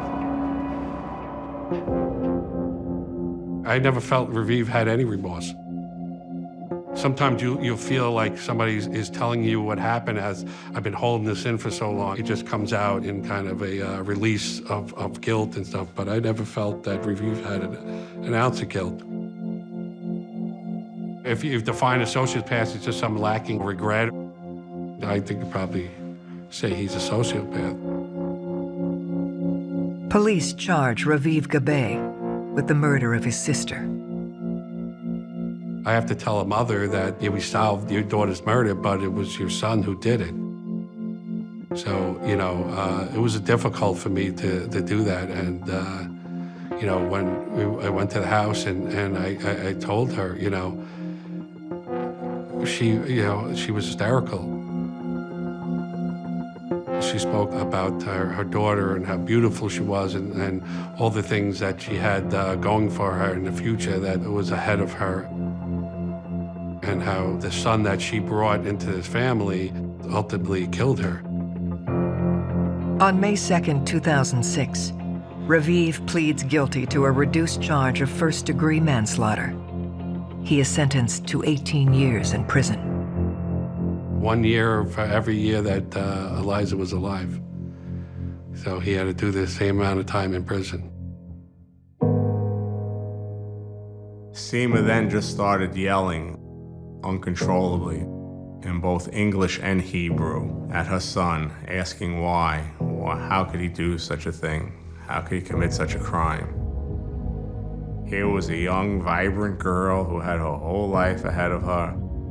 He ruined so many lives just for a couple of dollars and a piece of jewelry. I personally felt for the mother. She lost both her kids in the same day.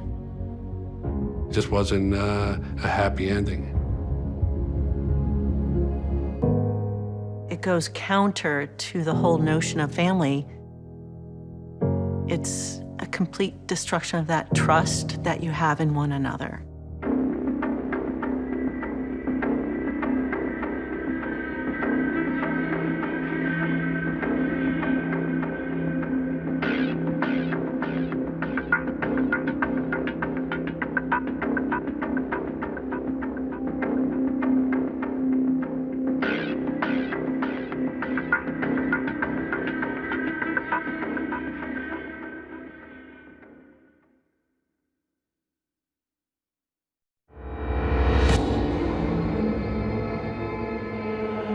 She was beaten severely. She was beaten with a claw hammer, she was beaten with a baseball bat. A brutal killing. You hear of, crimes of passion. This goes beyond that. A dark mystery with multiple suspects. She knew where she was going to be, at what time, when she'd be back. When you start owing drug dealers money, people start getting desperate and start getting violent.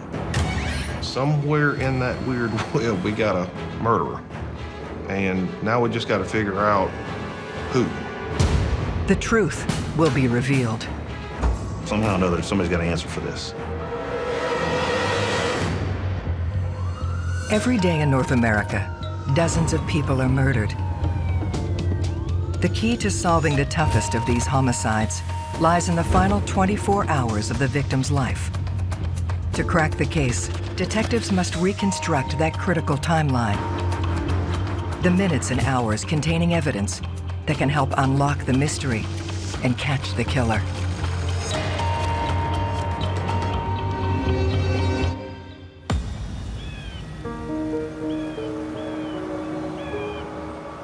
Grovetown, Georgia, just outside Augusta.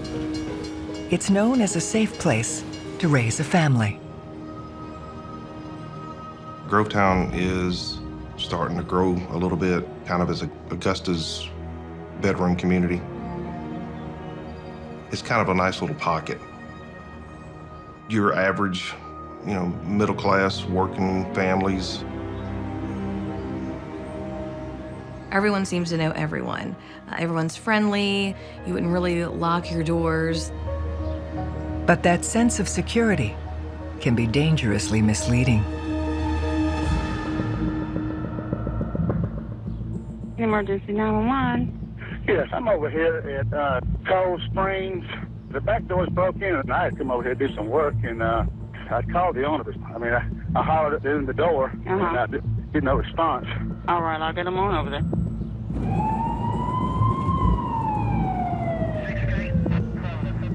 The patrol units that responded, when they arrive at the scene, within short order, they start seeing blood not too far inside, the back door.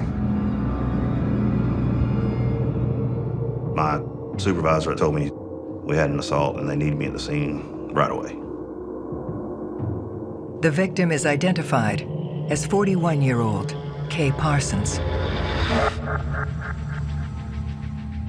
When I arrived, Kay was already on her way to the hospital. They didn't know if she was going to live or not. They've already got the scene taped off with crime scene tape. Lead investigator Jimmy Edmonds and his partner Brian Jones begin investigating the grisly crime. I could see the pool of blood where she was at. She was beaten severely. You can see there was a struggle that took place in the foyer that led into the living room. And then you could tell it went out into the garage. There was a bloody baseball bat next to her. And we also located a bloody claw hammer underneath her car. When you think of a hammer and a baseball bat being used, you start thinking of this is personal. It's not like a knife or a gunshot. This is a up close and personal beating. When you talk about brutality, that's one thing. But this was overkill. Their first task is to locate her next of kin. I was able to get a number for David Parsons, her husband.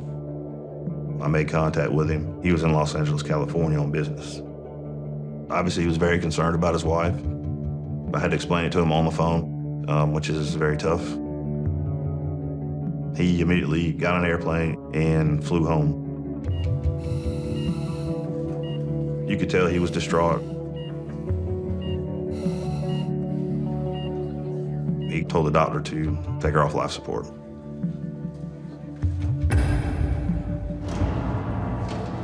Their case is now a homicide. Investigators must reconstruct the last 24 hours of Kay's life to uncover who had reason to commit such a brutal murder. You have to start trying to figure out where was she, what was she doing, who was she talking to, did she have any problems with anybody? I mean, did any arguments happen here recently? She was, always friendly with everybody, but she pretty much lived for her son. When you have a death, and especially kind of a whodunit right off, right from the get-go, then everybody becomes suspect. You want to talk to the spouse. It's going to give you some good information to see if there's any problems or anybody has a motive to hurt her.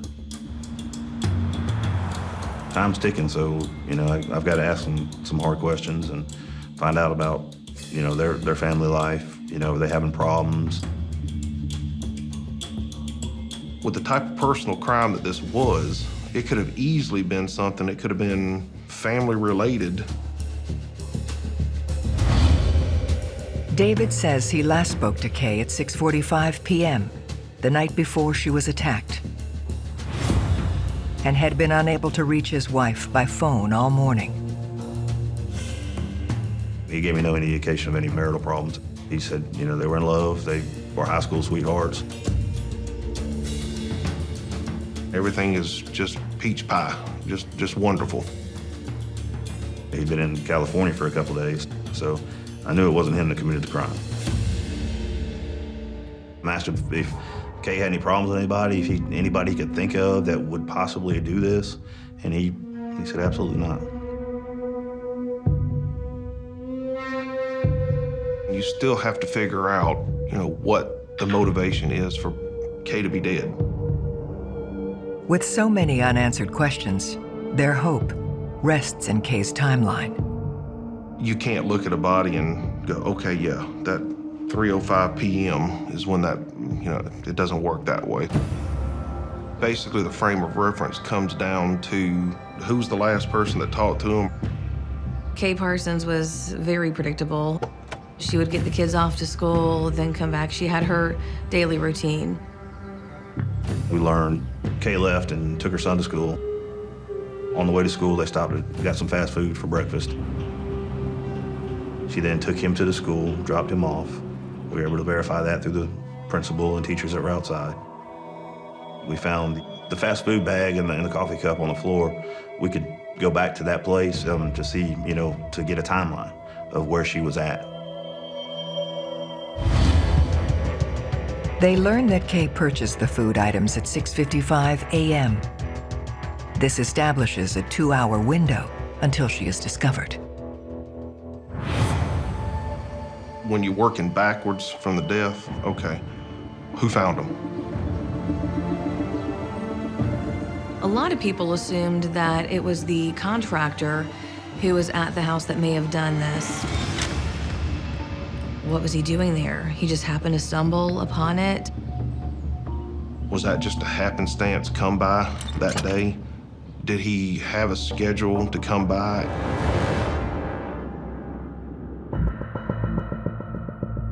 We interviewed Mr. Cozart to find out everything that took place. What were you doing over there? What did you see when you got there? What were you supposed to be there to do? He said he was supposed to come there and finish doing some work on the back door. Cozart tells police he started the repair the previous afternoon and returned at 8:45 a.m. to finish the job.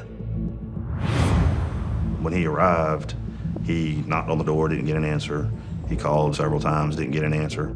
So he went to the backyard to look at the back door where he was doing his work at. I just opened the gate and I walked in and I seen the glass all over the patio and I said, this don't look good. And I walked up and I hollered and said, hey, is anybody in there?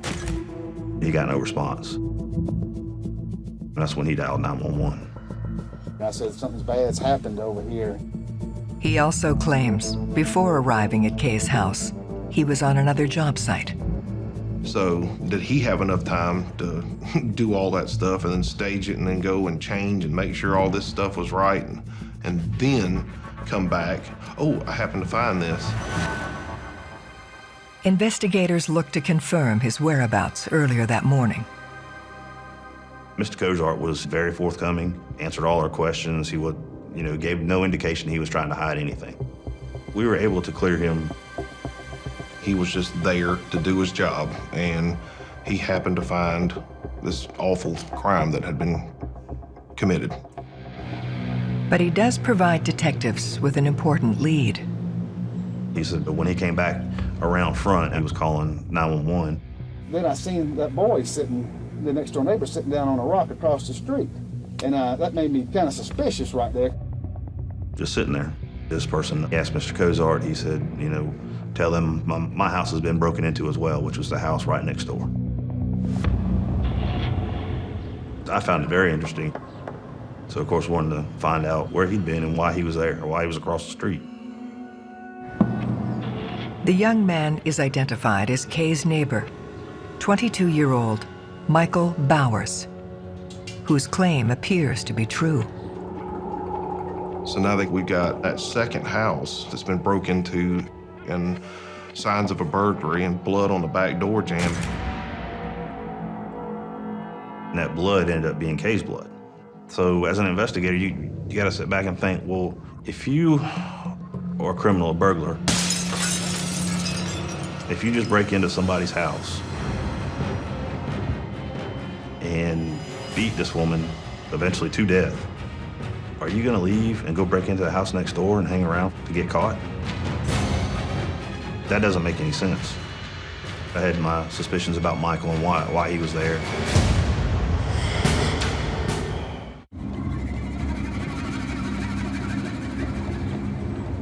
Detectives need to speak with Kay Parsons' neighbor, Michael, who they believe may know something about her shocking murder.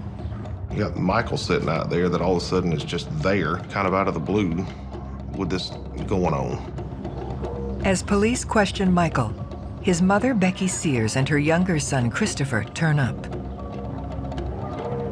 Becky was concerned about her friend Kay. Looking for insight into how Michael may be involved, they examine the relationship between the two houses. From the minute that David and Kay moved next door to Becky and her husband, they became immediate friends. They did everything together. Their sons played together. They had couples tennis, couples vacations. They were inseparable. You could see the close relationship that they had with one another, almost like sisters.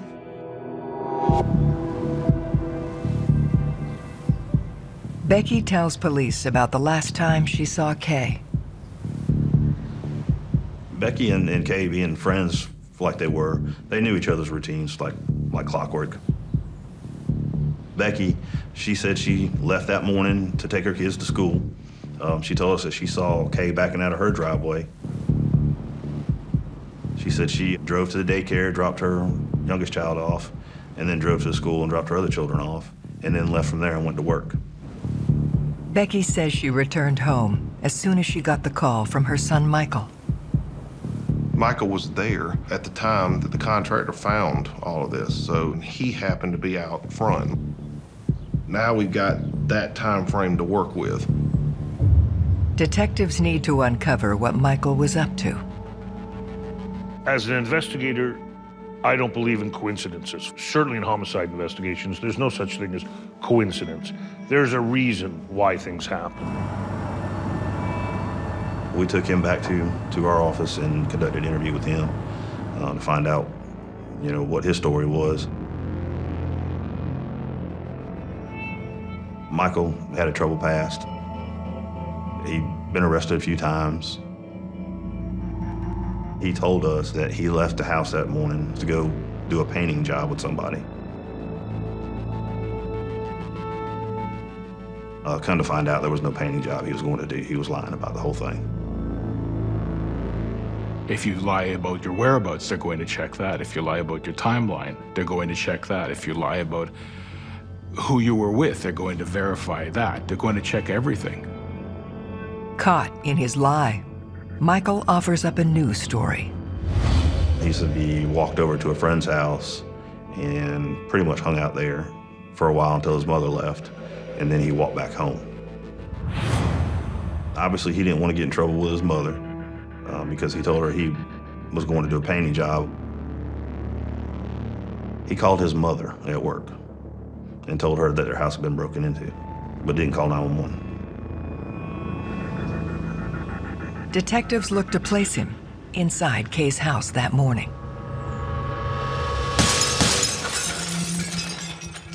The back door, the way it was shattered, there was tiny shards of glass everywhere. So I asked Michael to let me see the bottom of his shoes. And I looked at the bottom of his shoes, I see a tiny shard of glass stuck in the bottom of the shoe. So I was like, well, was he in the house?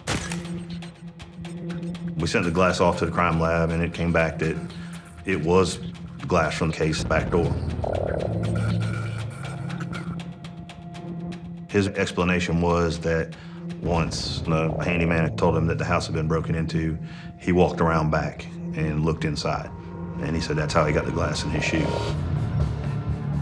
Michael's only hope lies in his alibi. He tells police his friend, Anthony, can vouch for him. Anthony also had some problems with drugs. In the back of my mind, I'm thinking, did Michael owe people money for drugs?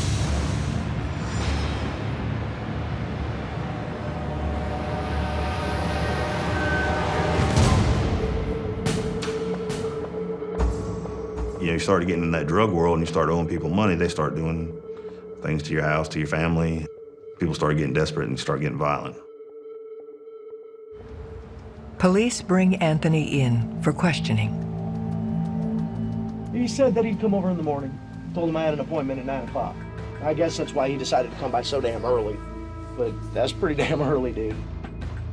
He lied to y'all and said that we were gonna go looking for work. Yep. The friend's like, yeah, he was here all the way up until this point right here, and I had to go to work. I'm telling you the truth, he was with me, and we were in that house. At 8:27, dude, you gotta go, I gotta go. Ultimately, if him being with me is exonerating him, I'm sorry, but it's the truth, dude. I'm not gonna stick up for Michael, but I'm not gonna lie on him either. Michael, did he have enough time to get home, do this, stage it, clean up, and then be out front when the contractor happened to pull up? Michael's departure from Anthony's house at 8:30 a.m.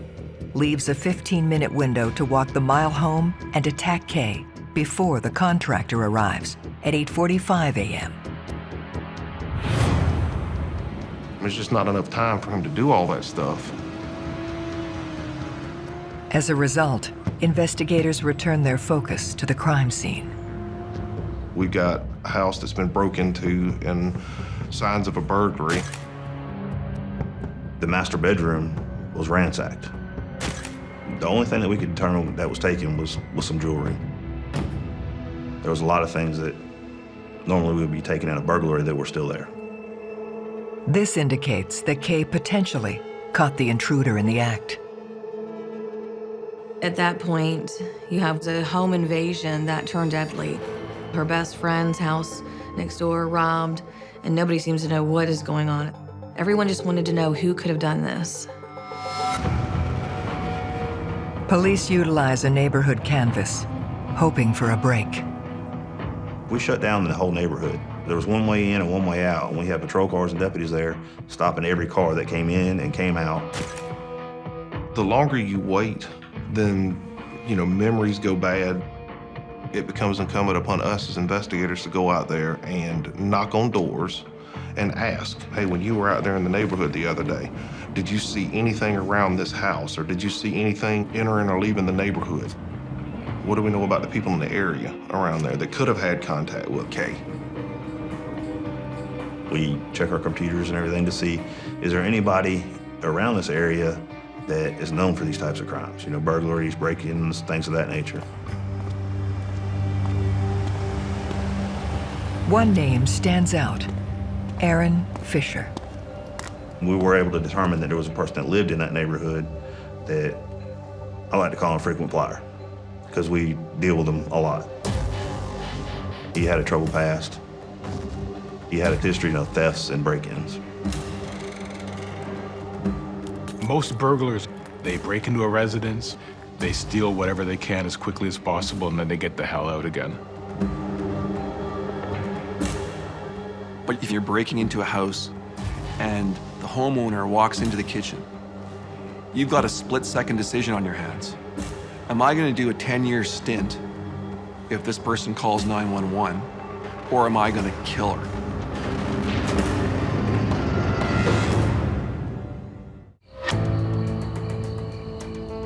A known criminal in Kay Parsons' neighborhood leads detectives in a new direction. You gotta take every lead you can and follow up on every lead with a case like this. Because right now you have a whodunit. Their suspect, Aaron Fisher, lives within sight of the Parsons home. That person is definitely flagged, and they would examine the past records and see if that person has a propensity for committing escalating degrees of violence. I knew that he had had some issues with drugs, issues with some theft and some violence.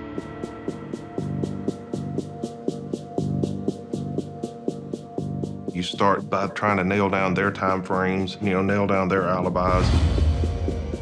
When questioned, Fisher tells police he was at home with his girlfriend until 10:30 a.m. that morning. When we talked to her, we were able to determine that he wasn't involved, that he had an alibi, he wasn't there at the time. It's another dead end, meaning Kay's murderer is still at large. And there was a lot of the neighbors over there that were fearful that, there was somebody out there that was doing this, and, we don't know who they are yet. And so now the whole, psycho killer out running around, that fever kind of goes out. They're scared. And particularly with a crime of this magnitude, they're double scared at that point that we don't know who he is, and he can come back and do that to me. The pressure's always there. The fear is realized through shocking news regarding Kay's neighbor. We got a phone call, said, "You're not gonna believe this." I said, "What?" And they said, "Becky Sears just got shot." I said, "Do what?"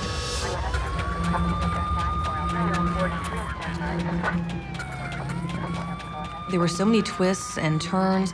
Every time you seemed like you got a little more information and you had it figured out, boom, here comes another zinger, and it would just throw the entire story off course. I went to the hospital, spoke with Becky at the hospital. She said she had went to work that night to do payroll because she hadn't been at work. She'd been at the hospital where Kay was. Someone came out of the bushes, and I heard what I thought was a gunshot, and I fell. He said, he wants his money, or next time it would be my face. Becky said she didn't know who this person was. She never saw him before in her life, and said she didn't know what he was talking about. Becky is convinced her shooting is linked to the break-ins and Kay's murder. whoever killed Kay, for whatever reason, now had a motive to kill her. It's not a coincidence. I mean, your house gets broken into, Kay's house gets broken into. She's dead, you get shot. She was also thinking maybe it was a drug debt that Michael owed, or Michael owed somebody some money. I think he's trying to stay away from all of that. But something about Becky's story seems off. I'm thinking, out of all the places that somebody's gonna come out and shoot somebody, unless you're just that bad a shot, you're not gonna get shot in the lower leg or in the foot. I mean, what purpose does that serve? You get these feelings and you get these, intuitions, I guess you call them. You just know something's not right. You do this job long enough and you start dealing with people, and some things that just don't add up. You notice all these little details. You gotta have an answer for them. All it did was just make Becky look suspicious. I mean, because the odds of that happening the way she said it happened, that was astronomical. With suspicions growing around Becky, Detective Edmonds receives a tip. I get a phone call from one of the jailers and says there's a gentleman over there that wants to speak with me. So I go over to the jail and I meet with Jerry Jacobs. I don't know who Jerry is, never talked to him in my life. The first thing you want to look at with somebody, particularly if they're in custody at the time, is what are they charged with? And are they looking to try to make a deal? I'll give you some information if you do this for me, sort of a quid quo pro kind of thing. He was there on a probation violation of a traffic ticket. So he wasn't in there for anything serious. Jerry proceeds to tell me that he is the brother of Becky Sears, who is the next door neighbor to Kay Parsons. He lived with Becky at her house for a little while, and eventually he moved out with his nephew, Christopher Bowers. Jerry tells police his sister confided in him. She came to me one day, or there in the parking lot, crying, and I was like, what's wrong? And that's whenever she told me she was having an affair. He goes on to tell me Becky and David Parsons, Kay's husband, having an affair. And that Kay found out about the affair. I was like, because David Parsons never told me about this. I had no knowledge of an affair until that point in time right there. It kind of blew my mind. So now I'm going, wait a minute. Now we got some motive building here.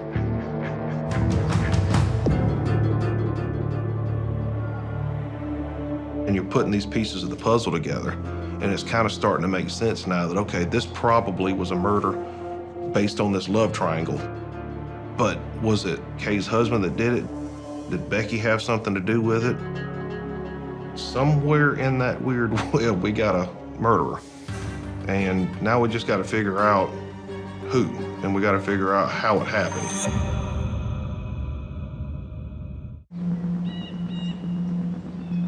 Information provided by Becky's brother, Jerry Jacobs, introduces a shocking new motive in the death of Kay Parsons. Jerry said she would call him up on the phone. She would break down. She would, be hysterical, crying. He would have to talk her down. And she had asked me if I knew of anyone, or if I knew a way that we could do this to kill Kay and make it look like an accident. She wanted Kay out of the way. She wanted her dead so she could have David. And then, I'd be like, well, Becky, that's okay. Sometimes we all feel that way about people. She's like, no. She's like, I really want her dead. She said, can we do this? And I'm like, no, we can't.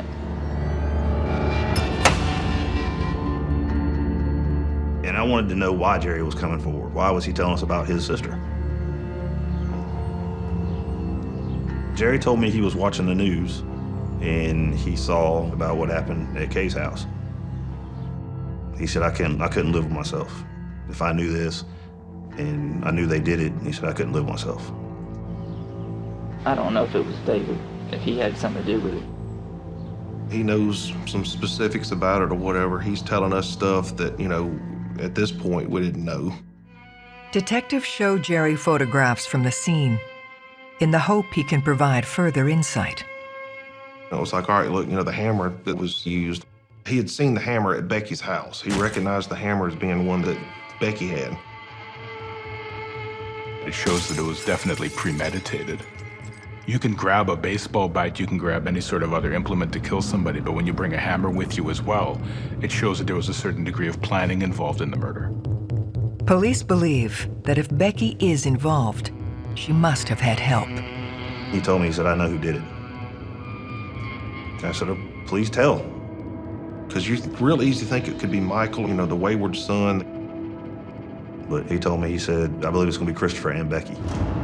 I can just hear them right now scheming something together and thinking they can get away with it. The accusation directs suspicion to Becky's oldest son. Christopher, he'd tell me, he's like, Mama called me in the middle of the night last night crying, and, if she says if we could get away with it, it would sure make everything better on her because she loves David so much. And then you start finding out about the relationship with her sons, how one was the black sheep, how one she doted on. Chris was Mama's boy. He was the golden child. She was buying him motorcycles. She rented him a house. She bought him a truck. She didn't do any of those things for Michael. So it was a totally different relationship between those two. Christopher knew how upset she was about David, how she wanted to be with David, and she knew that Christopher would do anything for her. Police returned to Kay's husband, David, to confront him with the affair allegations. First thing I asked him is, tell me about the affair with Becky. Because I just wanted to blow him out of the water. I wanted him to know that I knew a lot. And it's time to come clean. Of course, when I said that, his eyes got big around as saucers. You're thinking about the husband, and would the husband have a motive to do it? He just happened to be out of town when this horrendous crime happened. But then he opened up. He started telling me all about the affair, how long it had lasted. Kay found out. She knew about it. We talked about it. We were going to work through it. We and her stay together and move on and move out. And he came out and said, I cut it off, and I told Kay that it was over with. What happened when you broke it off with Becky? How did she take it? Well, she knew the whole time that I didn't want anything to change with my situation with Kay. I'm not so sure that you're telling us everything at this point. I'd also told him I was going to pull his phone records and find out who he'd been talking to and what was going on. Well, he came forward then and told me that the night before the murder that he and Becky did talk on the phone. I called her late Monday night, I believe, and I did talk to her Tuesday. We just talked for a little while about what was going on, and then we got involved in, phone sex over the phone. And that was Tuesday night? Yes. So he's pretty much letting me know that the affair wasn't over with, like he told his wife. Is it safe to say that your words were saying no as far as the relationship, and your other communications were saying something different? Now you kind of start seeing the behind the scenes a little bit, and you start to kind of crack into the not so perfect family, so things weren't as peachy as what it seemed. It puts them further in it, They're putting themselves further and deeper into this investigation just from not telling the truth. Detectives know he was over 2,000 miles away when his wife was killed. I knew he couldn't have committed it. It doesn't rule out that he's involved. The only people who can answer this question are Becky and Christopher. We had them in different locations, and we just went ahead and talked to them at the same time. So they didn't have a chance to get their stories together. I honestly thought that once we got in there and we talked to Chris, that he would realize that he was just a patsy. Christopher didn't say a word, didn't ask why, what for, anything. He refused to speak with us. Your mom's in custody with us right now. She was she's talking to us right now. And I want you to think long and hard before you choose to go down a road. I want you to be on the right road. Whatever you're saying, I'm trying to say is a lie. We can end this right now and go get my lawyer. I want to speak to a lawyer right now. Becky was quite the opposite. She agreed to talk to us, which surprised me. I didn't think she would. When we started confronting her about the affair with David, about what her brother had told us, she started coming forward.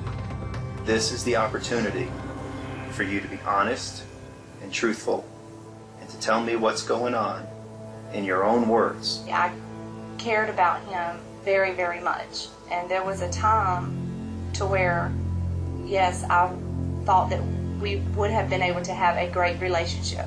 And it's been over for how long? I can't really even say that it was ever, I mean, it was over, but we still talked. I told my husband and my husband told her. So she knew. She finally starts breaking down. She starts crying, and then she starts telling us it was Christopher. I told him that I loved David, and I should have never told Christopher that, but I did.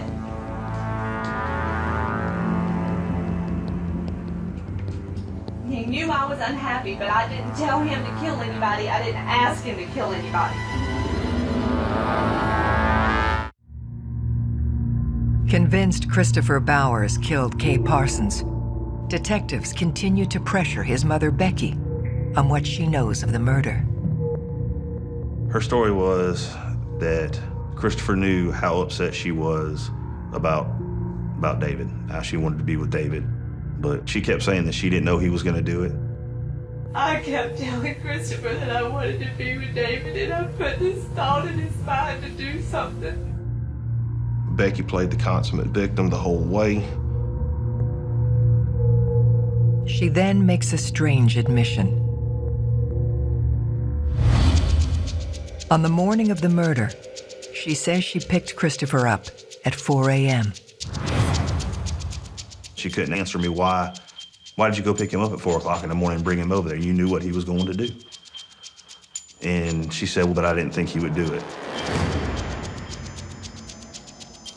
It's a stunning revelation. She said she received a phone call a little bit later from Christopher saying, come pick me up. She goes down there and picks him up, and he's covered in blood.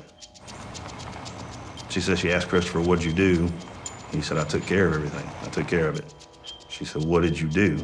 And he said, I beat the out of her. I was so scared. She also told us about the shooting. She told us that it was Christopher that shot her. The plan was Christopher was supposed to just shoot the gun next to her so her friend could hear it. She said, yeah, he wasn't actually supposed to shoot her, which is a little poetic justice. And she said she wanted to do that so they could try to throw the investigation to try to confuse us. They now believe that while Christopher committed the act, Becky was the mastermind. You planted these seeds, you watered these seeds, you picked him up early in the morning so he could come over and reap that crop. It's remarkable because it shows the degree of control she had over him and just how much, in many ways, he actually loved his mother, that he would go along with this. We found out real quick with that interview just how conniving and manipulating that Becky actually is. I mean, because she didn't care about anything other than her and her happiness and what she wanted. Becky's statement also removes any lingering doubts over Kay's husband. She swore up and down that David did not have any knowledge of this. He didn't know what was going to happen. He was not involved in any way. On March 27, 2009, Becky Sears and Christopher Bowers are charged with murder. They're charged the same because they were both equally participating in the crime. If you're going to arrest somebody for something that didn't do it, they're going to scream and holler, it wasn't me, I didn't do it, I didn't do it. He didn't say a word. He was calm as he could be.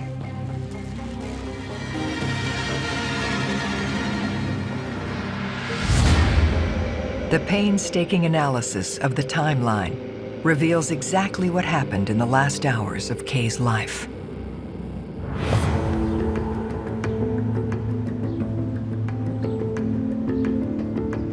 Kay left and took her son to school. On the way to school, they stopped and got some fast food for breakfast, and then she drove back home. Knowing Kay is gone, Christopher stages his ambush.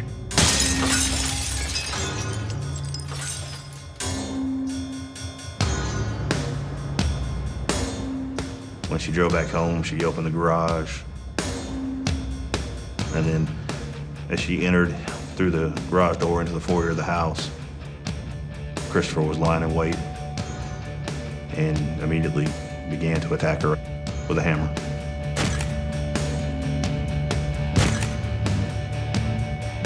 She tried to fight back. She literally was fighting for her life. We could tell by the blood evidence. She was able to make it to the garage, and we found a bloody handprint sliding down the garage door opener, trying to open the garage door.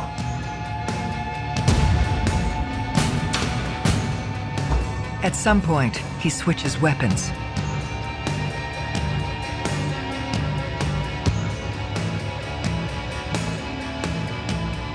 It was just so intense. You hear of, crimes of passion. This goes beyond that.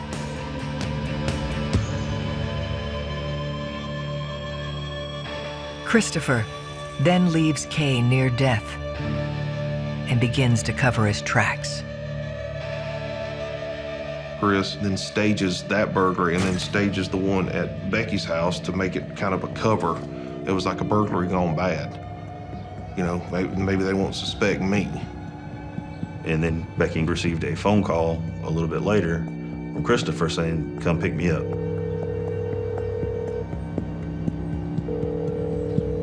She then took Christopher to her work. Then they got the phone call from Michael about the break-in, and they drove back to the house.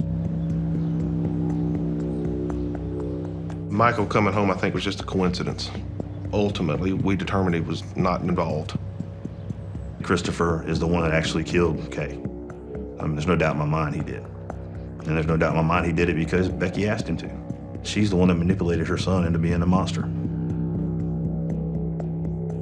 I think she played on the daily routines of Kay. She knew where she was gonna be, what time, when she'd be back. And so I think that she used that to her advantage to get Christopher in the house, have a game plan, and to make it easier for him to go next door and attack her.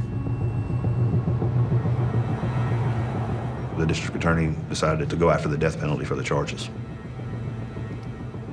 Chris never turned on Becky. Chris never would say a bad word about his mother. They both take a plea deal, and they both get life in prison without the possibility of parole. She is one of the most narcissistic people I've ever met in my life.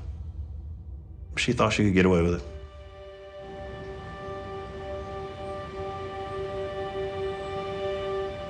There is a satisfaction there because I've heard all kinds of, dang man, you must be you got a crystal ball or whatever now. I just, you get out there and you get on the trail and you just follow it. And until you get some solid answer, concrete, one way or the other, you don't stop.